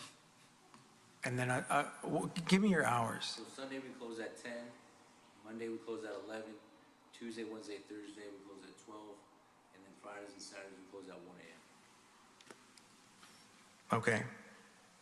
So you close at 1 a.m. and at 12. Has that been consistent, or have that changed? That's been pretty much since we reopened from the pandemic. That's pretty much been our hours. Was that? It's pretty been the same since pandemic. Before then, we were actually open later, before the pandemic. But since the pandemic, the hours that I just said have pretty much have been the hours. Okay. And so I understand, my understanding of the history is that there was a responsibility to come up with a parking management plan. How many years ago? That was probably installed in the early 90s, probably 30 years ago. All right. And were there efforts to bring a parking management plan before today? There was some review in the late 1990s of a plan, but there's no evidence that we see in the record that it was approved. Okay. And when it comes to the, as Councilmember Manalo was talking about with the employee parking, so is sort of the hook or the enforcement side of it, are you relying on the lease, and that if the lease is not, if they find out that employees are parking, what can happen to the lease? That's a good question. The hook's going to be kind of limited, and we're going to rely on a good faith effort on the part of the shopping center to enforce this upon their leaseholders. Okay. And then when it comes to the CCNRs, so right now there's no requirement of CCNRs with them jointly? There's currently in the zoning a requirement that they share CCNRs for the purpose of maintenance, and the applicants proposed amending that in the PD zoning. Okay, and then so I noticed when you were making your recommendation, you didn't include that. Why not? There's no particular reason. We're highlighting the main points of the proposed changes. Okay. And is it, when this matter came before the Planning Commission, did any of the planning commissioners say that the parking management plan as proposed was not fair? I don't think they used those words. I think there was a thought that maybe there should be more analysis and study that went into it before a decision could be made by them for a recommendation to the city council. But I guess my question is, did anyone say it was not fair as it existed? It's no one said that, right? No. I don't specifically recall those words being used. Were there people on the planning commission who said it was fair?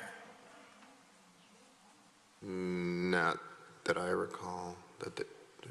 Didn't Commissioner Velma say it seemed like a fair plan? I couldn't respond to the use of specific words. My impression, I believe, Villanueva's comments, she did request a continuance on the item because she did feel that it did require additional data collection.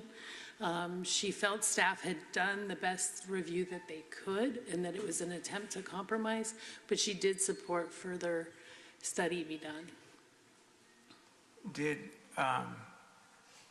But in the end, when the Planning Commission discussed this, they did not want to come to a decision, right? That's fair to say? Yes. And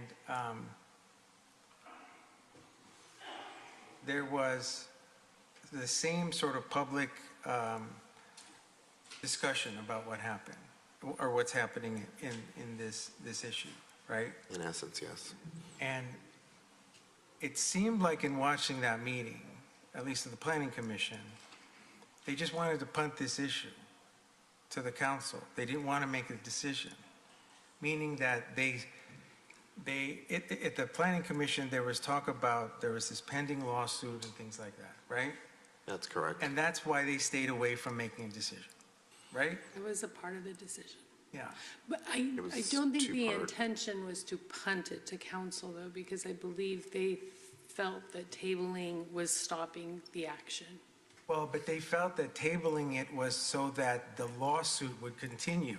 That was one of the contributing factors. Yeah. Right, that a court would make a decision at some point soon. Right, but isn't it our responsibility to make that decision? The city's within its jurisdiction to approve a parking management plan, yes. Okay. And then when it comes to the CCNRs, who makes that decision about the CCNRs?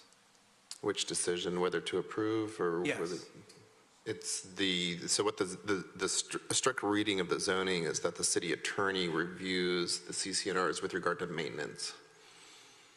Reviews, but does it need to be approved?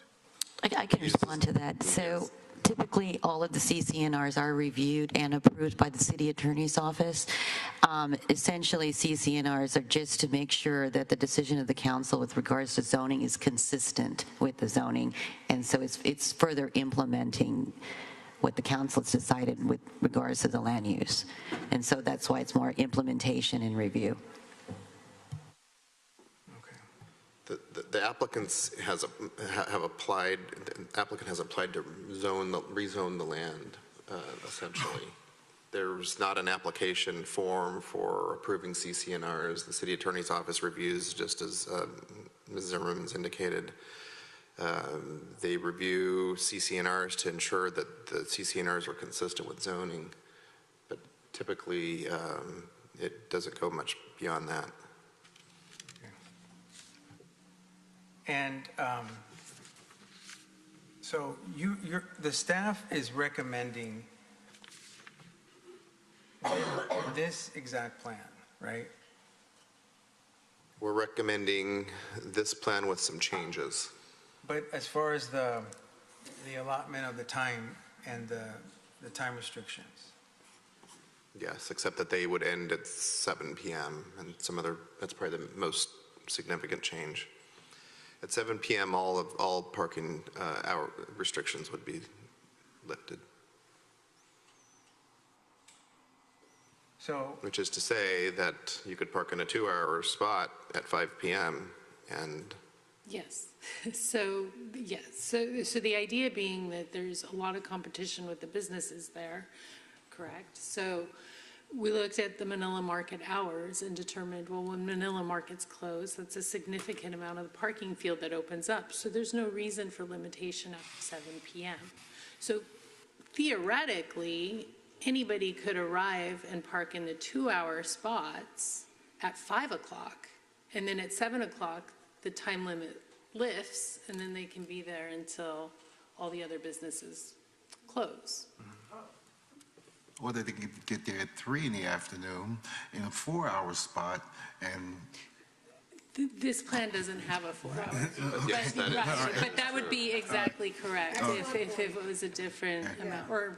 And similarly with the hour, if you parked at 6. So it's lifted. That is staff's So then recommendation. everything is open. I don't know if the people realize that.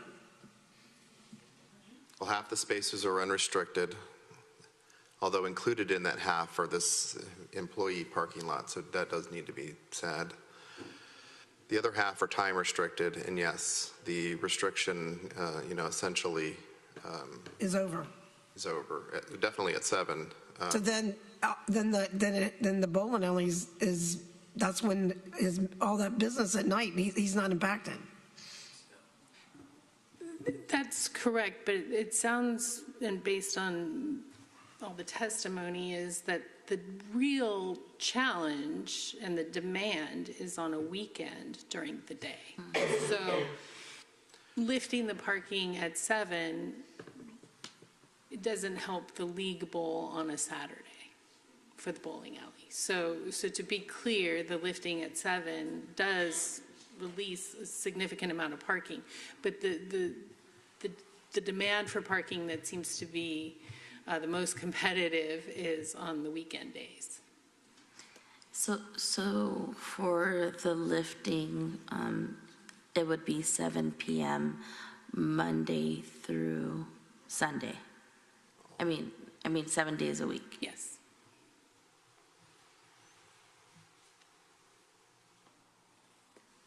But there's still that open parking, right? All the time. The open spaces, which is around the Classic Bowl. Everything in pink or salmon is unlimited parking. And then the time limit is over at 7. Interesting. Yeah, that's Okay. right. Based on staff's recommendation, so to be clear, the parking management plan considered the parking limitations essentially 24 hours a day. So it's staff's recommendation to lift the parking limits at 7 o'clock. I believe the applicant is amenable to that suggestion by staff. We're wrestling around a little with how to enforce the employee requirement, and that was a question that, Can you put like a tag or something on it? Employee? well, yeah, Mr. Mayor, I have a question. true. So in regards to the parking for disabled parking, there's a total of how many? Is it 1, 2, 3, 4, 5, 6, 7, 8? Is that what's required?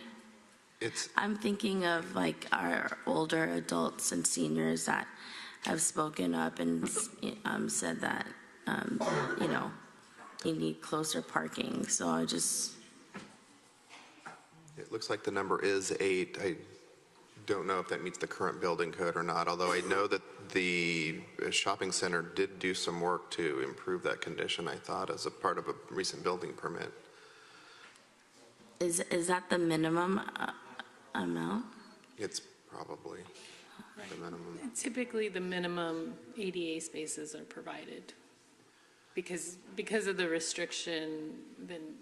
Because what would actually be interesting is could folks with a ADA placard not be subject to the time limitations. That hasn't been something that's been discussed. So another consideration could be that, and I'm really just brainstorming right now, but could somebody with an ADA placard, just like on our city streets, they're not subject to the time limitations. They wouldn't be subject to the time limits. Right, so on a city street, my understanding is that if you have an ADA placard, that you're not subject to the time Yeah, limits. I mean, I wouldn't think But on a private lot, they would be subjected to it either, right? I mean, yeah.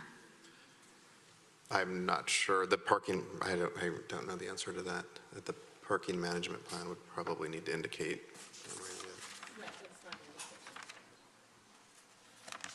So just to clarify, so the pink shade of that plan is unlimited. That's correct. And you're saying how many, can you tell me exactly how many unlimited there are in that plan? There are, let's go to the next slide. I think it leaves 159. It's 159, yes. Can you go back to the graph? I want to see it again. Okay. We should mention, though, just to point this out again, that does include what we're trying to turn into an employee parking lot, essentially, at Callan and King, which is 71 spaces.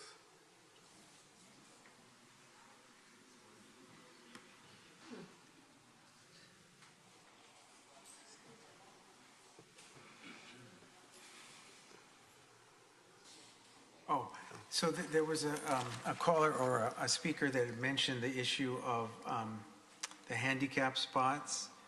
Are the handicap spots, has that been improved, or is it the status quo? What is the issue about that? Handicap was approved by the state, and I did hear some of the board said I took away the handicap, but it's not me.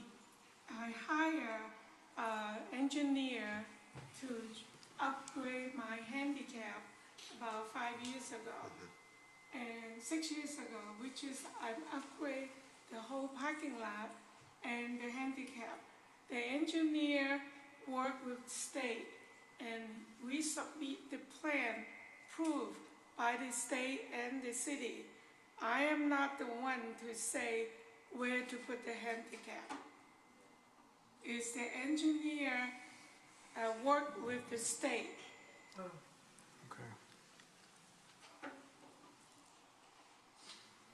I think it's a fair statement to say, as far as the city's concerned, the parking lot meets EDA. It's complying. I don't know any difference. Or complying with the. Okay.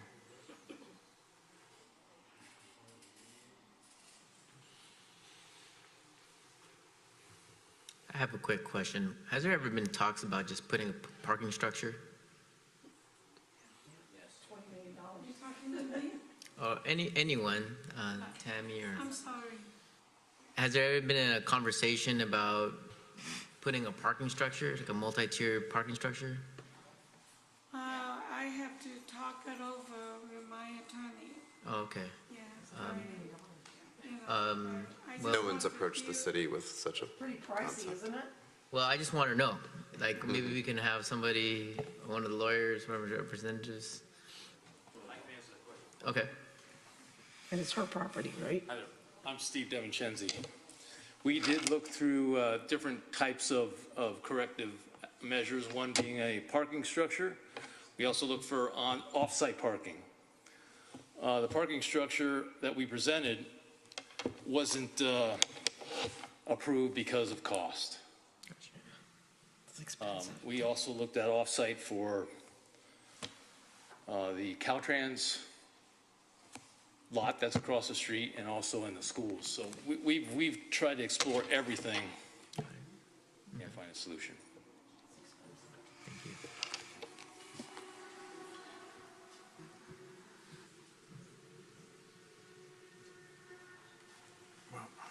Mr. Mayor. Go right ahead, Vice Mayor. It's midnight. And I think we need to come to a decision. And I'll go ahead and start and let you know my thoughts. I think it's time to act. I think this is the end of the road for us to keep this issue at bay. And I think this issue has been fully vetted by the staff, by us, by the community, and thank you all for coming out here and sharing your thoughts several times over from different meetings. We truly appreciate it. And I will also say to all the businesses, bowling, Tammy Ho's businesses that are there, her tenants. We're trying to come up with the best solution for this site. It's been a problem for years, and it's time that we make a decision. And I recognize it's not going to be happy for everybody, but what strikes me is this. I do believe there should be some limits, and let me give you my reasoning. Time and time again, I think we have heard, honestly, from the people and the customers of bowling, Classic Bowl, that it's about 4 hours, right? And so I get that. It's about 4 hours for you folks. The problem is, that's really what the status quo is. So if it's the status quo and we give you the 4 hours, we haven't fixed the problem. And so I don't see us going and just keeping it the way it is. And so I think, and when we talk about being fair to all the businesses, the 4 hours, we have to look into consideration about the other businesses as well. There are plenty of businesses there, big and small.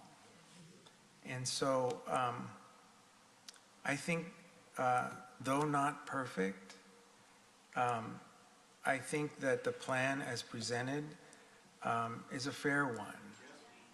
And I do believe we should adopt the staff recommendations, and hopefully this will lead to some improvement in the situation. And my hope is going to be fair for everyone. And I say this with some trepidation because I know that there is going to be some risk to this. But it's not perfect, but I think this is about as close that we can get to being fair. And so those are my thoughts, Mr. Mayor. I'd like to make a comment from me. Councilmember Sylvester.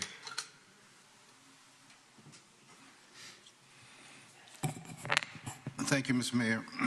I mentioned the words earlier as dynamic and fluid. And I take that to mean that there are constant changes. Over the years, there have been many changes. I don't know the secret to success, but I do understand the path to failure, and that is trying to please everyone. I want to start with bowling because I think that's the most positive, at least it's been the most positive thing in my life. Thank you, Ron, for coming up and mentioning my name. It was 1970 when we met, and we used to bowl at Castle Lanes. I was in the Travel Junior League. What that means is you travel to many bowling alleys and you compete in tournaments.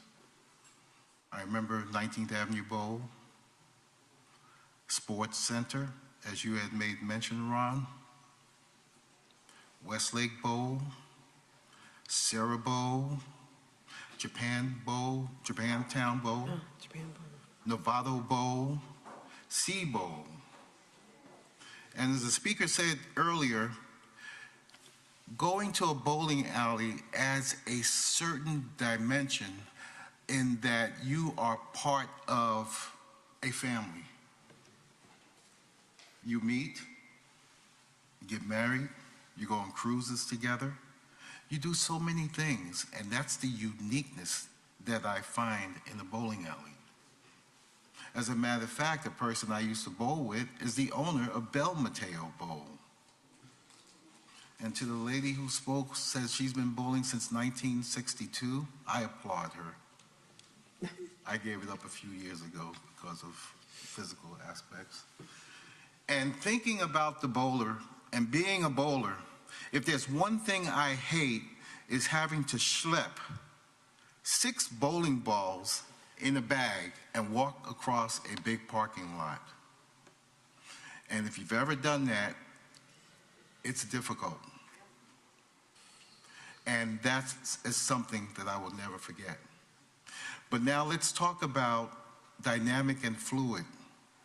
The increase of revenue has come about to Classic Bowl as a result of the closure of Sarah Bowl.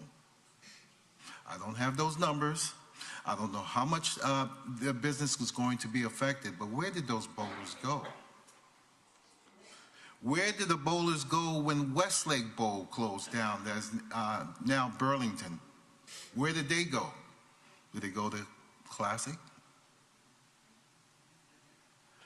What I'm getting at is dynamic and fluid. Things change. And that is what has happened to Classic Bowl.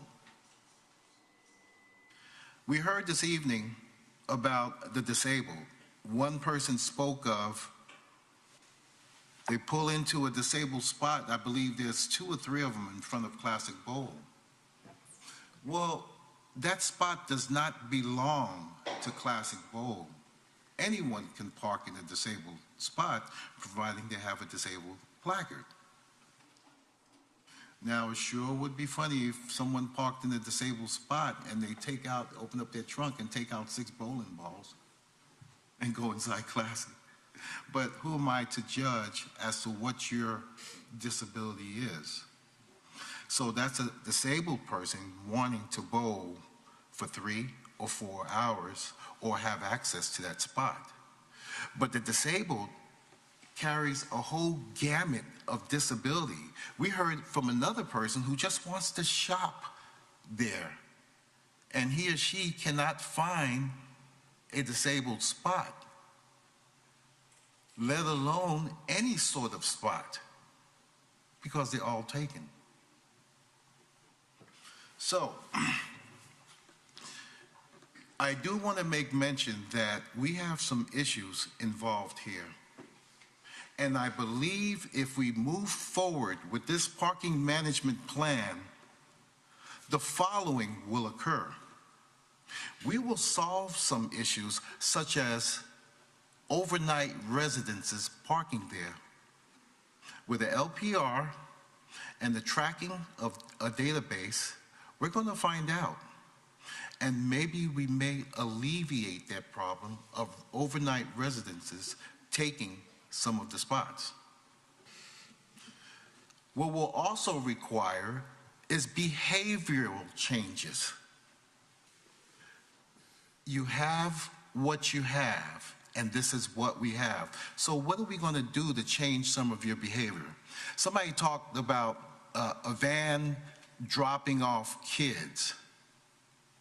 Well, I'm sure a kid is not driving that van.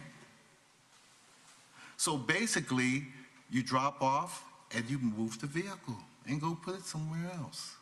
Another person says that, at least this is what I would do, is, and it's happened to me many a times, especially at Costco. You go to Costco and you see those lines all the way queued up down the street. What do you think I do? Yeah, I move. I come back later. But you can't do that with bowlers. I understand that. But it calls for behavioral changes. If you are not in an unlimited spot, can you not have a teammate, a friend, or a spectator move your vehicle? That's what I'm talking about, is behavioral changes. You have restrictions, but you're going to have to change your behavior to comply with those restrictions. If you did not have the restrictions, you can care less, would you? And that's what I'm definitely concerned about.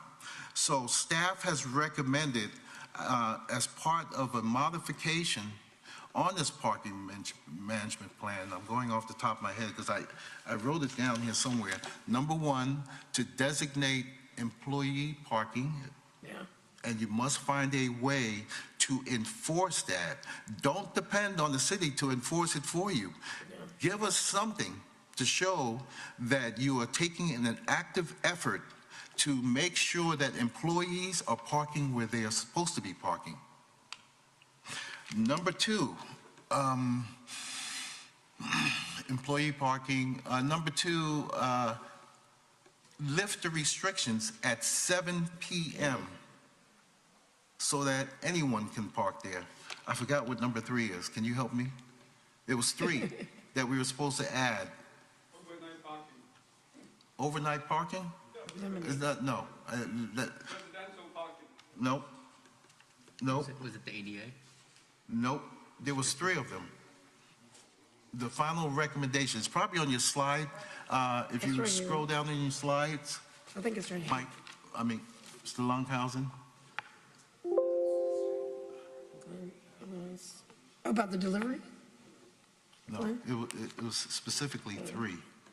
I'm sorry. I take so many notes here and I can't understand my own handwriting.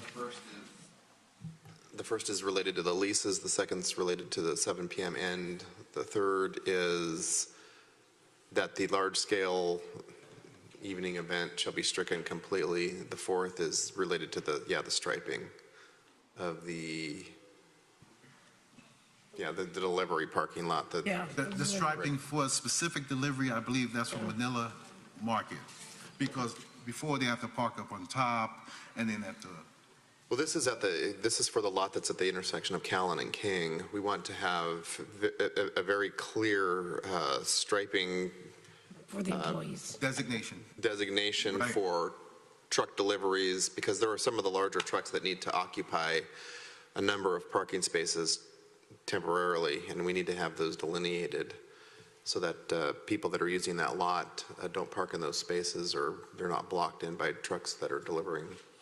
It's sort of a dual use thing that happens in that lot, and what we need is to have some sort of a way to make sure that everybody's knowledgeable about trucks are there during certain hours. I found it. I got lease violation. Yes. And towing of vehicles. A plan for the towing of vehicles with proper notification, clearly marked striping. That's right. Okay. So the towing of vehicles would be site-wide, and there will have to be proper notification of that. All right. Ladies and gentlemen, after all I've said, it boiled down to one last issue with me. And that is, as a landowner, who owns that parking lot, which we have been advised throughout the evening? And to ask the owner of the parking lot, of the land, to acquiesce and give up at least 50% of the parking, I think is more than fair.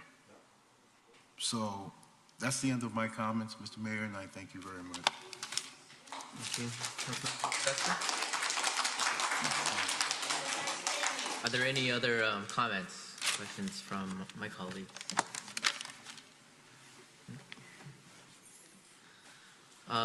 I just have a few things to say. First off, I just want to thank everybody that came out here This is a very pressing issue that people have remained here till 12:20. I think out of all the years I've been in council, this has been the most one of those intense issues where people have stayed all the way through. So first off, I just want to say thank you. The second thing I want to say is, has there ever been just like a collaborative like plan? Because to me, it just feels like this plan comes from one-sided. Is there, and I'll ask staff.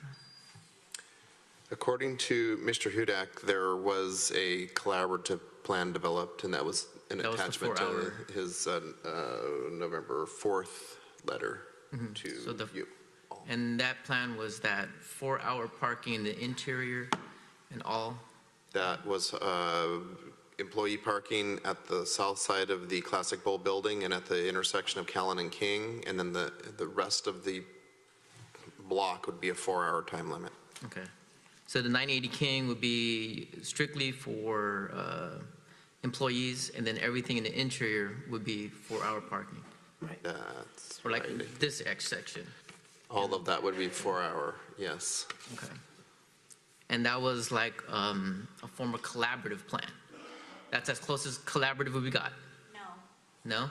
There may be disagreement about whether there was collaboration. According to Mr. Hudak's letter, that was a collaborative plan that was developed between the shopping center and the bowling alley. Okay. Go ahead, this one. Sorry about that. So there was in fact a meeting of a previous consultant for the shopping center with the consultant for DBP. When we talked to that previous consultant, this was before I was involved in the 7-year litigation that's gone on. When we went back to him and said, did you ever sign off on this? And he said no. And he certainly was never authorized to sign off on it by the Ho family, right, King.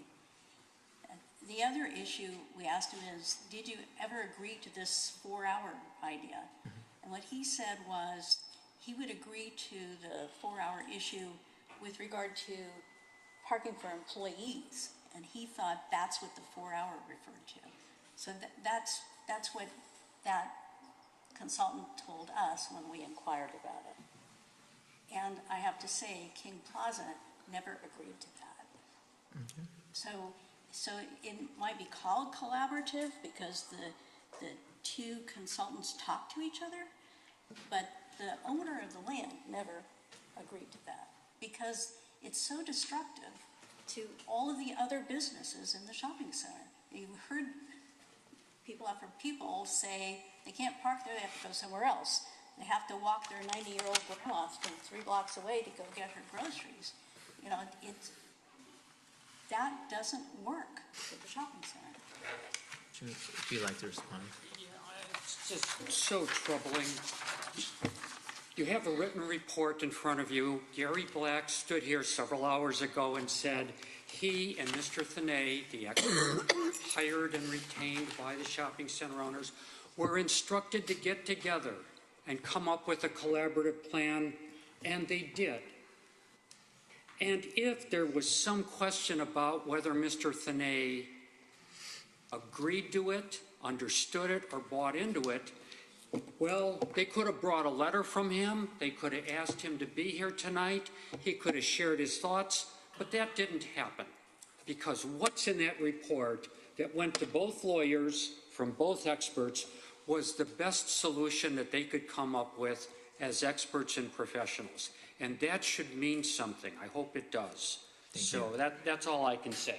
You have a copy of the written report that they generated. Thank you. Thank you. I think it's just been a very good, complicated process that, ultimately the hope would be to have a collaborative plan instead of one person just coming in like, this is what's going to happen, this is what we're going to do. And my heart extends to the bowlers and the folks in Classic Bowl and all the businesses that are around there. I know we talk about anchor business this and anchor business that, But if you look at the ecology, the or the financial ecology of that system, they all work interdependently of one another. The boulders go, they patronize and all the different businesses there. Folks go there, do laundromat. Let's kill some time. Go to the laundromat. Or we go get some star bread. You know, so for me, I feel like I would love to see a lot more collaboration and coming up with a solution where all the parties involved from all the businesses can all agree on something, or at least have some sort of compromise. But I guess with that,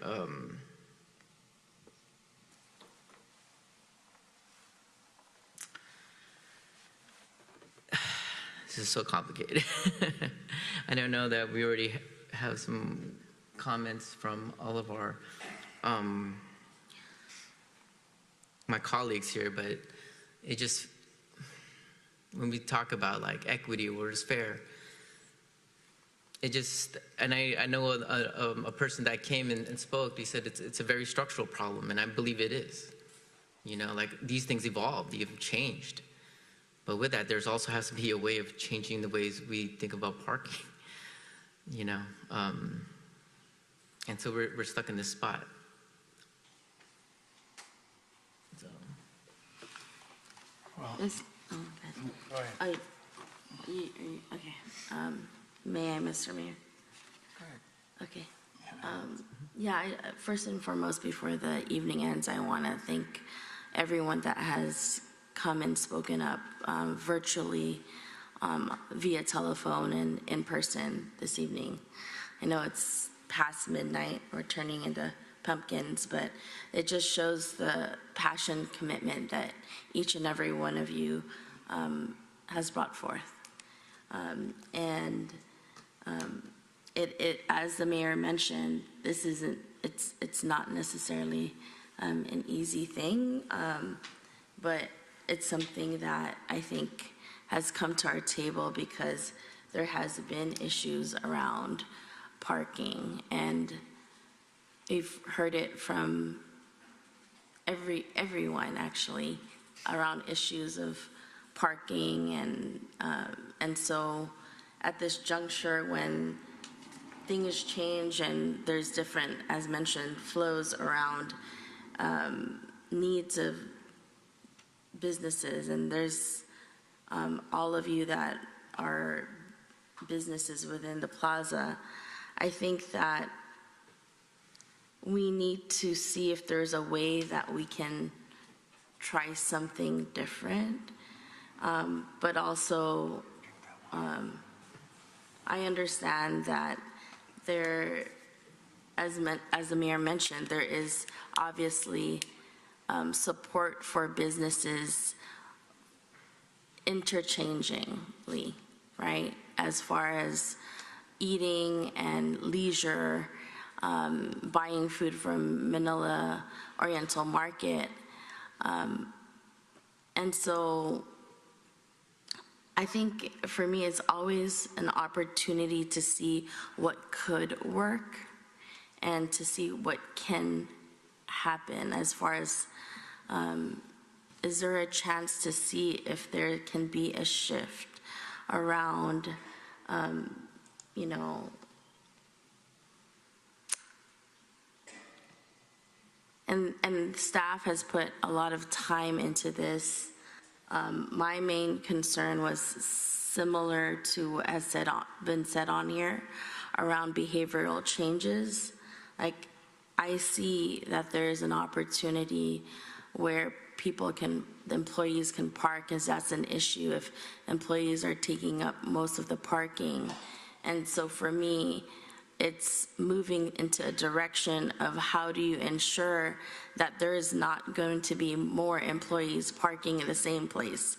We can create a plan, but if everything stays the same and there is no implementation, then we're gonna be stuck in the same place where maybe people are not shopping in different areas, right? So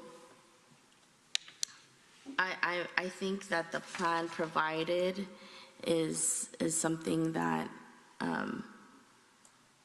is well thought out, but I do hear people in the audience that are talking about their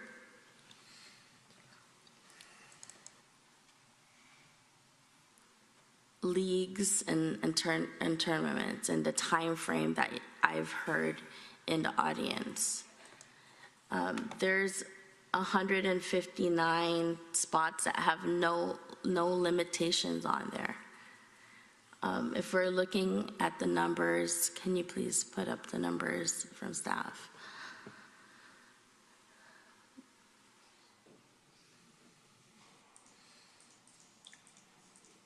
It's 159 spots that have no limit.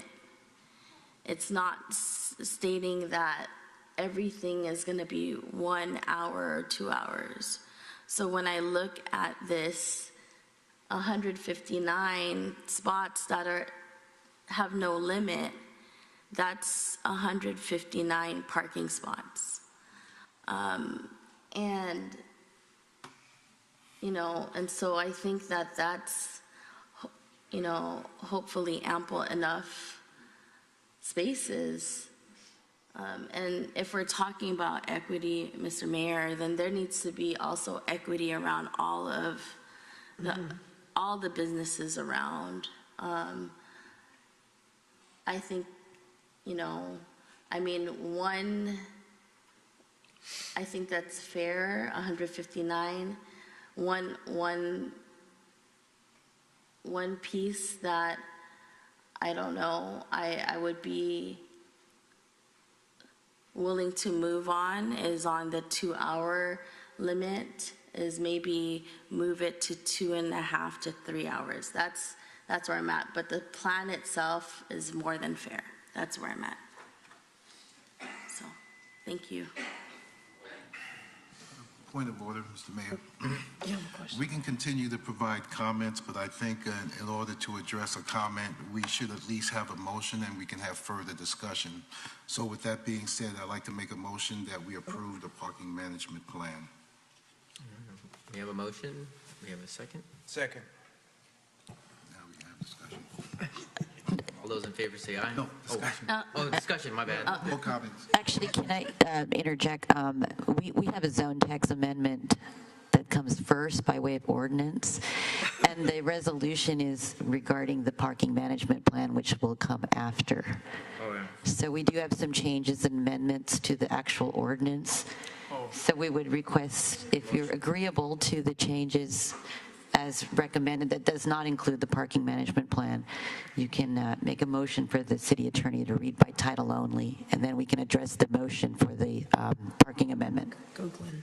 Well, in light of the city attorney's recommendation, I was premature in providing a motion. If we want to be more specific, I would make a motion that we approve the parking management plan with the suggested changes recommended by staff. Second. Discussion. Then we have discussion. Okay, so for clarification through the mayor, we have a motion on the floor for the resolution, not the ordinance, for the parking management plan. Is the motion to approve the staff's recommendation, or is there any amendments to that? Oh, I thought that was I'm sorry. I thought the recommendation was with the amendments. No? Yes, it was. Yeah, okay. It was. With the recommended staff recommendations. Okay. And for the additional changes. Right. As recommended by staff. Yeah, so I second that. Okay, so we have a motion and a second. Can we have a roll call on that? Ms. Di Giovanni? Aye. Mr. Sylvester? And Sylvester, aye. Mr. Buenaventura? Aye. Ms. Manalo? Aye. Dr. Rod? I abstain. Okay. At At this point, we do have an ordinance with zone text amendments that is also before the council. So we would request for those zone text changes that a motion be made for the city attorney to read by title only on the introduction. Can we get a motion for the city attorney to read by title only? Glenn Sylvester, motion. Second. Second. All those in favor say aye. Aye. Aye. Aye. Okay, thank you. This is an ordinance of the City Council of the City of Daly City, amending the Daly City zoning map by amending ordinance number 1316, Plan Development Standards for PD 47. At this time, we will entertain an introduction of the ordinance. Glenn Sylvester, I'll gladly entertain introduction of the ordinance.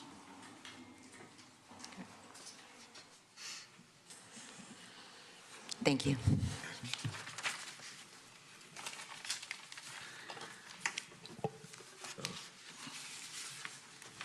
Move on to the next item. Thank you.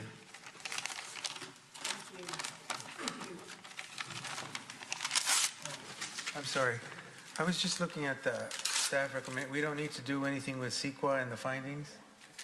That was a part of the resolution. Okay, all right. Thank you. Okay, moving on to item number 17. Introduction of an ordinance of the City Council of the City of Daly City amending Chapter 2.04 of the Daly City Municipal Code, subject salaries of city council members. And I'll hand it over to Natalie and Rose. Thank you, Mr. Mayor. I'll make the presentation in regards to this ordinance. It is recommended that the City Council consider and introduce an ordinance amending Section 2.040.055 in regards to council members' salaries. By way of background, the government code does set the standard for maximum salaries allowable for increases up to 5% from the operative date of the salary adjustment.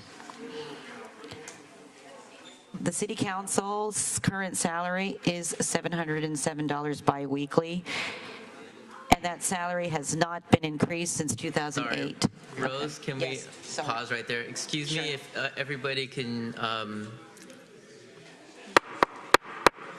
excuse me? We're not done with the meeting, so if you can please take your conversations outside, I'd appreciate it. Thank you.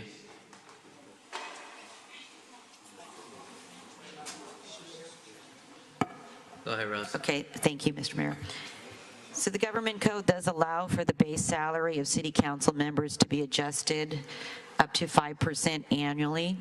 The city council has not received a net salary increase since 2008, and since it has been 14 years since the council has approved a salary for the city council, the council is authorized under the government code, section 36516, to increase the salary up to $1,201.90 biweekly to be effective when the new local officers of the City Council take the oath of office for the new term. Staff is available to answer any questions that the mayor or the city councils may have at this time. Thank you, Rose. I'd like to open up to my colleagues, if y'all have any questions, comments. Yes, Go Mr. ahead, Vice Mayor. So just to clarify, Rose, this issue was, when was the last time this issue was discussed and decided? So the last time we did have a public hearing was back in 2006. The council was due to have a raise in 2008 and had decided to put a hold on that in regards to the Great Recession that we were encountering in 2009. So in 2009, the council froze salary, and since then has not had any discussions about salary increases. They, in fact, put a hold on their current salary and benefits in 2009 as a result of the recession. Okay, so after 2009, did they have opportunities to raise the salaries? Was it every 2 years? Yes, that is correct. So the the city council is authorized under the government code to increase their salaries within every 2 years at the point of a new council, mainly when we have a general election. In fact, the council did consider, and they were authorized, eligible to receive a salary increase prior to in 2020, and had again decided against it as a result of the COVID pandemic. Okay, so the council, so let me see if I understand. So 2009, they froze the salary, and they did not entertain any increase on it until the year 2020. But then in 2020, they decided against it because of the economy and the COVID situation? That is correct. And in fact, I'll interject, so I guess I've been here this long, but also in 2015, the council also discussed having salary increases and again decided against it. Okay. And in these years from 2006 to 2022, even though the council didn't get any increases, did the council still obviously give increases to the other groups? Yes, they did. And it was the council that was excluded from all of those? The council did not receive any increases during those contracts. And then the increases to the other groups, what percentage would you say on the average, what was it? I will defer to our finance director as well as our HR director on the numbers.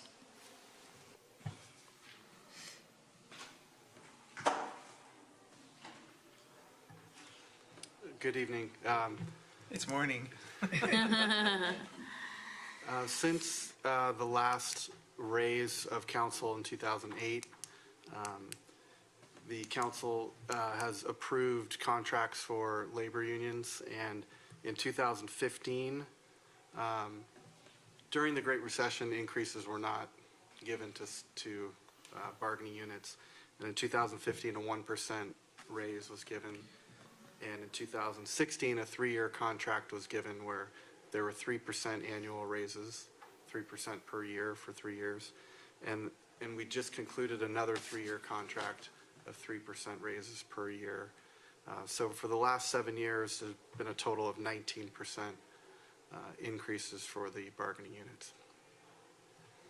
May I have a clarification, please? In 2016, we approved raises of 3, 3, and 3. That's 3 years. What did we do in 2019 after that?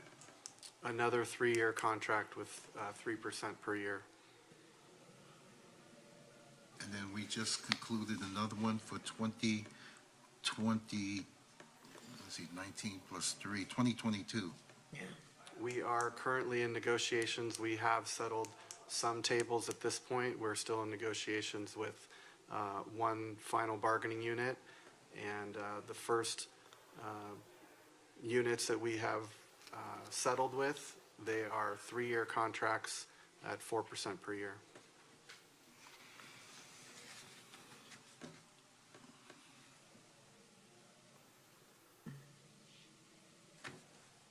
If I may, Vice Mayor had the floor, and I have some additional questions. Go ahead.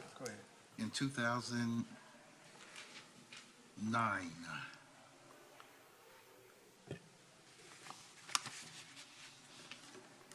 pay raise? 2009, I believe, was 0%. 2010? 0. 2011 should be 0 because that's usually we negotiate on a 3-year period, three years. So that be 2009 is 0, 2010 is 0. So, and I assume 2011 would be 0 because we negotiate on a 3-year basis. That's correct. 2012? I believe at that time, though, just to clarify on the 3-year, even though I wasn't part of the city's bargaining team at that time. In the aftermath of the Great Recession, I believe those decisions were probably made on an annual basis rather than a 3-year basis. Yeah. I don't believe there were 3-year contracts given at 0% per year. I think that was, Yeah, it was 1 year, wasn't it? just for clarification, I don't know the exact contract terms, but there were no raises given during that time period until 2015 when the 1% raise was given on a 1-year contract and then 2 3-year contracts in the past 6 years. So from 2009 to 2015, there were no raises. That's true. Thank you. If I could just clarify, I know I'm looking at the numbers here, Natalie. Is it true in 2015 that the 3.7% was restored? Okay. So if that's the case, what does that do to the calculation of the 19%?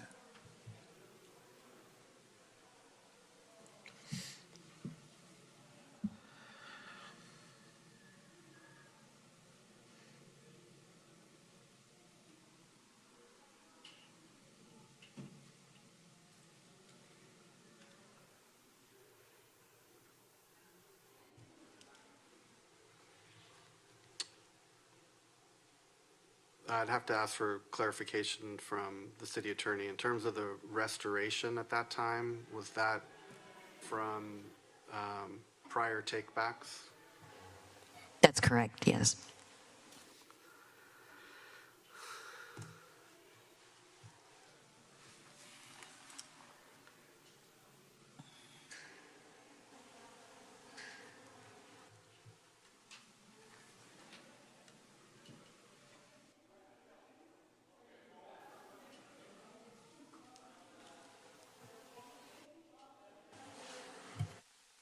Okay.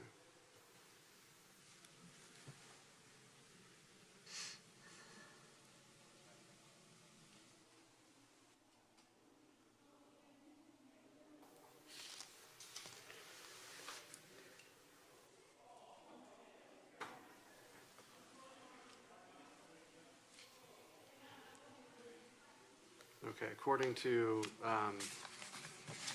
numbers that staff has put together, in the aftermath of the Great Recession, there were furloughs instituted, so there were cuts to wages. So in those years where we discussed there was no increase, there was a decrease at in the 2011 timeframe. Yeah.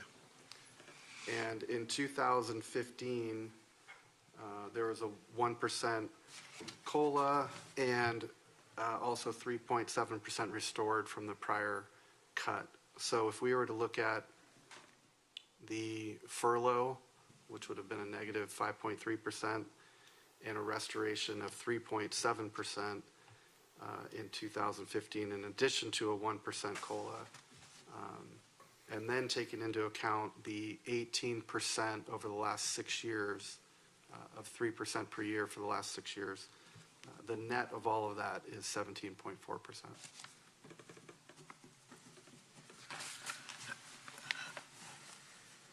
Thank you, Mr. Nevin. I'm getting conflicting numbers here. In 2016, it was 3, 3, and 3. That's a total of 9, 3% a year. Yes. In 2019, it was 3, 3, and 3. That's 3% per year. And I'm not counting compounding because compounding brings in a certain dimension. Actually, it might be a little bit more. So I'm just going with the actual percentages, but I know compounding brings out more. In the 2022, we stand close to 4, 4, and 4. So that's 9, 9 plus 12 is 21 from 2015 to estimated 2022, which would be 21% over a span of 7 years. So to my calculations, that computes to 3% a year. since 2015.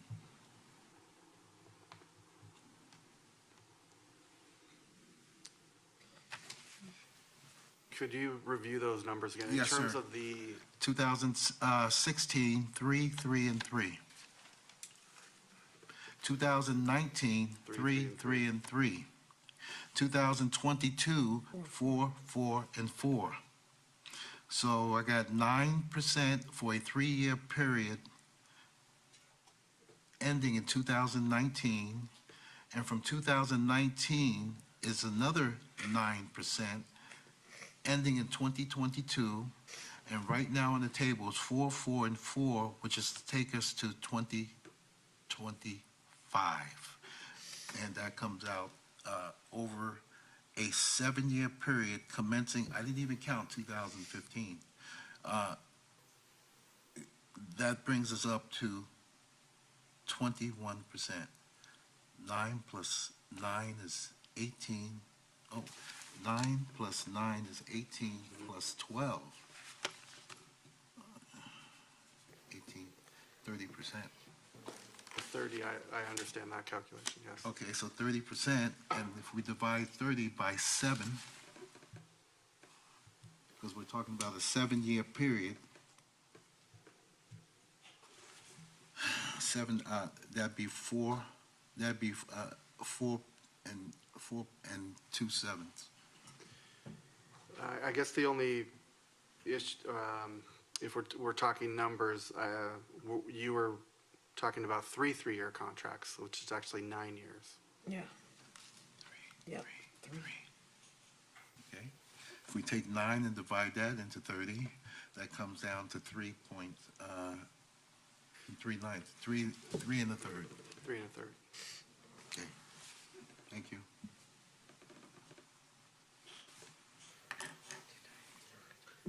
Thank you, Mayor. Good morning. Thank you. We're still here. I have a quick question. So what impact does it have if the council did like the 3%?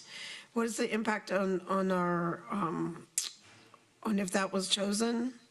And also, what is our status as far as we are currently in a recession? So what's the status? I know you can't go into details tonight on this because this is about this, but overall status, I mean, our city is in a recession, correct?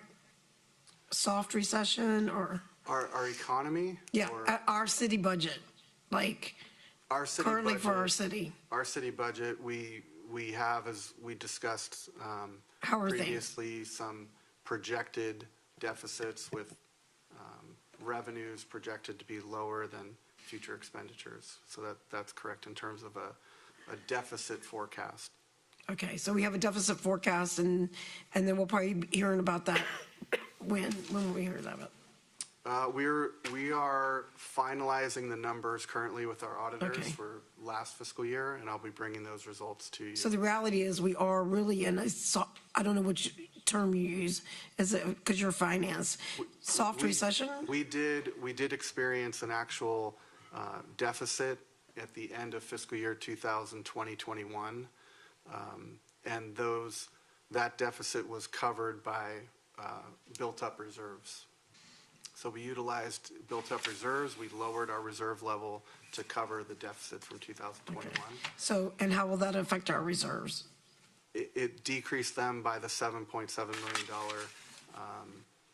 deficit, and our reserves went from about $53 million down to $45 million, where they currently sit. And then we're looking at closing 2022. Okay. Again, I'll bring a full report back to you when we Sure. officially close the year out.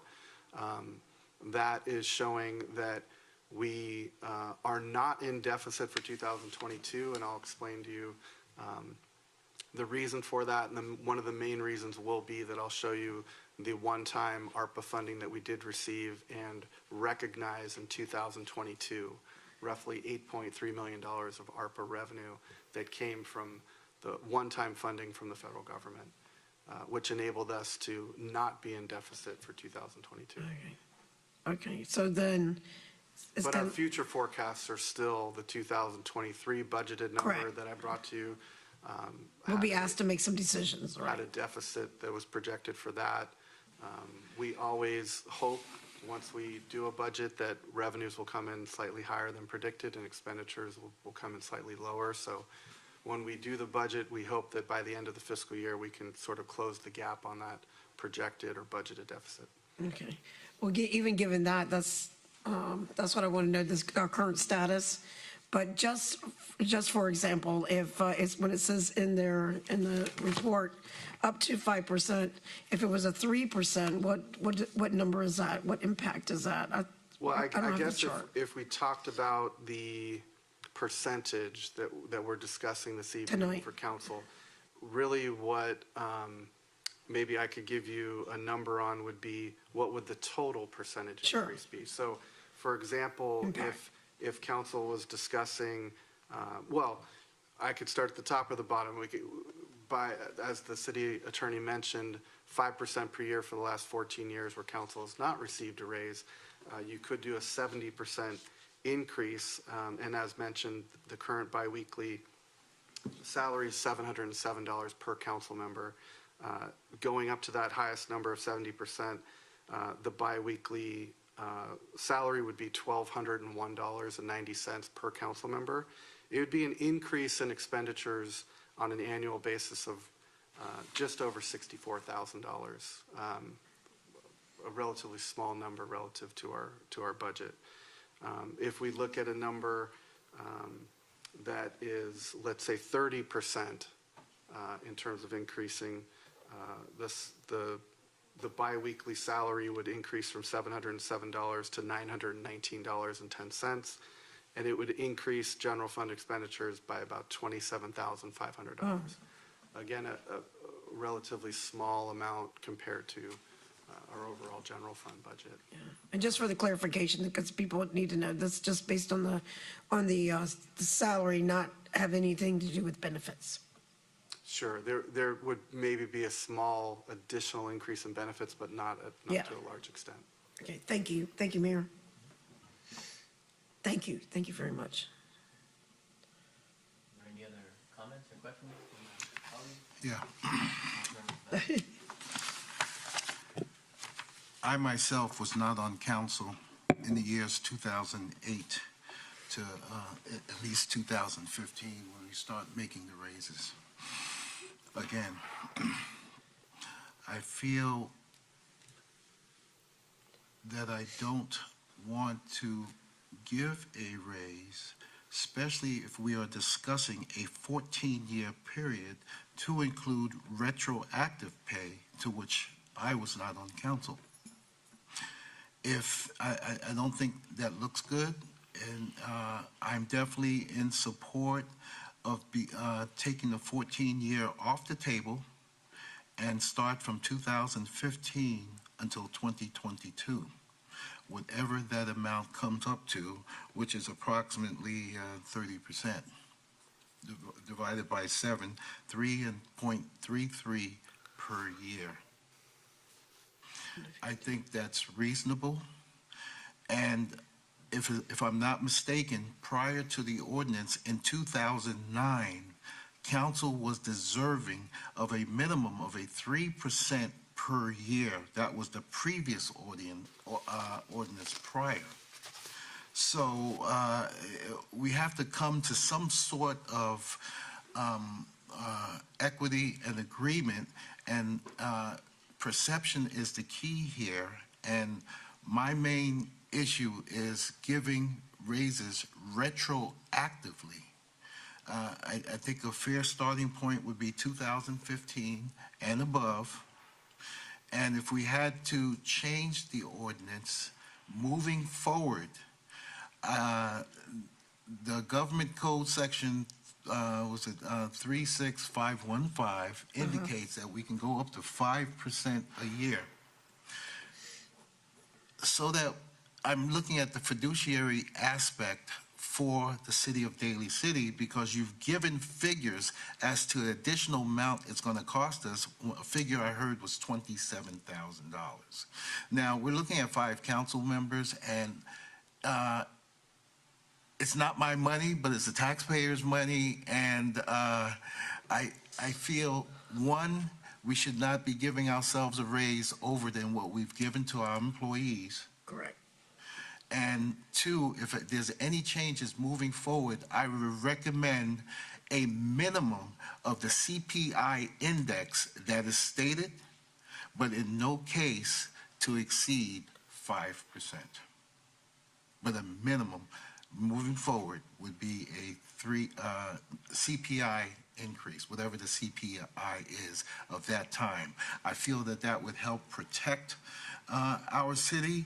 So you do recall what happened in Downey, and where folks was just overpaid, and I think that's what precipitated having to create the government code section 36515. I just wanted to make one additional comment related to just specifically to the $27,000 figure that I represented. Earlier, we were talking about a per council member biweekly salary of $707, increasing to another biweekly number. The $27,000 is representative of the total increase for the entire council, not per council member. I got that. Thank you. I got that. Yeah. I got that. Thank you. Thank you for that clarification. So it's in total, all 5 of us council members combined would be 27,000. 27,500 approximately on a 30%. On a 30%. If we didn't do 70, if we did 30%. Correct. Correct.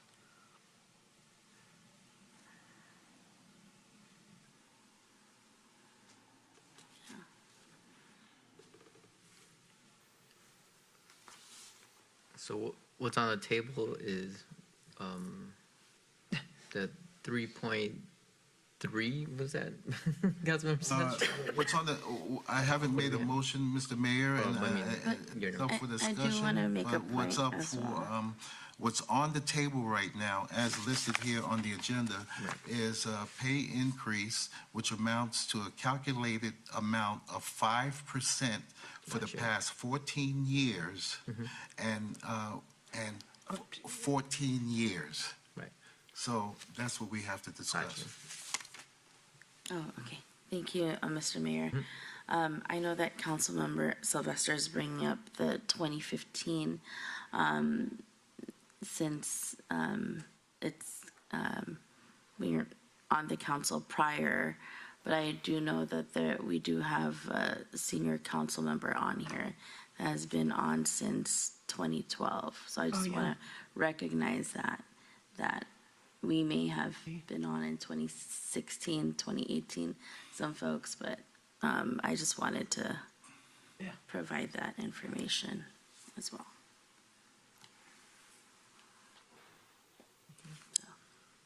Thank you.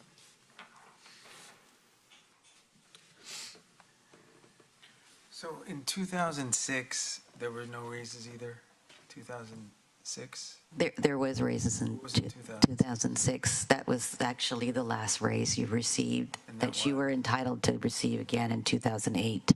2006 was the last ordinance we had. What was that, do you know? I believe it's the current salary. It's 707 biweekly.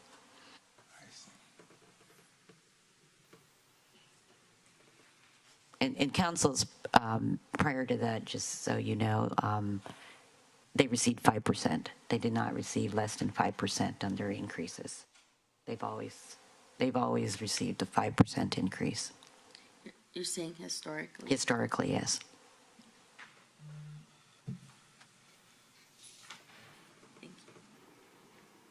I do want to note, I mean, just, you probably know this already, since the council has not received any raises for 14 years, the raise that's set this year for the new council member will be the raise, but it will no longer go back 14 years. It will start, the next raise will start from the time that you receive the next eligible raise, which would be this year. So if the council is considering a raise, it's eligible this year for the 2022 2023 new council members, but the next eligible time a council members as a body can receive a raise would be December 2024. Okay, so if we did the 3%, am I understanding that would be the equivalent of 27,000 something for our budget, right? That $27,500 figure was actually for a 30% raise. 30%. Today, yeah. Okay. Or when the effective date. That would be for a 30% raise. That would be an additional 27,500 on an annual basis for the entire council. And you said we can go as high as 60%. 70. Is that what you said? Or 70%? 70.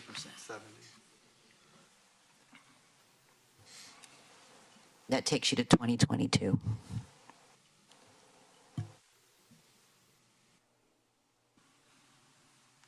And in terms of the budgetary impact, that 70% raise would represent about just over $64,000 on an annual basis for the entire council. And that 70% is being figured as a 5%. Okay. And the last sort of negotiations we're having is around 4%. On an annual basis, what we are currently negotiating or have negotiated with many bargaining units was 4% per year for the next 3 years. Council contracts are different in terms of there's no contract. Right. It's that you have an opportunity every 2 years to set a new. What if we did 4%? What would that figure look like? A 4% raise, the biweekly salary for each individual council members would increase from $707 today to $735. It would increase, if you multiply that by the 5 council members, it would increase by about $3,700 total. That's only 1 year. It does not account for 14 years, which is on the table. So- if you account, okay, I'm sorry, go ahead, Vice Mayor. if you accounted for the 14 years, At a 4% per year. yeah, So that would be 56%. That would be, the biweekly rate per council member would increase from $707 to $1,103 approximately. The total fiscal impact would be about $51,500 for the entire council. 51,000, okay.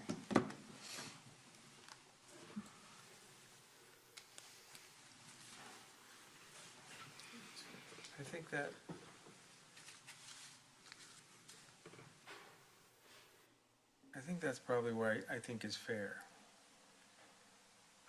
Because if that's 4% and, I don't know, based on what we're trying to do with everyone else, and the fact that we haven't done it in 14 years, and that it's traditionally a 5% increase, the fact that we're stepping down, I think that's fair.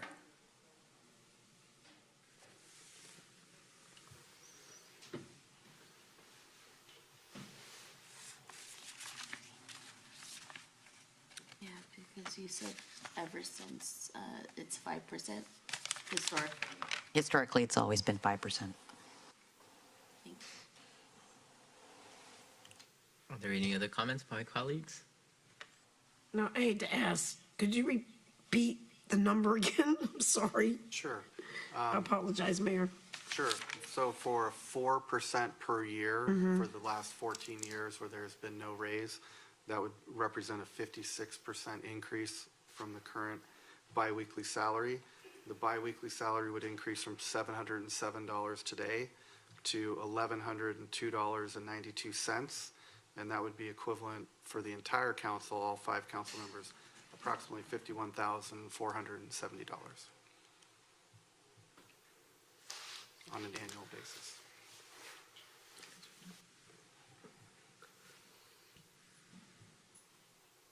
I mean, from my end, I think that's fair. I think it's like 4%. We're not trying to maximize. I think that given the historical context of the sacrifices that past councils have done and coming up to now, I don't think it's a huge significant bump. I mean, $51,500 amongst 5 council members per year in relationship to the city budget. I think that's a reasonable number.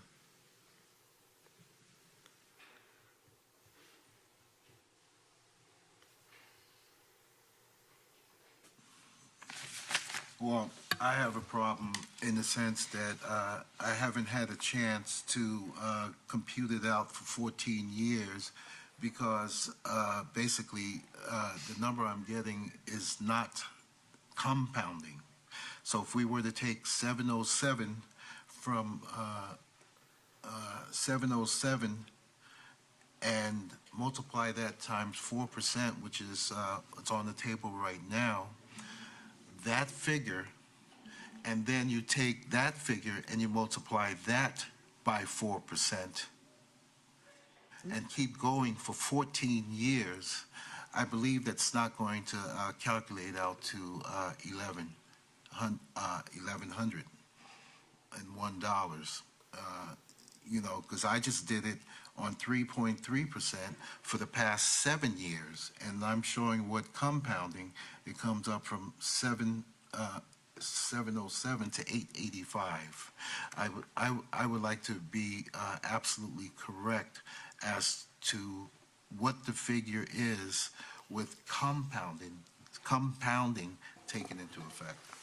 Just for clarification before Mr. Nevin goes into the calculation, for calculations for council salaries, there is no compounding. It's just simple calculation, 14 years times the percentage for each calendar year that you could receive a raise.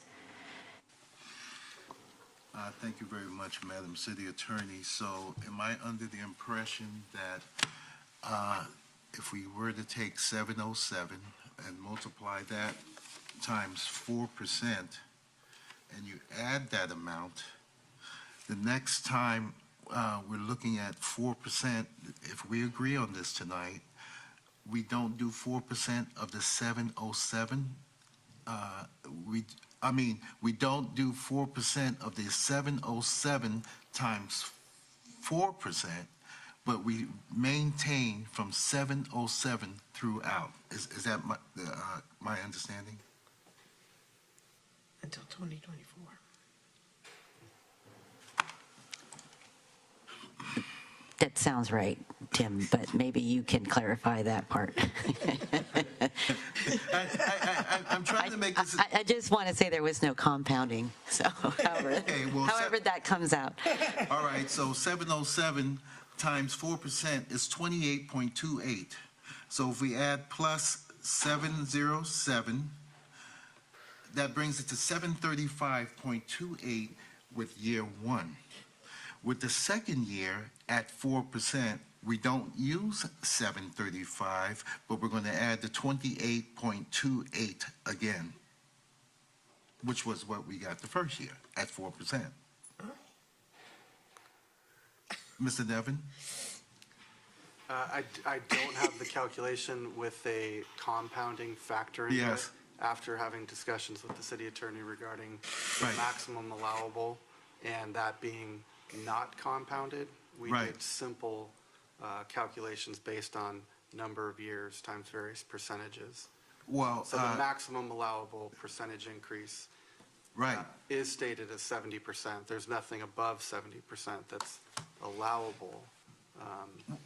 Well, pardon me, I don't want to confuse. I just wanted to be sure. Yeah. Because if it's non-compounding, then, so 14 years times 4% a year. 14 times 4 is 16,1, that's 56.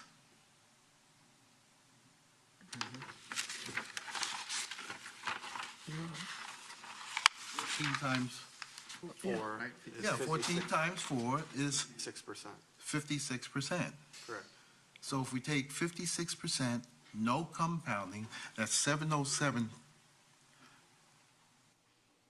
times 56. And what number is that? Well, I did it as a 56% increase on 707. Oh, okay, Which is all right. 1102.92 Okay, on a thank you. bi-weekly basis. All right, thank you. Sure. Did it come out the same, Councilmember? No, I trust our finance person. I think I put it out there as to all my concerns, and that was, I was not on council. I do appreciate the vice mayor being on council for so long, and if we go through with this, we all benefit based upon his tenure and the resolution that was passed in 2009. I believe the resolution that was passed, the council members were thinking about the city, and they created this resolution to protect the city. However, I feel that, again, dynamic and fluid, things changes, and things have not changed in 14 years. So with that, can we have a motion for a 4% increase? I'll make the motion. For clarification, through the mayor, can we have the finance director give us the exact number on the biweekly with the 4%? Sure, a 4% increase Okay, hold on a over second, the last please. 14 years would be a 56% increase. The bi-weekly salary would increase from $707 to $1,102.92. Okay, thank you. And for the record, if we can just open and close the public hearing. Motion to open to public hearing? Second? All those in favor say aye. Aye. Aye. There's one public comment. All right. Go ahead, Leilani. Okay, we have one public comment. Call in by phone. Please press *6 to unmute. You will have, oh, we have two hands raised. Last called speaker will be Ray. Caller by phone, please press *6 to unmute. You will have 2 minutes.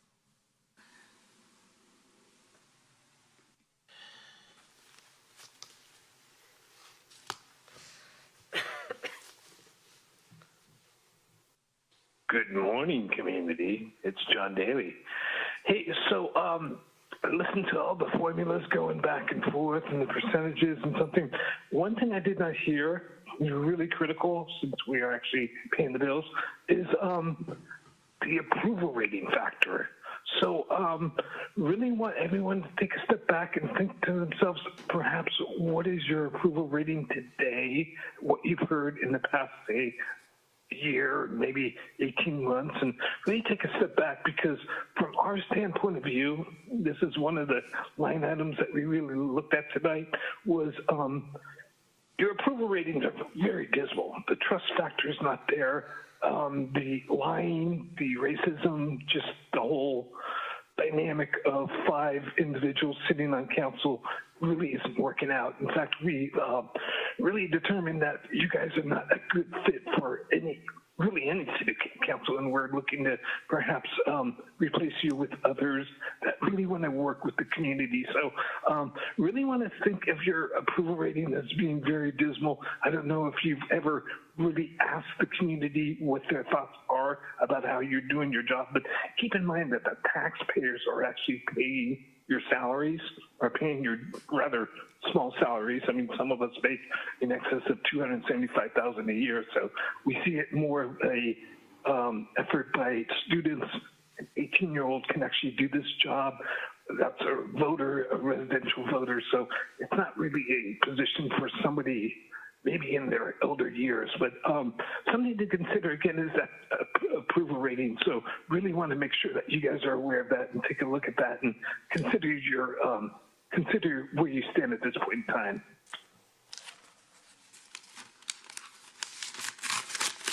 Comments. Last called speaker, Ray. Hi, good morning, Mayor. I'm here again. Well, I'm up full accord with the salary increase of the council. It's about time, you know. But as a budget officer myself, normally we do a salary standardization scheme. We normally have to study where, because Daly City is a very expensive place, especially San Francisco. So it could be higher than what the budget officer of Daly City is recommending. So there should be a pattern wherein we could compare your income to another city, so you can have so-called standardization of salary, wherein there is a salary grade for you, and every year there should be a corresponding increase. So I fully agree with the standardization of salary. It might be higher. It could be 65,000 a year, could be 70 because of the standard of quality of life here in San Francisco or Bay Area. So it could be higher. You have to have a study first. Don't rely too much on compounding or 4%, 3%. It's not that easy to. It's based on consumer price index and inflationary rate. Multiply that, could be 7% annually, because we are different place here in the Bay Area. It is more expensive. So I would say that the budget officer, Mr. Nevich, should study this carefully, not just because of 4%, 3%. No, this is not accounting on numbers. It should be based on standard of living, standardization of salary. Normally, I do that in my office. So we have really to study carefully how much is really the basis, how much is really the standard here, especially in Daly City, because if you can increase all those personnel there in the city, how much more of the city council? Because these people are spending also a lot of money. Thank you very much. Thank you for your comments. That concludes public comment. All right, thank you, Leila. Motion to close. Can I get a second? Second. All those in favor say aye. Aye. Aye.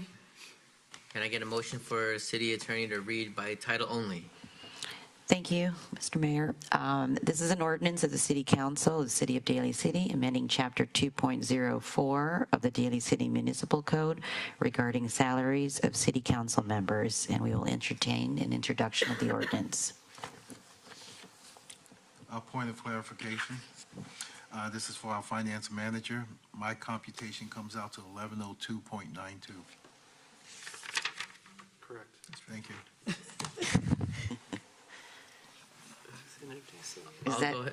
I'll go ahead. I'll go ahead and introduce the ordinance. Thank you. Okay. Item number 18, second reading of the ordinance number 1460, subject unlawful possession of a used catalytic converter. Thank you. This is the second reading of ordinance number 1460 regarding unlawful possession of the used catalytic converter. This is for adoption. Motion to adopt. Second.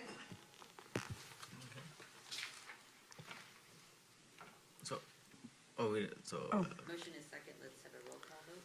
Yes, roll call vote, please. Ms. Giovanni? Aye.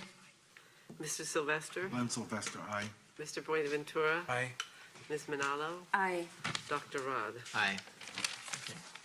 Moving forward to appointments and board commissions, membership committee appointments. Are there any appointments?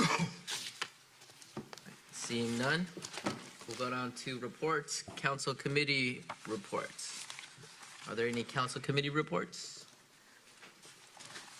I'll pass for next time. Okay. All right, moving forward to item number 20, are there any city council reports? I'll just do this real quick. I just want to say on October 29th, I attended the Capua Cultural Center Cafe, which was one of their first events that focused on Filipino American youth and mental health. And they were had a focus on social enterprise and building financial literacy amongst youth. And that was a successful event. And then right afterwards, I went to the Bayshore Block Party. Oh, yeah. Beautiful event. I think that was the most people I've seen since pre-pandemic. Shout out to all the folks at the Bay Shore that put that together. And then on November 4th, I went to the Daly City Colma Chamber of Commerce Turkey Bowl. It was a lot of fun. Thank you for inviting. And then on November 5th, I went to the DCPLA Art and Lit Festival, and it was lit. We had a lot of artists, vendors. My son got to play the bongo drums, played with a lot of circuit breakers, and I hope there's another one next year. Such a fun event. And then also shout out to Park and Rec for putting out the video for the Veterans Day video. Thank you for putting that together. All right. So moving over to number 21, staff report. Mr. Mayor, Oh, sorry about that. Go ahead. I have one. Yeah, go right. Thank you so much. On November 9th, there was a closing of, I want to thank staff for assisting with art, closing for honoring Larry Itliong. And we had Carlos Gonzalez, who's an artist that let us have the art piece here, right here in City Hall. And he was drawing all his life, grew up in San Francisco's Mission District, and he's been blessed to experience the movements and activism in politics, art, and music from the 60s to today. He learned to paint by participating in community mural projects, and he became very passionate about art and eventually made it to SF State as an EOP student. He worked his way through college as a youth advocate organizer at the Real Alternatives program, and while at RAP, he assisted veteran muralists Choi Campesano, Ray Patlan, and Mike Rios on mural projects with at-risk youth. After acquiring his ethnic studies degree in 1990, he became an SF juvenile probation officer and used his mural experience to help gang youth seek positive change. And he retired in 2015, and for almost 50 years has been painting murals and serving his community. Thank you, Mr. Mayor. Thank you. Moving on to item 21, are there any staff reports? Nothing from staff, Mayor. Which leads us to adjournment. Are there any adjournments in memory? I want to just do one in memory of a Westmore High School biology teacher, Brian Nase, who was my daughter's biology teacher. And some of the words that my daughter said was that it was just so weird to go to school there for 3 months straight with one of the nicest biology teachers she's ever met. And I'm gonna read something from an Instagram post from a Westmore High School teacher, Joel Vargas. And he said that Brian Nase, beloved science teacher of 20 years at Westmore High School, colleague, mentor, friend, and father, has suddenly passed away on October 25th, 2022. Both the Westmore and JUHSD community are deeply saddened by this tragic loss and are actively seeking monetary donations to financially support his family. Please donate whatever you can to Venmo at Monica-Casey-5. No amount is too small. Make sure to write Brian Nase in the memo. 100% of the donations go directly to Brian family. We greatly appreciate your consideration in this time.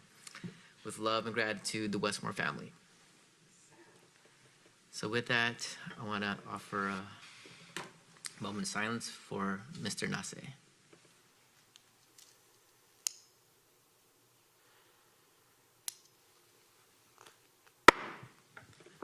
Thank you to everyone for staying this late.